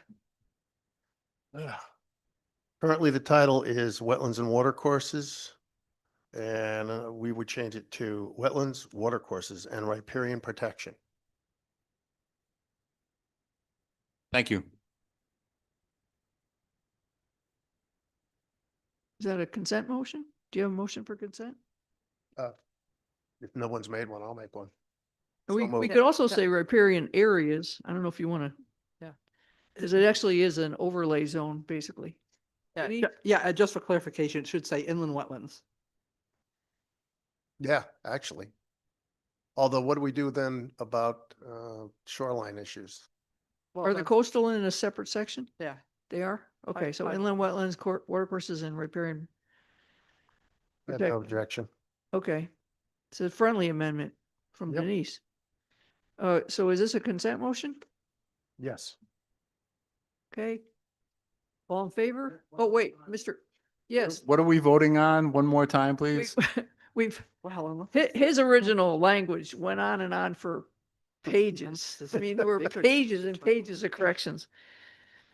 Which the sponsor is willing to change it to just the chapter title. And then Denise recommended, while we're at it, we might as well say inland wetlands, Okay, water so- courses and riparian protection. And I want to make sure I clarify that. Is this Yeah. the chapter just for inland wetlands, or is it for the whole, where tidal wetlands is under it as well? I think if you change the title of the act, you're changing the title. No, It encompasses everything. what I'm saying, so there's the Inland Wetland Act. So under chapter 440, there's the Inland Wetlands Act. I'm saying, is chapter 440, is that a big title that also includes the Tidal Wetlands Act as well as the Inland Wetlands Act? Does anybody know? No, okay. That's what I was asking. Rip Anderson, you want to make your suggested change? Okay, I think you need a second. yeah, I was assuming Denise was your second. Yeah, I can send. No, I was wondering if you would accept inland wetlands, water courses and riparian area protection, because it's like an overlay on the other. No objection. How Okay. about protection of, and then all the other, all the protection of inland wetlands, water courses and riparian areas?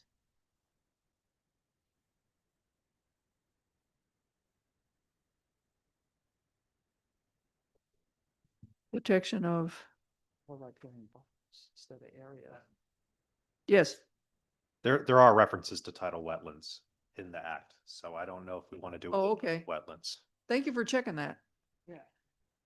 Oh, section, that's all of a sudden I. So Denise, we take it out? Yeah, because I think the larger chapter includes the tidal wetlands stuff, the whole tidal wetlands act. It does. Yeah, that's what, all of a sudden I started thinking that if you're going all the way back, I was just going to the title of the Inland Wetlands Act, but if you want to go all the way back Yeah. to the chapter title, then it's both. So yeah, it should just say wetlands, sorry. Okay, so now it's wetlands, water courses and protection of riparian areas. I think it's protection of wetlands, water courses, and riparian areas.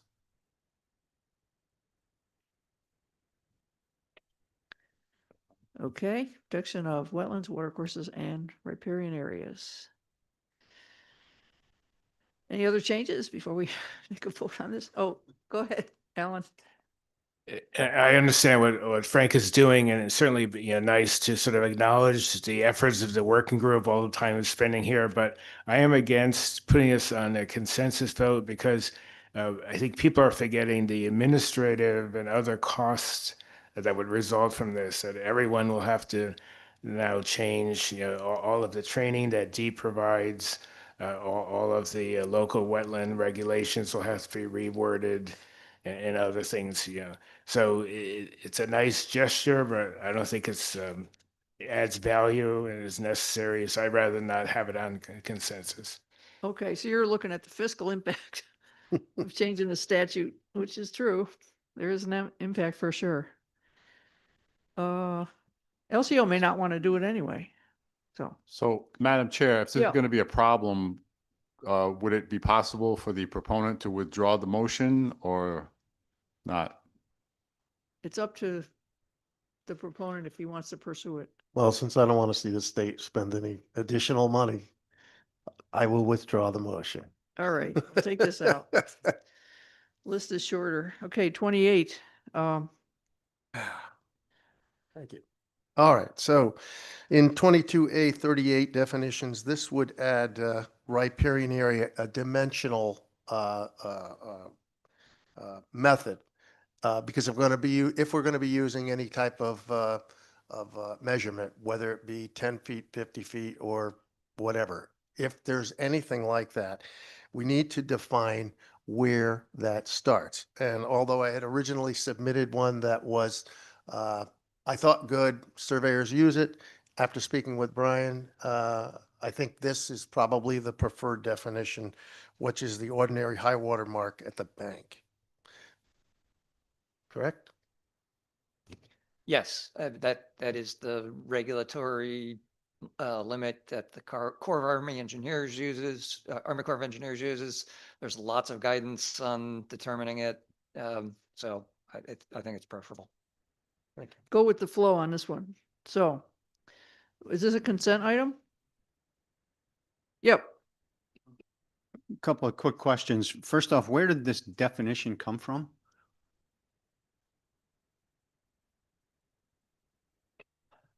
So it's in federal regulations. Okay. Because I ask because the definition of riparian area is essentially, it is delineated by the high water mark at the bank in this proposed definition, but in 22A29, the definition of wetland goes into 1 foot above the high water mark. So I'm not sure how those two would work together. Francis? We haven't spent much time in our meetings discussing physical definitions.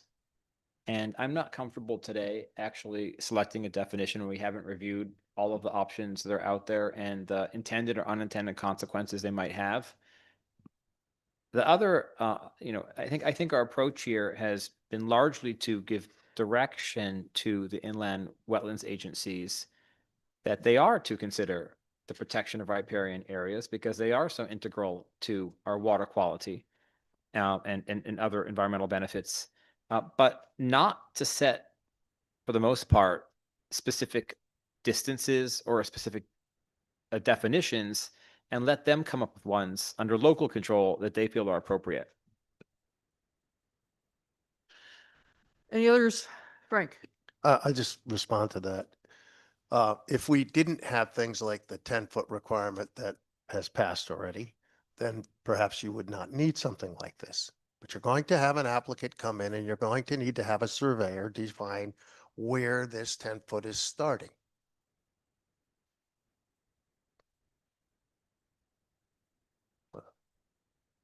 Mary? So I would agree that maybe we're not ready for this, but I would also agree that we need something measurable. And I think that the issue of the gradient that was discussed earlier, a technical definition could be helpful. I mean, and one of the reasons I say that is because the the last landscapes in Hartford are the steep forests. And so it's not the floodplains. The floodplains have been paved over long before there was these laws. And so, I must admit, I use riparian area to mean this sort of web of life that'll surround a stream, and the steep forests are the living, typically the best part of what I'm working for. So, but that obviously wouldn't fit into this definition, and so all of a sudden now I need, so it would help to have clarification of what really matters, and I don't think we're ready to do that today. Okay, so I guess we need a roll call vote on this? Would the proposer be open to, instead of putting this in statute, having this come out of technical guidance from DEEP? Right, have DEEP actually come up with their, we have model wetlands regulations. What if we had a model definition?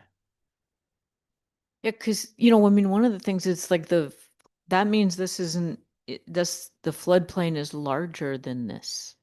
than this area. So,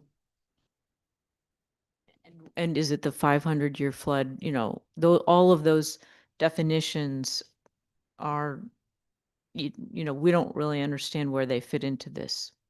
It's the ordinary high water mark. Yeah, this is not to do with the floodway or, FEMA flood zones. But what this is you're going to have an area now that you're going to refer to as the riparian area. What is that? So we define that. We say riparian area means the land immediately bordering a river or stream delineated or computed from the ordinary high water mark, OHWM, at the bank of the river or the stream. And then we put in what that ordinary high water mark is, and that was provided by DEEP.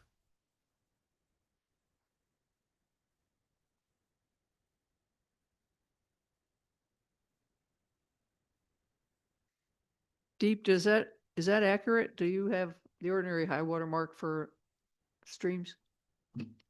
So we do use it for regulatory purposes in non-tidal waters that are still under our jurisdiction.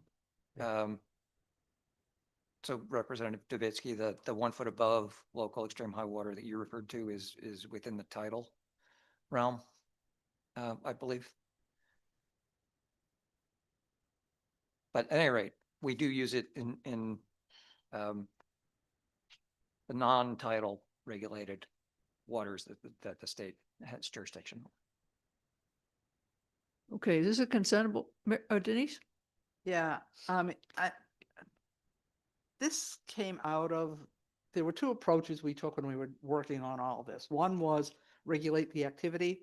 One was regulate the area. Originally, this came out as, let's create this area and we'll regulate the area. I think getting into the definition of a riparian area versus what, it doesn't mention vegetation. I mean, we want to protect the riparian vegetation, and all the work that we've done so far has been about the activity of clear cutting or removal of riparian, vegetation. I think all of a sudden getting into this area where we're going to be looking at, and trying to regulate an area, the commissions already regulate upland review areas.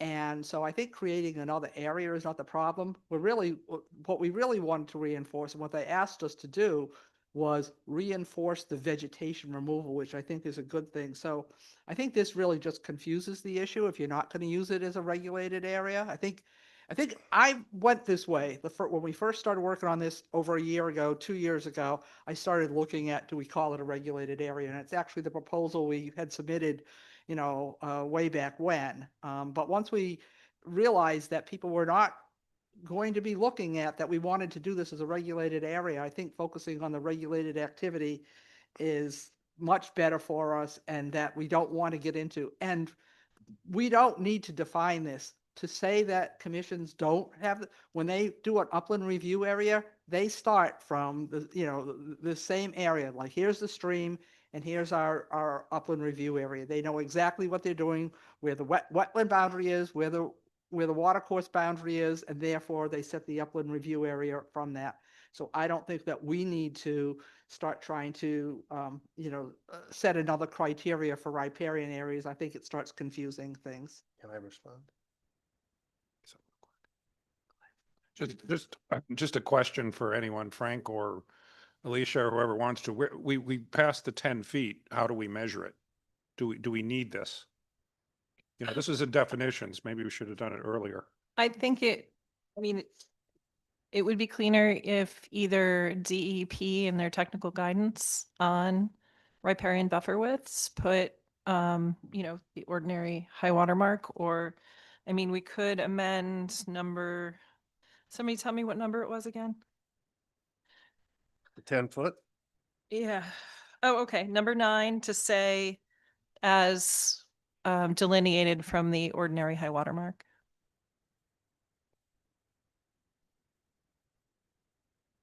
I think it might be cleaner. Riparian buffer could be, it's an overlay zone. It could be broader than 10 feet. The No, 10 feet has to do with absolutely. But we're only talking about the 10 feet. Because, you know, it's kind of, it's, when you're talking about 100 feet, there's, you know, a lot of wiggle room. If you're plus or minus a foot, when you're talking about 100 feet, that's one thing. If you're talking about 10 feet, you need to know where you're delineating. I can understand the need for that. So that's just my 2 cents. Let me say this also, in response to Denise's comments. With inland wetlands, we measure, depending on whatever the dimension is that the particular municipality has, we measure off of the point where the wetlands are flagged. They're flagged scientifically. Yes, it's kind of an art form, but there is a line in the sand that says here. And then you measure 50 feet or 100 feet or whatever the measurement may be off of that line. You don't have that for this. If we didn't have the 10-foot requirement, if we let towns figure out whether it was going to be 10 or 50 or whatever the number would be by the riparian area, we wouldn't need this. But since we have already said, okay, we're going to go 10 feet, we're going to make that the measurement, these people, the applicants, the surveyors, they all need to know, where am I starting from? This was a guideline that was provided, not a guideline, but an actual measurement that DEP uses for inland wetlands, or for inland, not wetlands, I'm sorry, for inland measurements that are not related to tidal.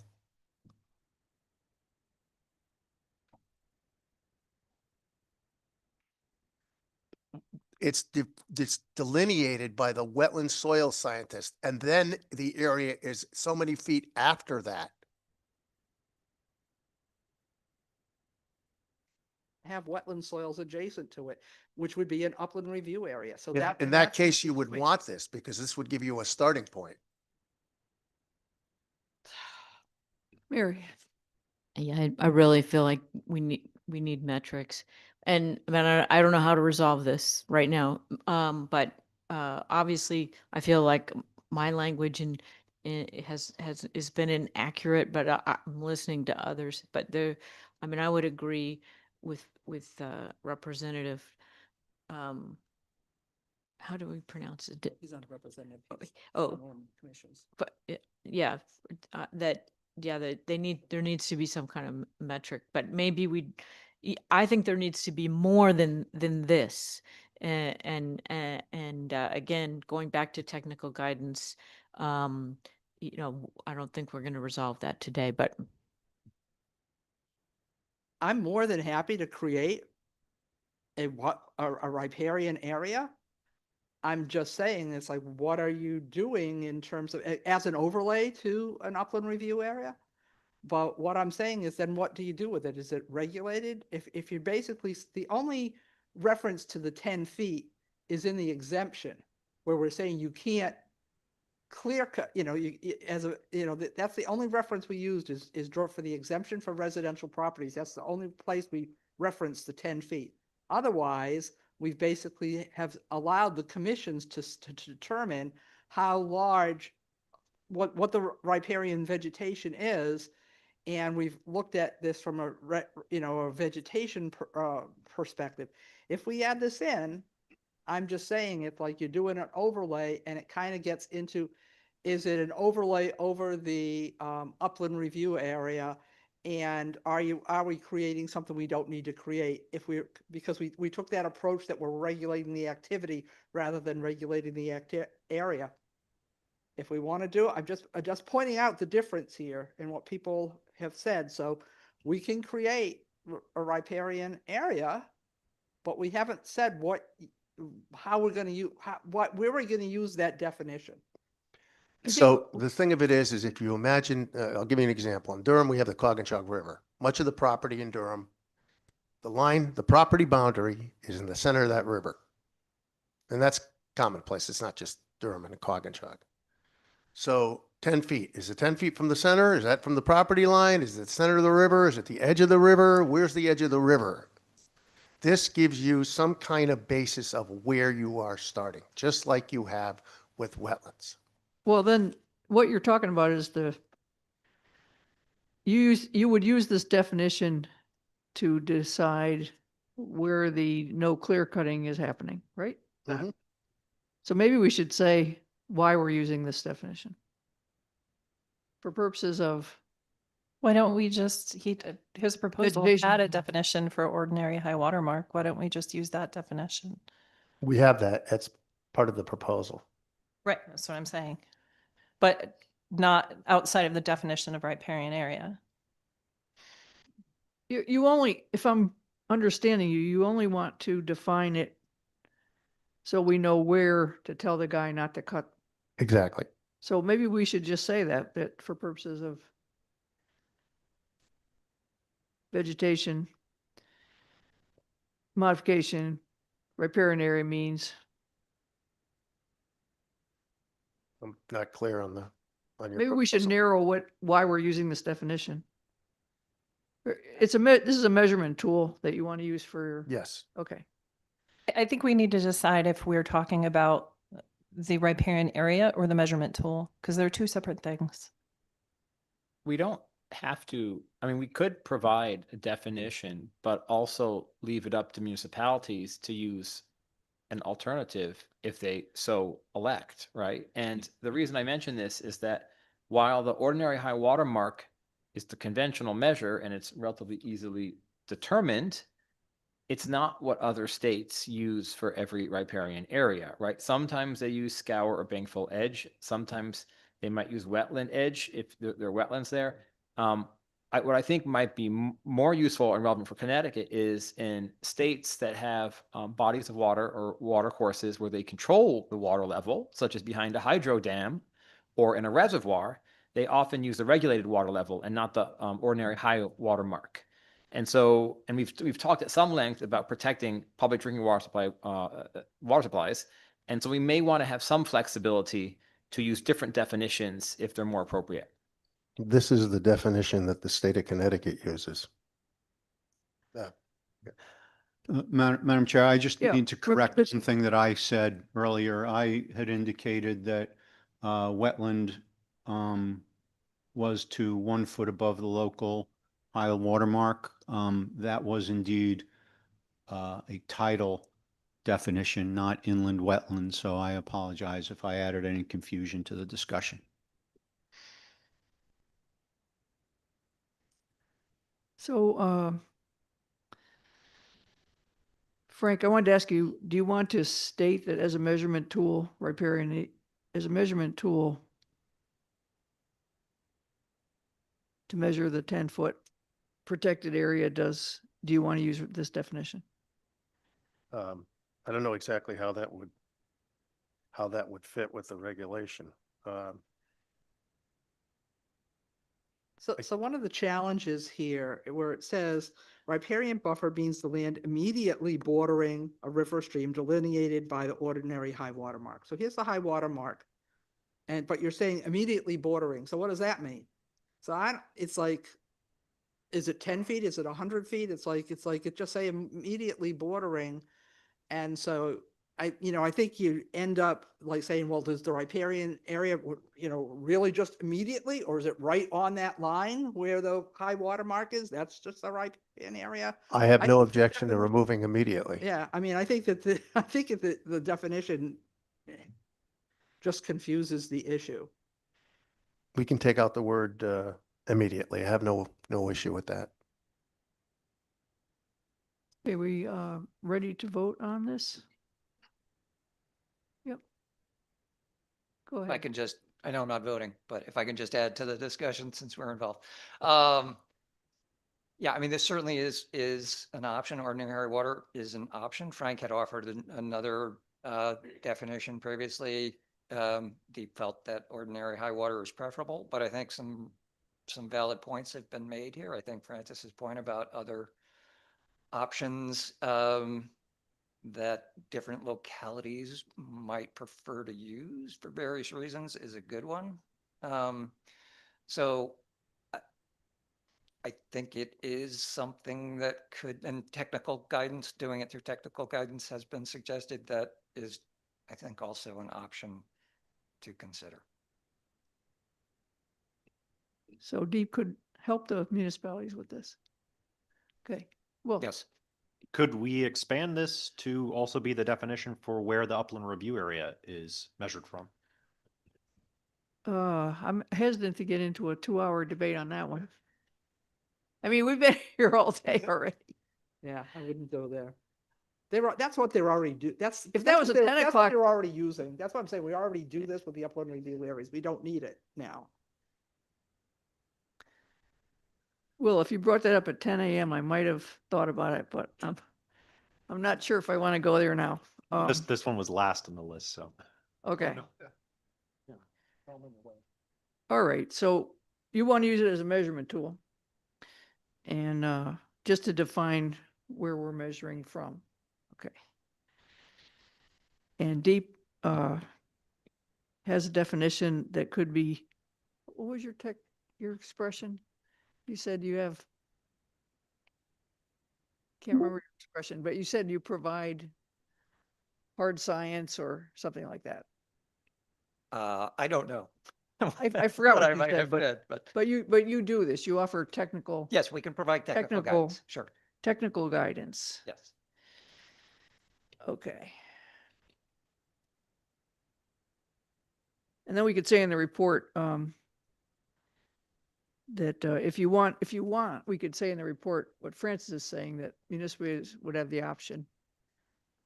Although why they wouldn't go with technical guidance from deep, I don't know, but it's easier and cheaper. I mean, technical guidance could provide different options.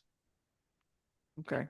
And we do have some unusual situations in Connecticut, for instance, water courses that are regulated by FERC that have their own regulatory regime that this may be incompatible with. So we just want to make sure we don't create a problem intentionally. Like an impounded river, for example. Yep, Mhm. You're right. Shoreline's going to change. You're right. And they have a completely different planning process that supersedes state law and local regulation. So just have to keep that in mind. So then state law wouldn't be applicable to them. Well, it would be if it's not in conflict with federal law. So I don't even know that it's a very unusual situation, but Lake Zor, Lake Lunona have their own frameworks. Okay, so are we ready to vote on this one? Are we voting on the entire definition? Well, he deleted immediately and stated that this is a measurement tool for the municipalities. I will be voting no because I'm not on board with the definition. It only applies to rivers and streams. And also that the riparian area doesn't refer to anything else in statute. So I'll be voting no. Okay, at some point though, someone will have to define riparian area. We're going to get asked by this. Everyone's going to ask us, what do you mean by? We have to have an answer for that. And riparian area will be used in the statute based on the language that you've said you wanted to have crafted. They will call it a riparian area. Okay, so we're ready to vote? Yep.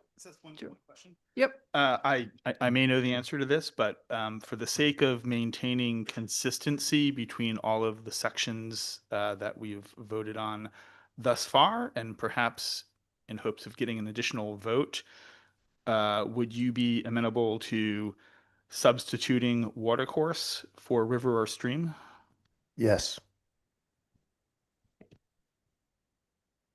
I think we're in agreement with that as well then. Okay. In that case, I can vote yes. And so will I. Charles, you're magic. Okay. So, is it a consentable item or no? Is it? Yes? Okay, somebody move consent. I'll make a motion that we move this to consent with the amendments. Okay. I second, Francis. Amazing. All in favor? Aye. Aye. Aye. Thank you. The voices in the wilderness on the online voting. The next one I think we do not need because we already fixed the marina issue. Yeah, I think we can withdraw We that. can withdraw that. And then the last one is yours, Frank. Yes, thank you. All right, so the current 22-40 has requirements for what date the pipe is, and there is no one that is able to determine what the date of the pipe is. We also have increasingly intense storm activity. We're seeing flooding in ways that we have not experienced before, and I think it's only going to get worse. In fact, I think the state has changed the guidance from one, what is it, 1 inch per hour to 1.3 or something like that for treatment. So clearly there's a need to make sure that these culverts and these pipes are clean. And what this does is it's a simple modification that would allow for the cleaning and the maintenance of the pipes regardless of what, when they were put in. It deletes the date 7/1/1974. Comments? Doug, Rep. Dubitsky? Is it intended to limit the definition of maintenance to only the removal of soil? Let me get there just a moment, please. Because like, let's say you've got a concrete culvert and it cracks. You need to go in there and repair it. If the language limits you to only removing soil, then I think we need to amend the language to allow for all types of maintenance. I don't think it does. I think what it is it adds culvert to drainage pipe because frequently they're defined as culvert, and then it removes the date. But it as far as I see in the change that I have here, it does not change the definition of maintenance. Okay, thank you. Yep.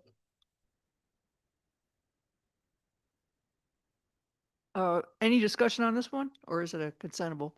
Just a quick question. After that, it says maintenance means the removal of, there were no changes there, right? It was just just that deletion, in the first sentence there on 30, right? Correct. I don't understand why this, okay, all right. Yeah, I don't know why That that's. there wasn't something I'm missing. Okay, thank you. There's no definition of culvert in Connecticut law, right? There isn't? I don't know. I don't think so. That's just a clerical change. Yeah. Okay. Mary? So, my concern is actually that, they remove vegetation. You're talking about the removal of vegetation within the pipe or the surrounding of it. But, the big problem is the disturbance is typically followed by invasives and nobody pays any attention to that there be established native vegetation, you know, that there's some requirement that there be established native vegetation. So in the world of let's evolve these statutes to emphasize the goal, I'm wondering if we should add that phrase. We're not changing maintenance. But in terms of like the removal, so it's just That last line probably shouldn't be in your document that was sent over. okay. Yeah. So it's only the maintenance of the pipe. The pipe the- and the culvert. Some And the people refer to culvert the culvert as inside, pipes. so it's really clearing the flow. The flow so that it can flow to the pipe, through the pipe, out the other Yeah, side. yeah, which they do get clogged. So It just removes the date, which is almost before the time I was born, very close. Motion to put this on consent? We have consent on this one? So moved. I'll second. All in favor? Aye. Aye. Aye. Thank you. So what will happen next is the final written report, which will include our charge, who's a member, what the speaker said when they came in to talk to us, and then the discussion and votes, the recommendations from the panel.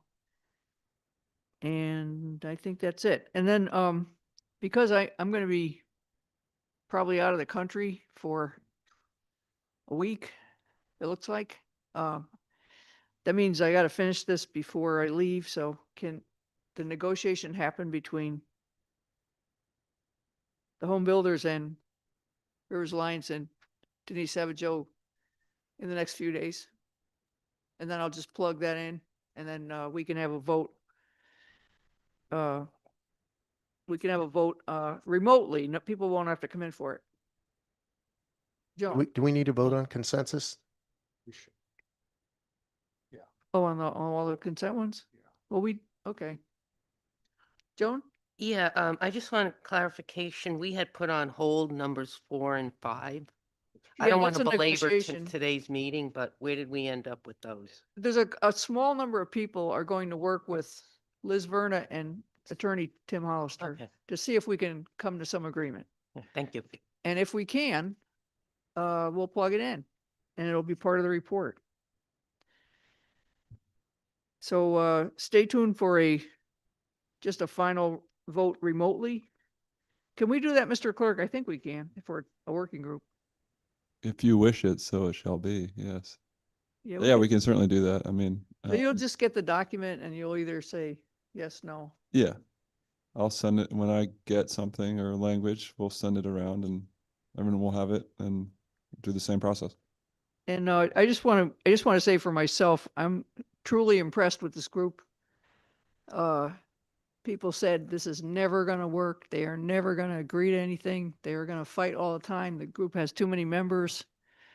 And I think everybody here proved that they were courteous and respectful, and they were willing to try to meet and agree on some issues. And, we had some votes that separated us, but I think for the most part, people understood there was a reason to defend rivers and streams. We were behind the times a bit and we needed to catch up. People recognize that, and they have been working very hard to make this report a good one. So I greatly appreciate all the time and effort that everyone spent on this. And some of you still have a little more time and effort to put in, but really a tremendous amount of work by this team. And that's all I have to say. I'm very happy with you, all of you, for trying so hard. It's really a good operation. And I'll let Rep. Anderson add his 2 cents here. No, I completely agree. It's been a pleasure working with you, and I'll probably see you all in early March or whenever the public hearing is. So thank you, everyone. I just wanted to ask if we could just reaffirm which numbers were on consent. I have written, just so we all remember which ones. Call the vote. Yeah. Okay, Mr. Clerk, do you have which numbers we have here to make sure? Yes, according to my notes, please correct me if I'm wrong. Items 1, 2, 6, 7, 8, 10, 11, 14, 15, 16, 26, 28, and 30. That's really remarkable. So now we can, Will we get to with the report? Will we see the draft of the report, or yeah, you will, yes. and It'll be will mailed to you. we'll be able to comment on it? Maybe. Somewhat. I mean, I do have to leave the country for a while. So, and that's coming up. So I gotta work fast to fix whatever we're gonna fix. But if these guys can do their negotiation on 4 and 5, I'm gonna just try to keep it very factual. These people came in and they said this. So I'm just gonna report what they said. And, With respect to, I think, the recommendations, because well, the recommendations will come up right off of this vote. That's what we're recommending. I'm most interested in the technical guidance things, because those are how we describe those, what we're hoping for. Yeah, the bill has to be written yet. This is advice to the Environment Committee. They asked us to figure this out, write to them, give them a report, and that's what we're doing. So you're probably going to go to another public hearing, I'll tell you that, from the Environment Committee. Okay, Mr. Clerk, are you ready to? There's one hand on. Oh, hi, actually, this is for Mr. Clerk. Can you send us an email with, I didn't get all the numbers where there was the consent vote and any of the amendments that we voted on, So for instance, we made an amendment to the last one, took out the word immediately. Can you provide us with that information? I could certainly provide everything on consent. I haven't noted all the amendments personally, but in conjunction with the chairs. Yeah, I've been trying to write them down, Liz. So Okay, I'll put them in the report. just so that we have a final outcome of this meeting, it would be really helpful. Absolutely. And if anyone would like to discuss 4 and 5 or give any input, I already sent out an email with my email address and contact information. And because Mary's going away and I'm going away, it would be great if we could get comments by Friday. Okay.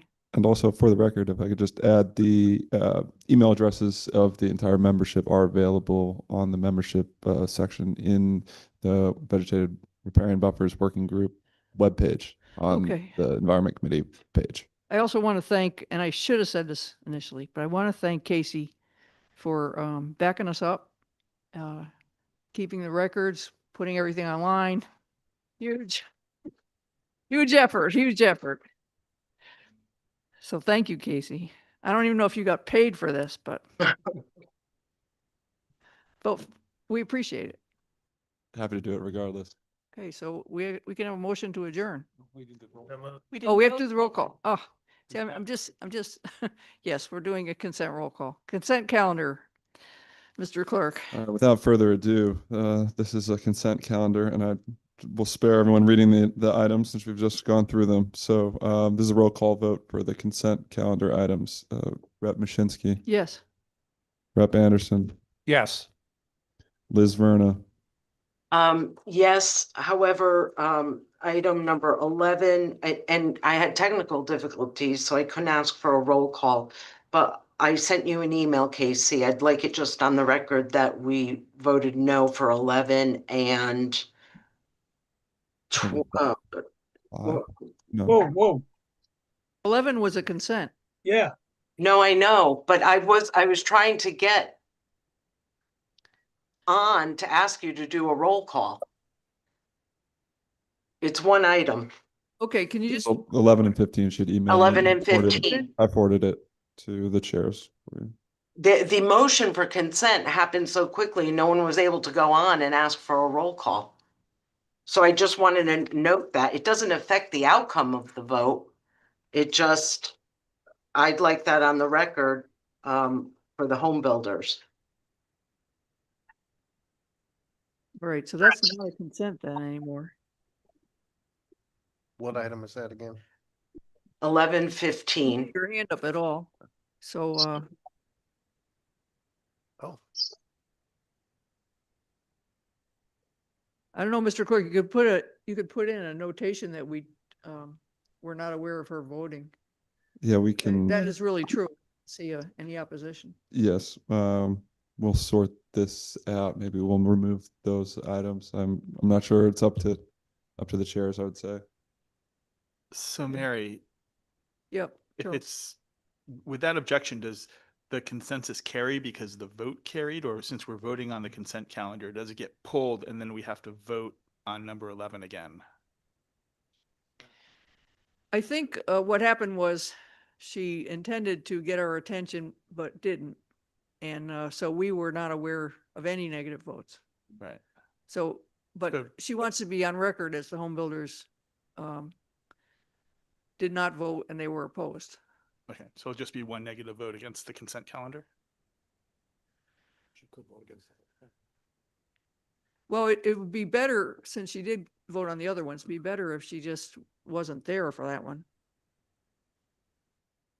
I don't know. I could change it to abstain or just absent, but I don't want to be on the record saying that I Yeah, she doesn't. Yes. consented to it. That's all. Yeah.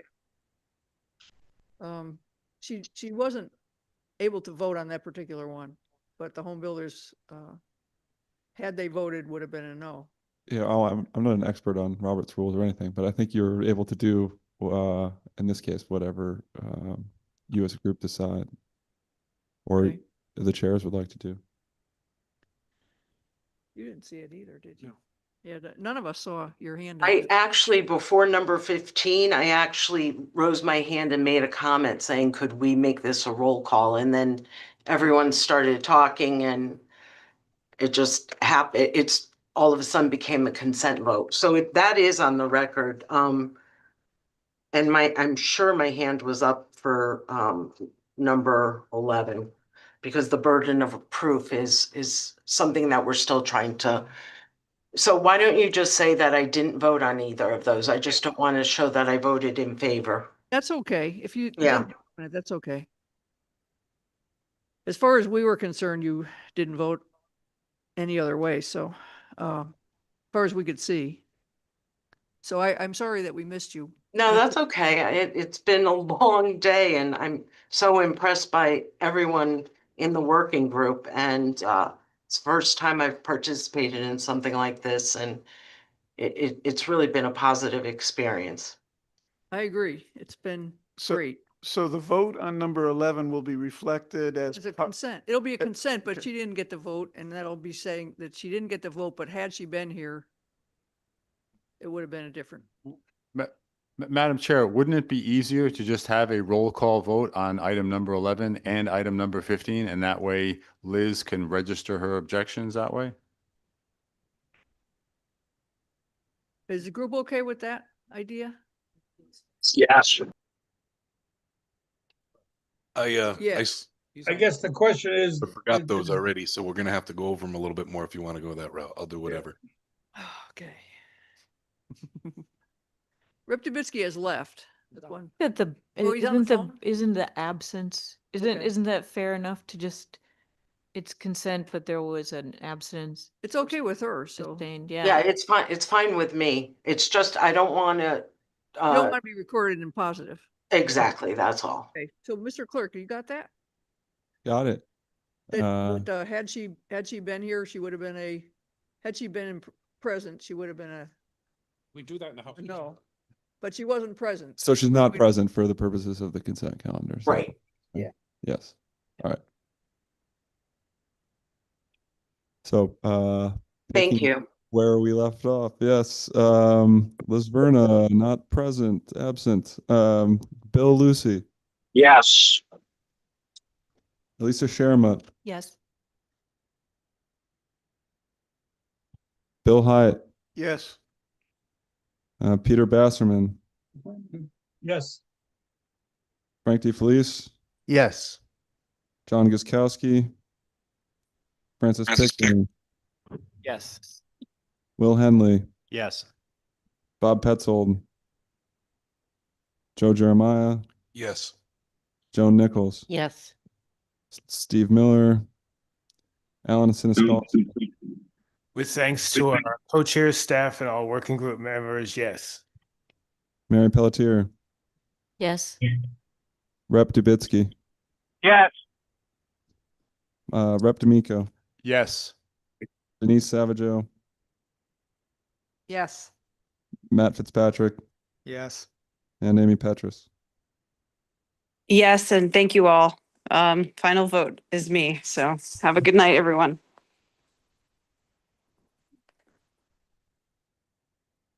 To adjourn. I can't wait to get Were out Oh, we here. gonna pick a Zoom date time? What? Were We we gonna, don't have it yet. Have to talk to the people that are going to be away and the clerk. It'll probably be soon though. It'll probably be right after the weekend. do you want a draft time, like Tuesday or Monday? The 12th or 13th? Well, I have to leave on the 13th, so I'm thinking it's going to be soon. So Soon. Monday afternoon? Okay, let me see the. Oh, I gotta get.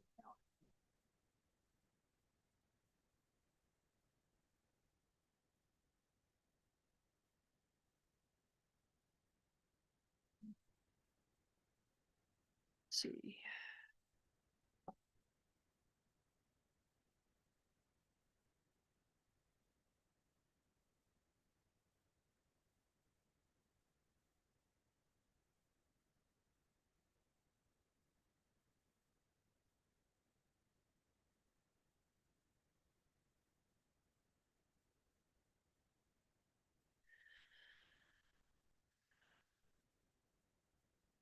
3 to 4 on Monday afternoon? Should I just propose? It almost has to be on Monday. I don't have any other time to do it. All right, so maybe 3 to 4, so whatever has to happen in advance of that. Is that okay with people, 3 o'clock on Monday? Have a quick vote it'll be remote. You just tune in and vote. Okay.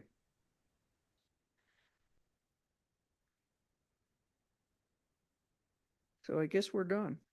Is that okay with you, Mr. Clerk? 3 o'clock, okay? Fine by Monday? me, yeah. Final vote on report.